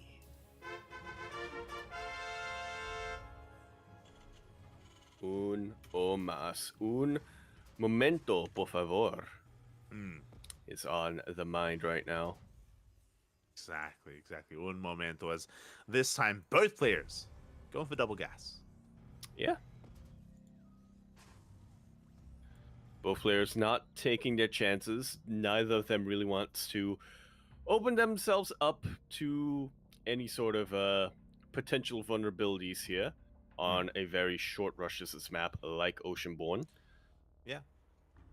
It can be really risky going for a Rax expand. The likelihood of you being proxied is quite high. Proxy Raxes can shut you down if you go for something a little bit too greedy, a little bit too economic. So players just going to be scouting each other, do have the SV dipping in, and both players will confirm the factories that are on the way. Indeed, both of them going to be heaving a little bit of a sigh of relief as they realize that their opponents are sane. Yeah. And that they are doing the same thing as each other. So mirrored builds so far by both Vindicta and by Bunny. And we'll see if that does continue here as Reapers have hit the field. Bunny is the first to move out. Yeah, shocking around on on Oceanborn. Yeah, he's going to be just checking his side of the map. Likewise, Vindicta did the same. We are not moving out with our first Reaper. If you lose your first Reaper, then things can very quickly escalate out of control because we have add-ons and, of course, CCs on the way. So both players are just playing this out very, very safely here as, oh, Bunny is going for an add-on swap. Meanwhile, Vindicta is going to be keeping his reactor on his racks. Interesting choice. I was going to say, this means that Vindicta will have the Reaper advantage, but Bunny will have the Hellion advantage, but then I remember what patch we're on. We're getting some Cyclone shenanigans. Yeah, we are in current era here, and Cyclones are on the way. Cyclones, they are quite powerful in the early game of TBT. They can, of course, take down and shut down additional Hellion and Reaper aggression. So, yeah, Bunny going for a pretty solid build here, a pretty solid opener of choice. Vindicta still hasn't realized this, and here come those Cyclones. We'll be able to lock on and chase away these Reapers and this Hellion for the time being. Bunny looking to really stake a claim in the middle of the map here, being a little bit more open, being a little bit more active with his Cyclones. Really good use of the shrubbery here from Vindicta, though, able to immediately pick off the Reaper. Not the Cyclones just yet, and yeah, Buddy scouted the Widowmine just before it burrowed, so is able to avoid that. Yeah, the Cyclones are going to be rocking up across the map here. They take down the army, they threaten the CC, and we have additional Cyclones on the way. We're just rallying everything across the map here. A couple of medics to help ferry the Cyclones into the main base, to go for some drop plates, to go for the mineral line. Vindicta, he's on the back foot. Yeah, very much so. Rune's getting pretty badly bruised. Oh, unfortunate here for Vindicta. Yeah. Forced to cancel that orbital command. Forced to pick up and forced to evacuate, trying his best to get those repairs ready. Tank is now out and will be able to zone away the Cyclones, at least from the natural base, as, like you were mentioning, Bunny just ferries two of them into the main. Yeah, and we're going straight for the mineral line. SCVs are going to be going down here, and Vindicta, he's just being pulled apart at this point. He barely has an economy to begin with, and now he's down 10 workers compared to Bunny. Yeah, this is almost game ending. We did have a Raven sneak out here for Vindicta, so maybe a little bit of auto turret harass. He will allow him to catch back up slowly but surely. Not a lot of defenses back home here for Bunny. Yeah, with that, we do get one SCV kill. We do force them off the mineral line as well. Damage is being done, as you mentioned, but this still pales in comparison to what Vindicta has been sustaining here. Where do we go from here is the real question, as the Cyclones, they're back, and they clean up the Marines. With a vengeance. Can't really dive on top of they can't really dive on top of that tank just yet, but it's still very impactful and very threatening to have these Cyclones in position. It is, as we get two SCVs across the map. Meanwhile, Bunny, once again, he picks off another Marine. Here we're bleeding out too much. Vindicta bleeding out 9 Marines in total. The trades from Bunny have been insane, and he's going for the tank. Oh. It is backup, though. Backup tank here to really support that. So Bunny is forced to pick up once again and back away, but damage has already been dealt. Bunny is still up 9 workers for the time being. He's up in those workers. Do have some auto charge harass here across the map. Meanwhile, Bunny denying mining here at the natural base, shutting down the gas geyser. Marines are trying to come in, but they know they can't touch this, and the gas geyser goes down. Can we get the depot as well? He's gonna try. Ooh. Not quite able to pick up out of there. Not with the Viking and not with the tank that was already sieged up. Vindicta has dealt with the initial harass, and now the pressure really is on him to get some counter damage done. Yeah, bearing in mind as well that Vindicta, he is up in the tank count because of the constant Cyclone production here. Vindicta, he does have at least that advantage. He also has the Viking lead as well, so he has air control. But is that really going to be enough? Bunny, he has interference matrix. He has disables available on these Ravens, so even though he's down in the tank count, he can still disable them and deal with them even against a higher number. Definitely, as Buddy starts pumping out Vikings of his own. You do get a scan from Vindicta confirming where all the tanks are at, confirming how he, or allowing him to really gauge how he wants to approach this. Yeah, exactly. As the tanks they try to lay siege upon this main base, it looks like we're going to be able to deny some of this production at least. Yeah, forcing a lift on some of these Raxes. Yeah, zoning them away for now. A couple of SCVs from Vindicta do get moved into position for repairs and hopefully to be able to throw down bunkers or auto turrets if we get to that point. But yeah, considering the economic advantage that Bunny has, that doesn't seem too likely here for Vindicta. Yeah, I mean, this positioning is going to be delaying the third CC, so he can maybe try to extend behind this, but here we go, Bunny, he's trying to break free, he commits! Takes out the Raven, loses a Raven of his own, doesn't even need the interference matrix, throws out the auto turrets, and GG is called. Bunny will be moving on to the knockout stage.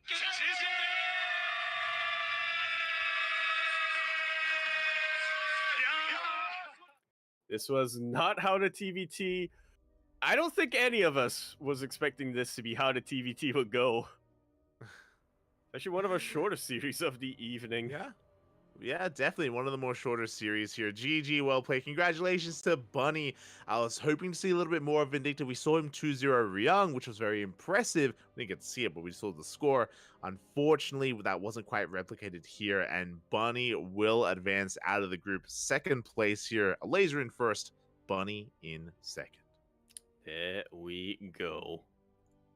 Both were players who made it to the upper bracket final, and yeah, Bunny having a bit of a second chance here in the lower bracket. Very aggressive plays coming out from Bunny throughout the entire evening. We weren't quite able to catch a series against Ryung. We weren't quite able to catch his series against Silky, but yeah, against Silky, but I wouldn't be too surprised if similarly he went for a couple of all-ins. He went for some very cheeky plays.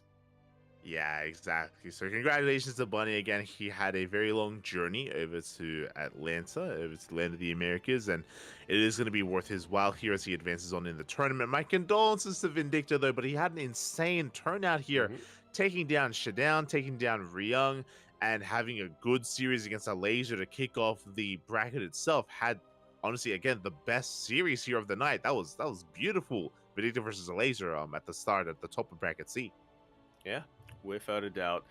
Without a doubt, that's potentially game of the year coming out very, very late in the year. But there's some contention going on now. It was just a solid series, and yeah, definitely the best one that I would say of the night. It did go the distance.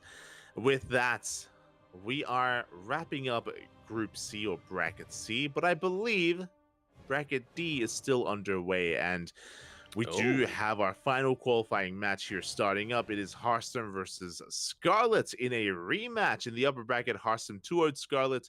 Now they're going to be having a rematch here in the lower bracket as Hero Marine was the first to advance on. The only person to make Hero Marine bleed was Cham. Impressive there by Cham to be able to take a game. And I believe Scarlet and Hearthstone are in game 1, I believe. So we may be able to catch them in game 2 or even further. Yeah. Try to catch them in the second game. Try to get that confirmation. Come down here. But, yeah. We're going to be waiting a while, I imagine, for them to come out of game. Yeah, exactly. I did see a lot of people in the chat asking about Scarlet. It is a shame that there was no second stream to cover Group D. We were fixated and prioritizing Group C. And I said it before, I don't regret it. Like, Vindicta versus Laser was amazing, and we would have missed out on it if we went for the lower group or Group D instead. So we did, of course, did wrap up all of Group C, and now we can divert our attention to Group D. And again, we can hopefully catch a couple of games here towards the tail end of the group. Oh, it looks like Winter is casting Harmlet. We're in a Thorn here in the chat. I like that. I like that name for their. I like that name for their potential rivalry? ? There Heartwood. you go. If that's the case, then I think we're going to be done because I believe the B stream gets priority, and I believe we can't really tread on their toes. So Let me confirm that for you. yeah, Take a quick I'm little just look at the B stream. yeah. It looks like Winter is in game 1 of Hearthstone versus Scarlet, so make sure you check that out. That does mean that we are done here for the night. It means that we will not be covering won't be covering that series. Aw. Well, at least we'll be able to all gather around and enjoy the final game of the evening being played at ESL Masters Winter, held at DreamHack Atlanta, not Montreal. There you go. GG, well played. So hope everyone enjoyed themselves here. Hope everyone had a great time. Pretty long broadcast here. It was, oh my god, time flew by, almost 10 hours. Yeah, we need to stall for 15 more minutes so we can get that that nice even 10. Oh my god. I mean, there's a 2-minute delay and then we're going to be cutting to like a break, I guess, but regardless, hope everyone enjoyed themselves here. It was a great turnout, a great tournament. It flew by. I didn't even realize it's been 10 hours. Yeah. Jesus. It feels like 4. I could have kept going for another 10. That's mostly because we split it up into 2. It was 4 each. I guess. 4-ish each, so. But yeah, with that, we may come back tomorrow. I say may, so we originally here on the CranKy Ducklings, we thought that we were only going to be covering day 1 and only the open stage. But just before we went live, we found out that no, we can cover the knockout bracket as well. Yeah. We can cover the knockout bracket tomorrow. So we can potentially jump on that. We can potentially dive on that tomorrow. The problem is that we are also going to be casting. I'm also going to be casting another event. I'm going to be casting the. Yaku's going to be in bed for next week, mate. Like he's tapped out after this 9-hour broadcast. But we are going to be live in 10.5 hours time. I'm going to be live here on the CranKy Ducklings in 10.5 hours. So we're going to be casting the Euro Cup 2023 day 1. And depending on how long that is, that may actually overlap a little bit with DreamHack Atlanta, with ESL Masters Atlanta. I'm going to be finishing up Euro Cup. And then when I finish that up, then we're going to be live on this channel with day 2 of ESL Masters Winter of DreamHack Atlanta. And we'll be covering some of the knockout bracket. Indeed, we shall. Gonna make sure that there is at least a little bit of coverage going on there for all of our favorites to get eyes on all of our favorites here. Exactly. All of your favorites, chat. Yeah, again, our weekend is quite busy. We're going to be covering the Euro Cup day 1 and day 2. We're also going to be covering Sparkling Tuna Cup on Sunday as well. So plenty of StarCraft to come. Always here on the CranKy Ducklings. We're live, every day of the week. Sometimes multiple times a day of the week. Yeah, we have confirmation. We've had more broadcasts this year than there were days.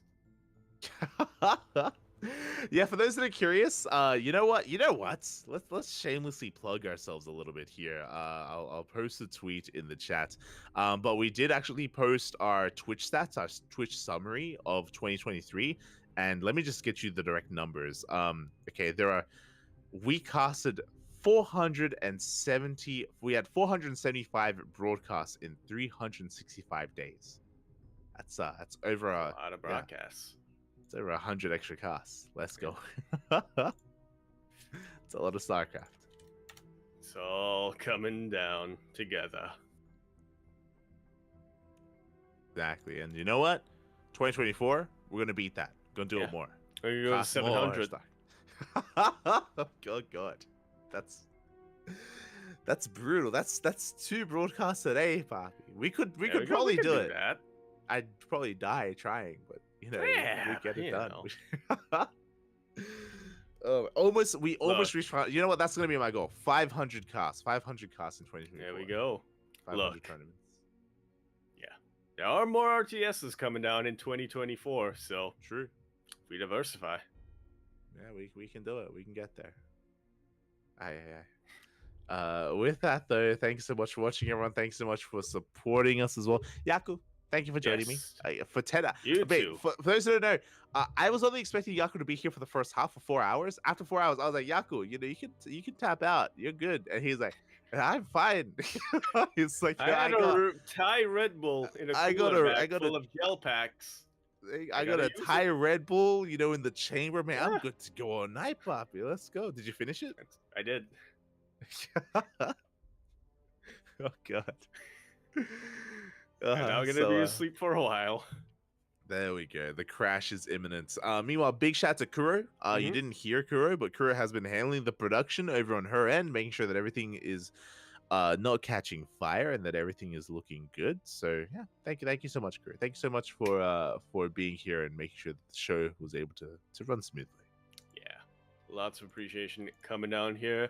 Throw up some thanks Kuros in the chat with those channel points. There we go. And yeah, with that, Yaku, do you have anything else you want to add before we head off for the night? Yeah. Be sure to keep your beer in your beer and your Chevy in your truck. There we go. The USA. true American. The true American way, mate. The true American way. Let's go. Thanks so much for watching, everyone. Everyone, enjoy the rest of your weekend. Enjoy DreamHack Atlanta. Again, we will be back tomorrow with day 2 of DreamHack Atlanta. We won't be covering day 3. Day 3 will be handled by the mainstream, so enjoy, Fear Dragon, Zombie Rotterdam, and all the other all the other casters covering the event as well. I'm sure it's going to be a blast. It really, absolutely should be. Atlanta, something magical about this lost city. Exactly. Under the sea. Thanks for watching, everyone. We'll see you guys next time. Bye. Bye.